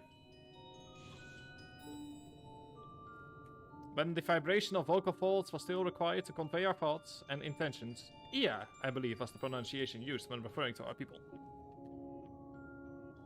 Though it is not entirely applicable given our present state, you are welcome to use this installation. As for nomenclature to address my individual person, I believe that would be pronounced Kopkov. Yes, Kopkov, of the Ia. We have encountered beings that communicate intermittently through thought, but never one that's wholly without voice. I presume we are having this conversation via the medium of ether, or dynamis, as the space is suffused with vast quantities of it. Fascinating in either case. I gather your response to my presence is positive then? That is well, for there is something I wish to ask of you. Like yourselves, we Ia are ether-based life forms. Therefore, it may be surmised that your bodies are of comparable biological composition to those we once possessed. I have a number of queries regarding your subjective perception of the 5 senses: sight, sound, taste, touch, and smell. In total, I have prepared 198,712,180,827. That's rather a lot, isn't it? Ah, my apologies. I've omitted a great many details necessary to understanding the nature of my request. Though we dispensed with our corporeal vessels long ago, we have rediscovered a need for the flesh, and have endeavored to recreate our erstwhile forms. However, all pertinent records have been lost due to the passage of time. Take, for example, the nervous system. It is well within our power to recreate, but we have no frame of reference for sensations once experienced by our people, which may compromise our ability to interact with our physical environment. And the reason you need to regain corporeal forms... Why, to bring an end to our existence, of course. Wait, what? Ah, yes, of course. Though need is perhaps too strong a word. It would be a simple matter to unmake ourselves through the use of etheric exsanguinators, but such a death seems inadequate. There are traditionalists among us believe proper death requires an inescapable sense of impertinence in one's final moments, an experience found only with bodies of flesh. Yay! We should very much like to hear more of your plans. In exchange, we will answer any questions you have to the best of our ability. We've gone from waiting for the end to actively trying to reach it. Please don't. No! Ugh. For some reason, that's honestly. Ugh. Very well, to ensure efficient exchange, I hereby invite you to our home. Yes, the abode of the Ia, where we traditionalists prepare for our demise. I presume your consent to answer questions is indicative of tactic approval of our plans, in which case your cooperation is greatly appreciated. I must caution you, however, to be mindful of the Ia wandering the desert. Their desires for bodies of flesh could be described as overzealous, if you would follow me. This is going rather smoothly, not that I'm complaining, mind. Even so, we must forget the aim is oblivion, much like the dragons. Though I fail to see why a civilization so seemingly advanced would choose to unmake all they have created. At any rate, we'll find no answers dallying here. Let's be on our way. Gotta say, like, what the Ia are doing with their heads is, for me, on the same level as, like, the sound of footsteps in the snow, in that it just, I don't know why, it just, that's kind of the sound I make whenever I hear it. Or in this case, see it. Also, in the case of snow, my teeth are becoming surprisingly anxious.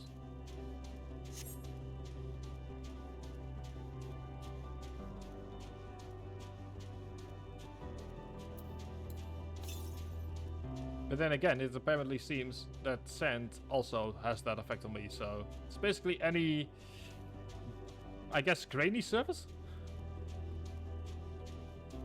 But that might be because I always had like some very sensitive teeth. But yeah, welcome to the abode of the ear. Welcome to our abode. Most of our compeers you will find remain idle in their domiciles, though your quizzical expressions indicate my phrasing is unclear. I speak, of course, of the violet crystalline constructs hanging from the stone structures there. You say they remain idle, but what of your work to regain corporeal bodies? An astute question, and understandable given your finite nature. We have no desire to pursue our research, for it is no longer necessary. In our idleness, we are struck by sudden inspiration. We rise to pursue said inspiration to its conclusion. This is why I was present for your arrival, and why I continue to engage with you still. But while the others are not currently in a motile state, rest assured they would not object were you to disturb their respite. You need only cast your thoughts towards one of the crystalline structures to communicate.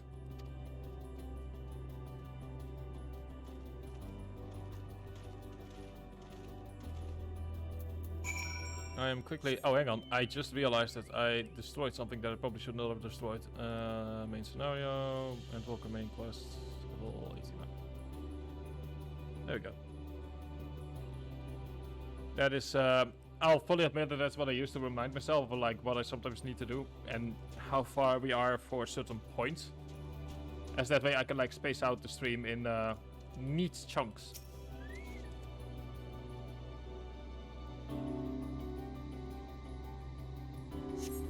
You will cast your thoughts towards the crystalline domicile, but there's no response. But yeah. So the dragons basically just wait for the end, whereas the ear are typically actively moving towards that, insofar as that when they have I guess the inspiration to kill themselves? If I understand that correctly, which not sure how to feel about that. Also, this is just beautiful. It's a I guess hauntingly beautiful is the best way to describe it.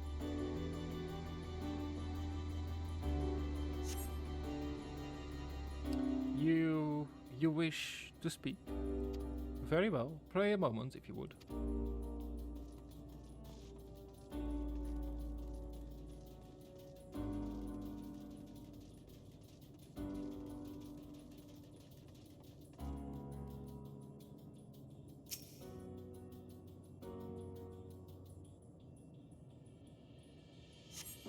Why we seek our end, you ask? If you wish to know, I will tell you. Just a moment. I must remember. What form did I take when I last emerged? I mean, I guess as far as, like, efficiency goes.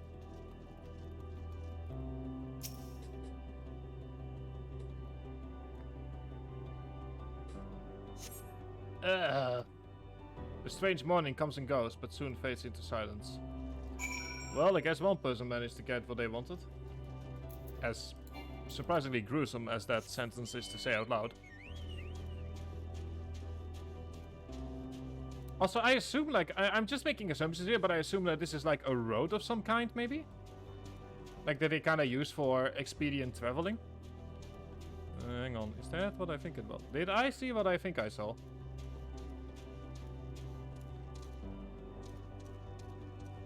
There's kind of the problem with the fact that they are using green in this place for a lot of different things. That it's a bit harder to figure out if I might have accidentally stumbled upon an ether current. But the answer is seemingly no. Did your inquiries yield satisfactory responses? I see. If they fail to answer, then it's likely because their minds have unraveled due to prolonged idleness. They are not but concentrated ether now. Worry not, there are no others who have need of these lodgings, and they will not prove a hindrance to remain as they are. But more importantly, you said some few did answer your request for an audience, yes? I imagine they will be with us ere long. Moving into the second to last quest for today, Fresh Abandoned.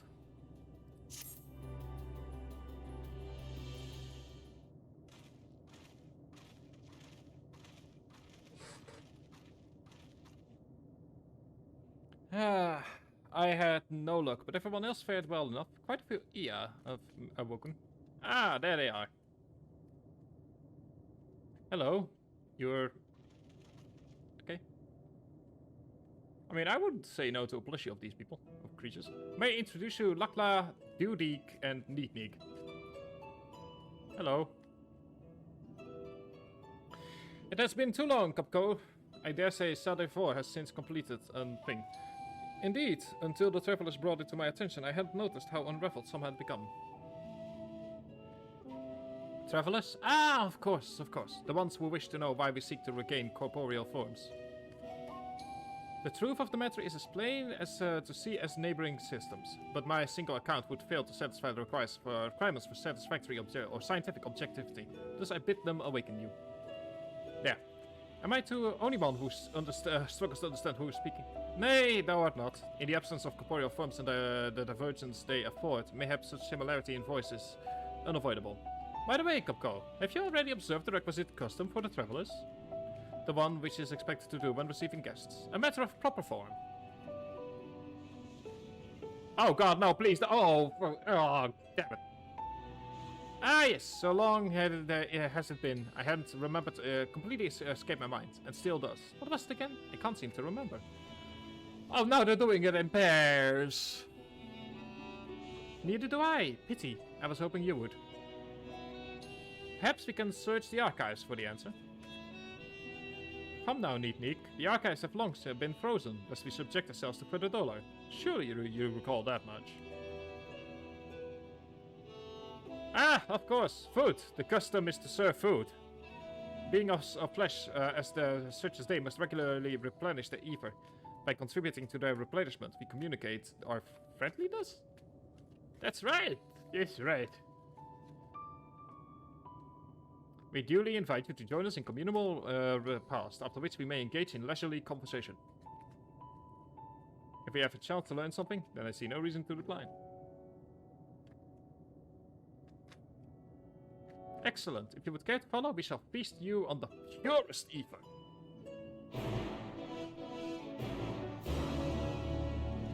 Right.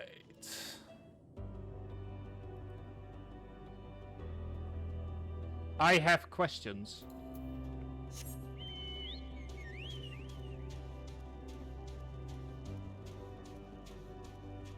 One of them is, could they please stop doing whatever it is that they're doing with their heads?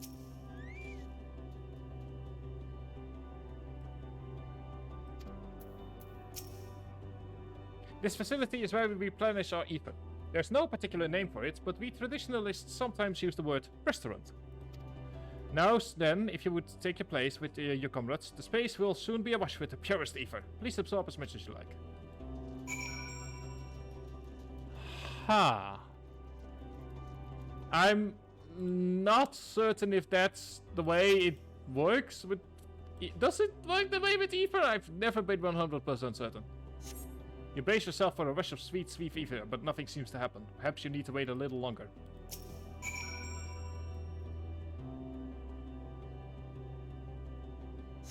You brace yourself again, but again, nothing seems to happen. Just as I had suspected. As meticulous as one might recreate the EA's homeworld, this is Ultima Thule, when one cannot simply generate ether here. As recreations, our friends are oblivious to this fact, to the very truth of their existence, much like the phantoms of the recreated Amarot. However appearances may seem, we must be ever mindful that it is the memories of the dead with whom we deal.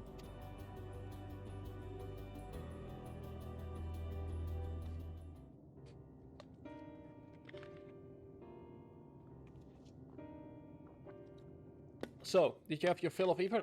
Yes. Unless we couldn't absorb it, a deficiency in our forms, it would seem. Oh, how very unfortunate. May I ask how you normally replenish your ether?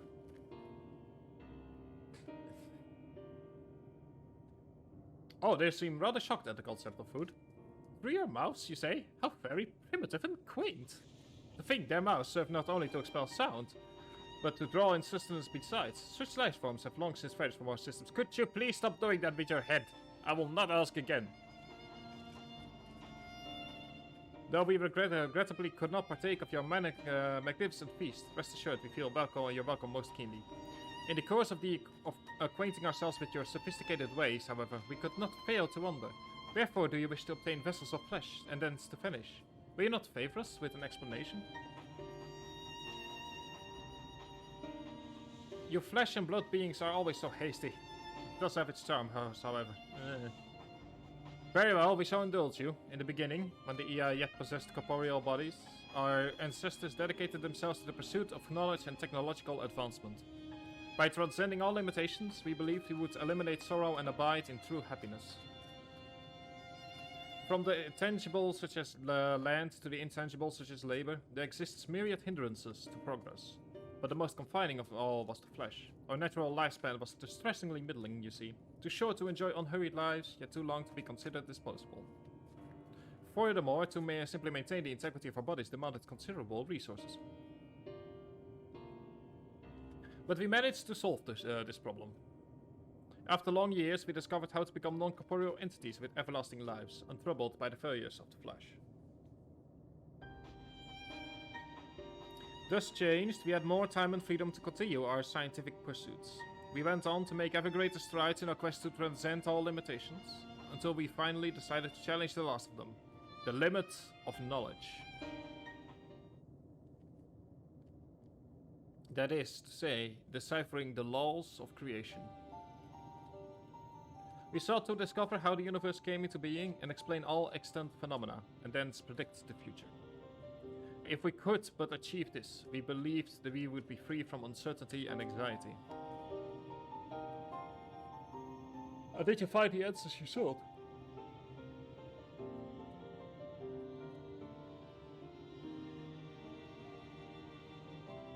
Yes, we did. Our efforts revealed to us a fundamental truth. Knowledge of said truth is essential for the continuation of our conversation. If you would learn more, we will share it with you. No, we mustn't. Primitive as they are, it would be unspeakably cruel to deprive them of their ignorance. They are possessed of corporeal forms, their lives readily ended. As those who have gone before, is it not our duty to warn them? What think you? What do you think?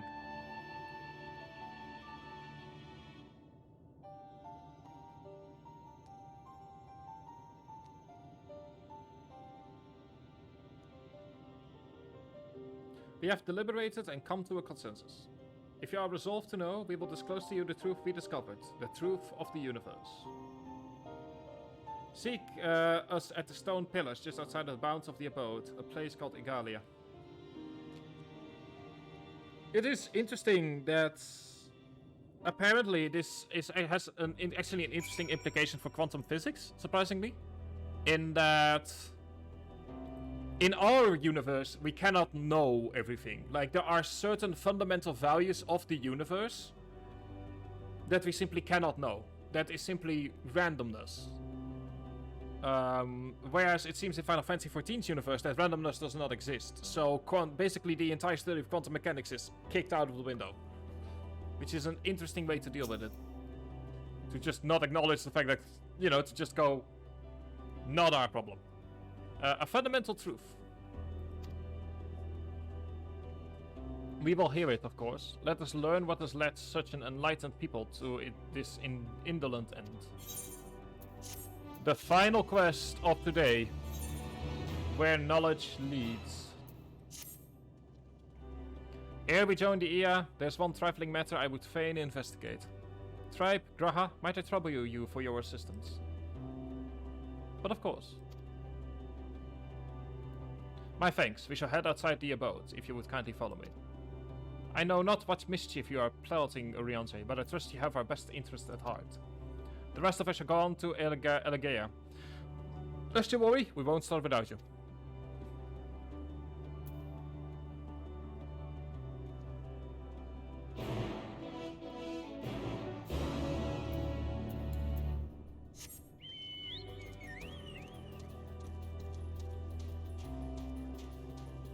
So yeah, whatever truth could have been discovered. So whatever truth so horrible in its simplicity was found that they desired oblivion instead of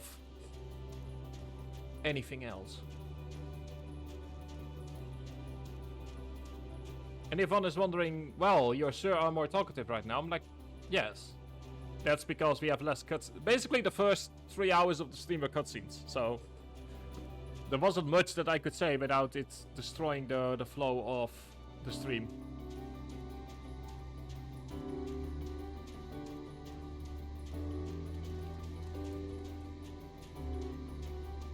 Oh, huh. It's, Oh! Hang on. I have a need to know. Okay, I cannot dive in it. Oh, I can probably fish in here. Where do I need to go? That way. Oh, this is where the fishing holes are, aren't they?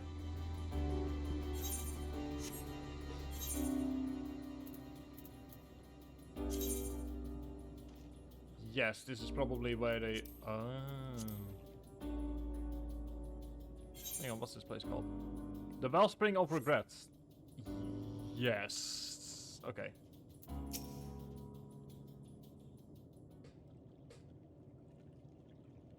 Aye, this place shall serve. Is this the spring that you wish to investigate? Or is it the spring you wish to investigate? Pray forgive me, my friends, but there's not to investigate. It was but a promise to speak in private.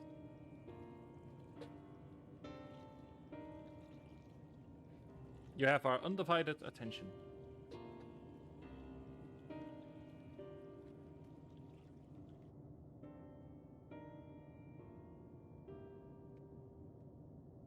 As we have established, here in Ultima Thule, those denizens of the ruined stars are recreated in their twilight days.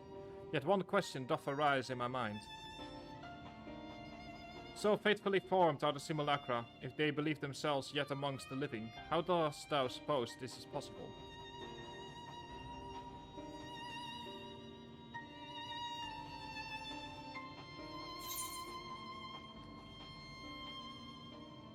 Yeah, Meteon has taken their hearts unto her souls.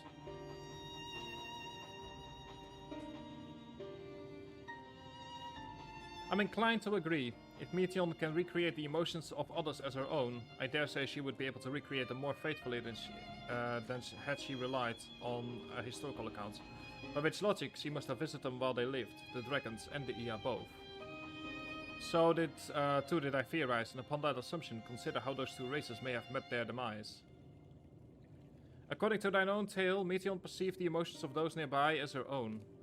A heightened sense of empathy intrinsic to her nature as an Endwalker. In the course of her starfaring journey, if she encountered beings who strongly desired a cessation of their existence, she would be powerless before that desire. Even as she possessed the power to grant it, the power of Dynamis. It is my supposition that, overwhelmed by the longing for death, Meteon did unleash Dynamis and ushered the dragons and the Ia unto their doom.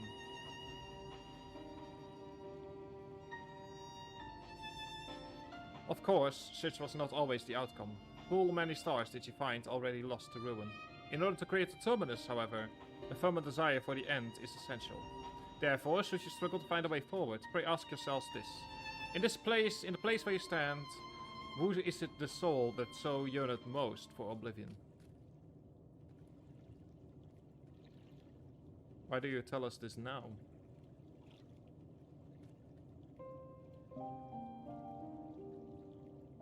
Ne'er again would I betray your trust. This pledge did I make to my comrades in bringing thee into my confidence. I would remain true to my word.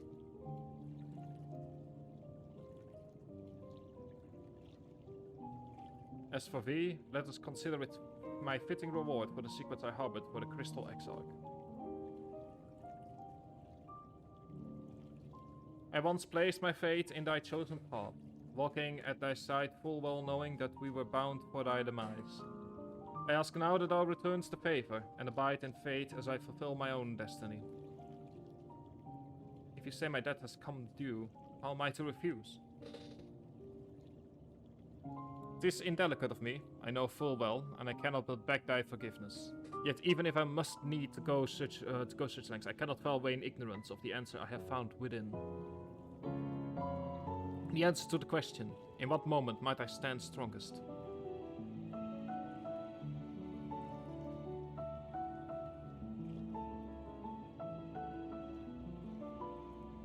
After all that we've been through, I will say only this. Do what you must, and see your conviction through. I shall, my friend. I shall. Without further ado then, let us join our comrades.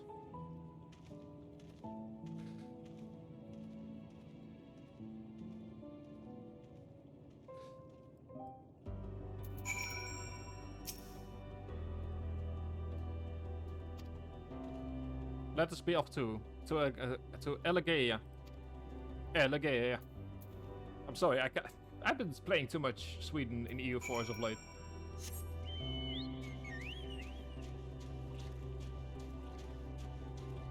Yeah, here we see yet another star taken.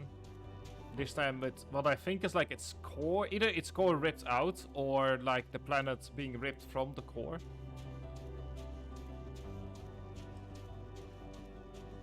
We see, well, this is essentially a black hole. What once gave life. How that would work without quantum mechanics is a different topic, but hey.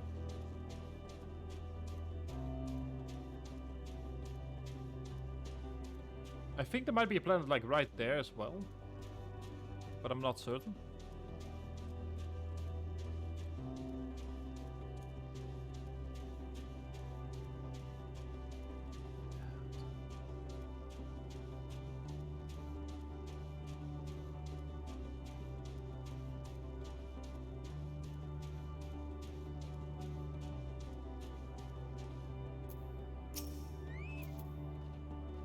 It seems everyone is accounted for. Shall we then? It seems that someone else is going through this as well at the same time. Please continue. Tell us about this truth you discovered. Very well.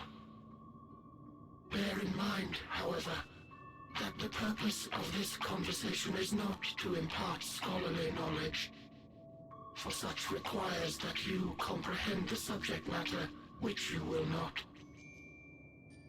We will forego the intricacies of our scientific methodology and deal only with the conclusion, the end of our society and our world. We acknowledge, with regret, that your star is in the midst of the same panic-induced cataclysm that befell Deneb 3. As such, in order to avoid causing undue distress, we will refrain from explicitly stating how much time you have remaining. You are entirely too kind. I pray you recount your tale as you see fit.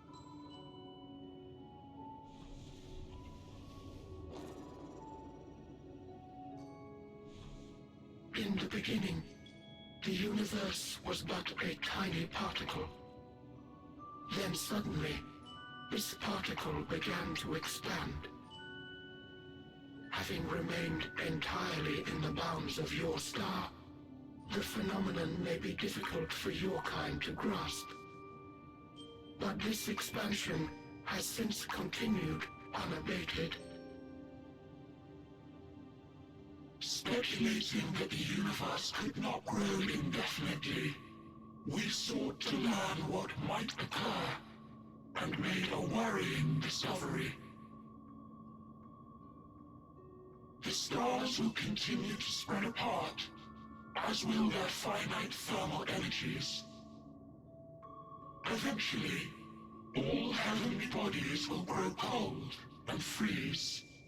No new stars will be born, and the universe will enter into an eternal ice age.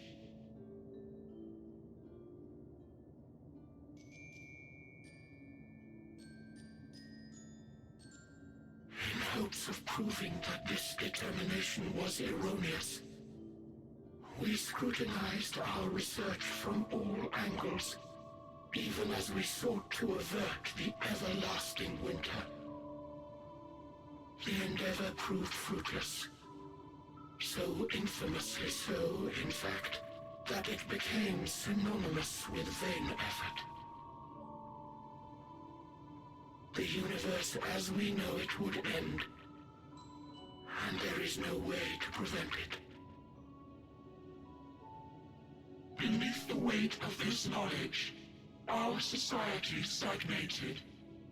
Though we had time still, it was a cold comfort. Why strive for anything when desolation is assured? When our wealth of wisdom, accumulated since the dawning of our kind, would be forever lost. No civilization would rise from our ashes. No scholar recover our knowledge. In silence unbroken, naught would stir.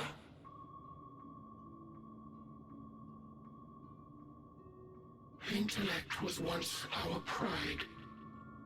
Overnight, it became our shame. Our works, monuments to futility. Immortality, our greatest invention, became a source of suffering. Rather than suffer on, many chose to unmake themselves by means of etheric exsanguinators.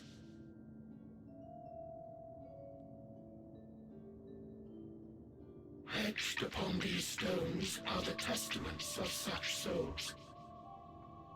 Though many left no words at all, thinking it a pointless gesture.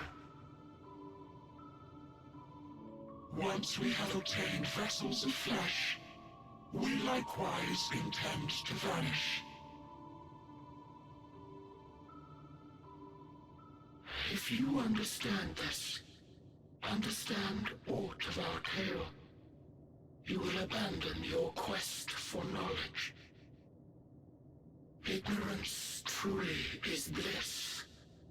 If you would cling to your illusory happiness, remain primitive and pure. It is the only way.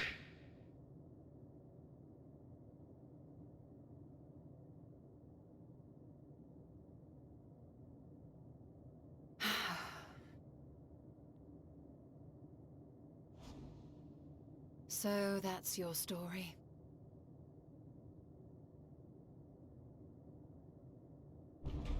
While I appreciate your advice, I will not heed it. Convinced though you may be of this truth, it is yours and not mine. Indeed, truth, I have ever believed, is in the eye of the beholder. Ah, moral relativism. Are you suggesting that we have reached a faulty conclusion? That our science failed us? Hardly.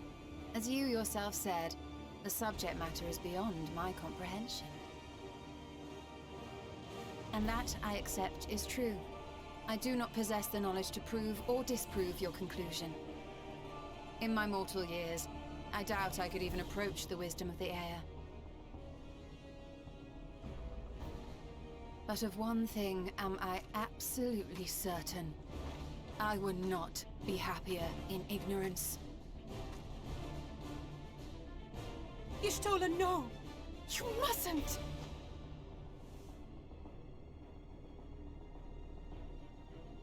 The most important lesson I've learned is that learning isn't simply passing one's eyes over words. Nay, 'tis when understood for oneself that knowledge attains its true value. This is what has sustained me, driven me onward in joy and wonder, in anger and sorrow.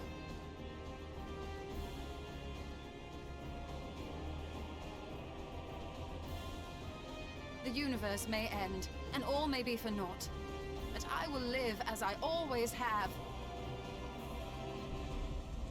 I will always seek out new knowledge. And no conclusion of yours, no matter how grim, can dampen my desire.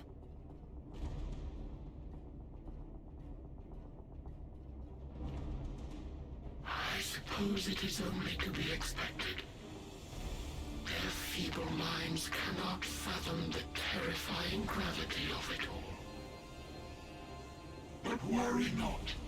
We consider it our duty to enlighten you, and we will not stop until you grasp the full extent of our despair.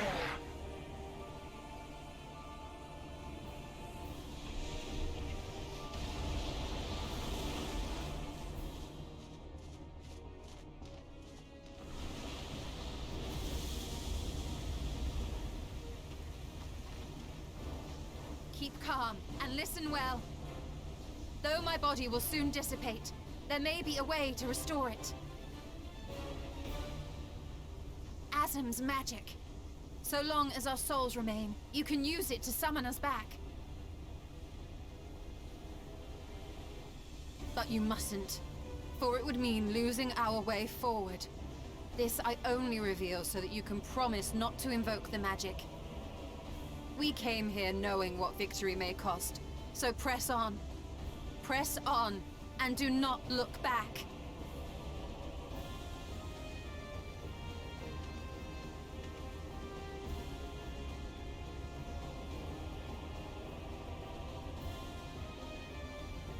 I shall join thee. As subterfuge is not required, thou shalt not suffer for mine absence. Urianger. My resolve hath never been as strong as thine. Full oft have I wavered in my decisions, and afterwards been stricken with regret. In spite of this, I may still stand with my comrades, supporting them as they attempt the greatest of feats. This truth I have learned in the course of our journey. And many though my shortcomings may be, I may also claim to excel in prophecies. My studies, into which have granted me the flexibility of mind needed to bend this malleable reality.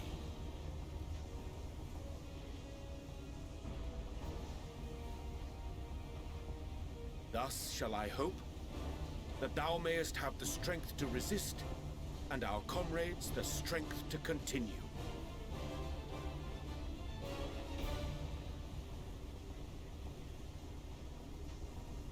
With you to urge us on, how could we possibly fail?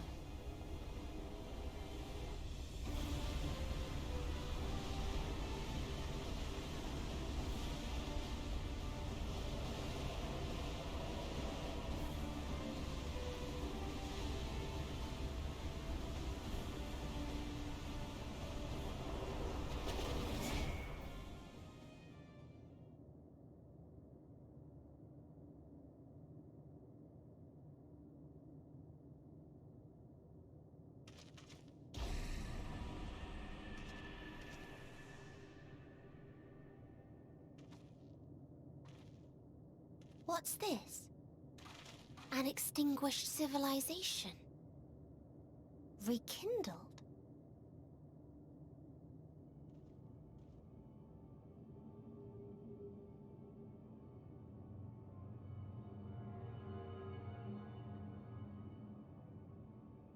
That's right. Our quest doesn't end here. We'll press on, and we will find you.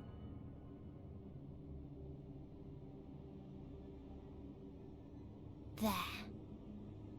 That's where you'll find me. Is that another star? Of the stars we visited, most were already devoid of life. And where there was life still, the inhabitants wished for death. But even death, we learned, isn't truly the end. It is but a part of the cycle of rebirth.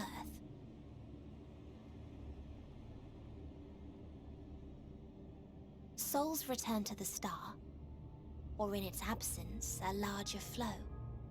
And eventually they are reborn. Alive again, to know suffering anew.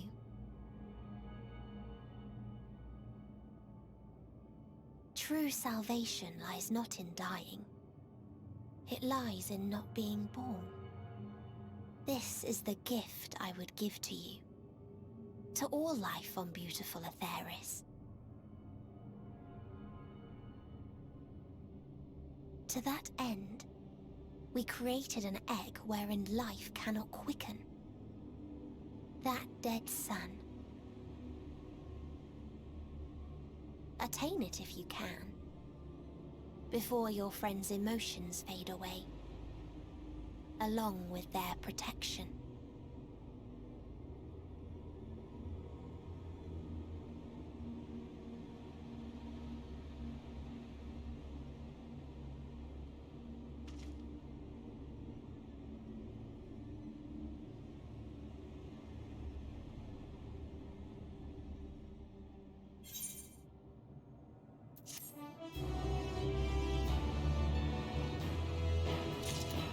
And so,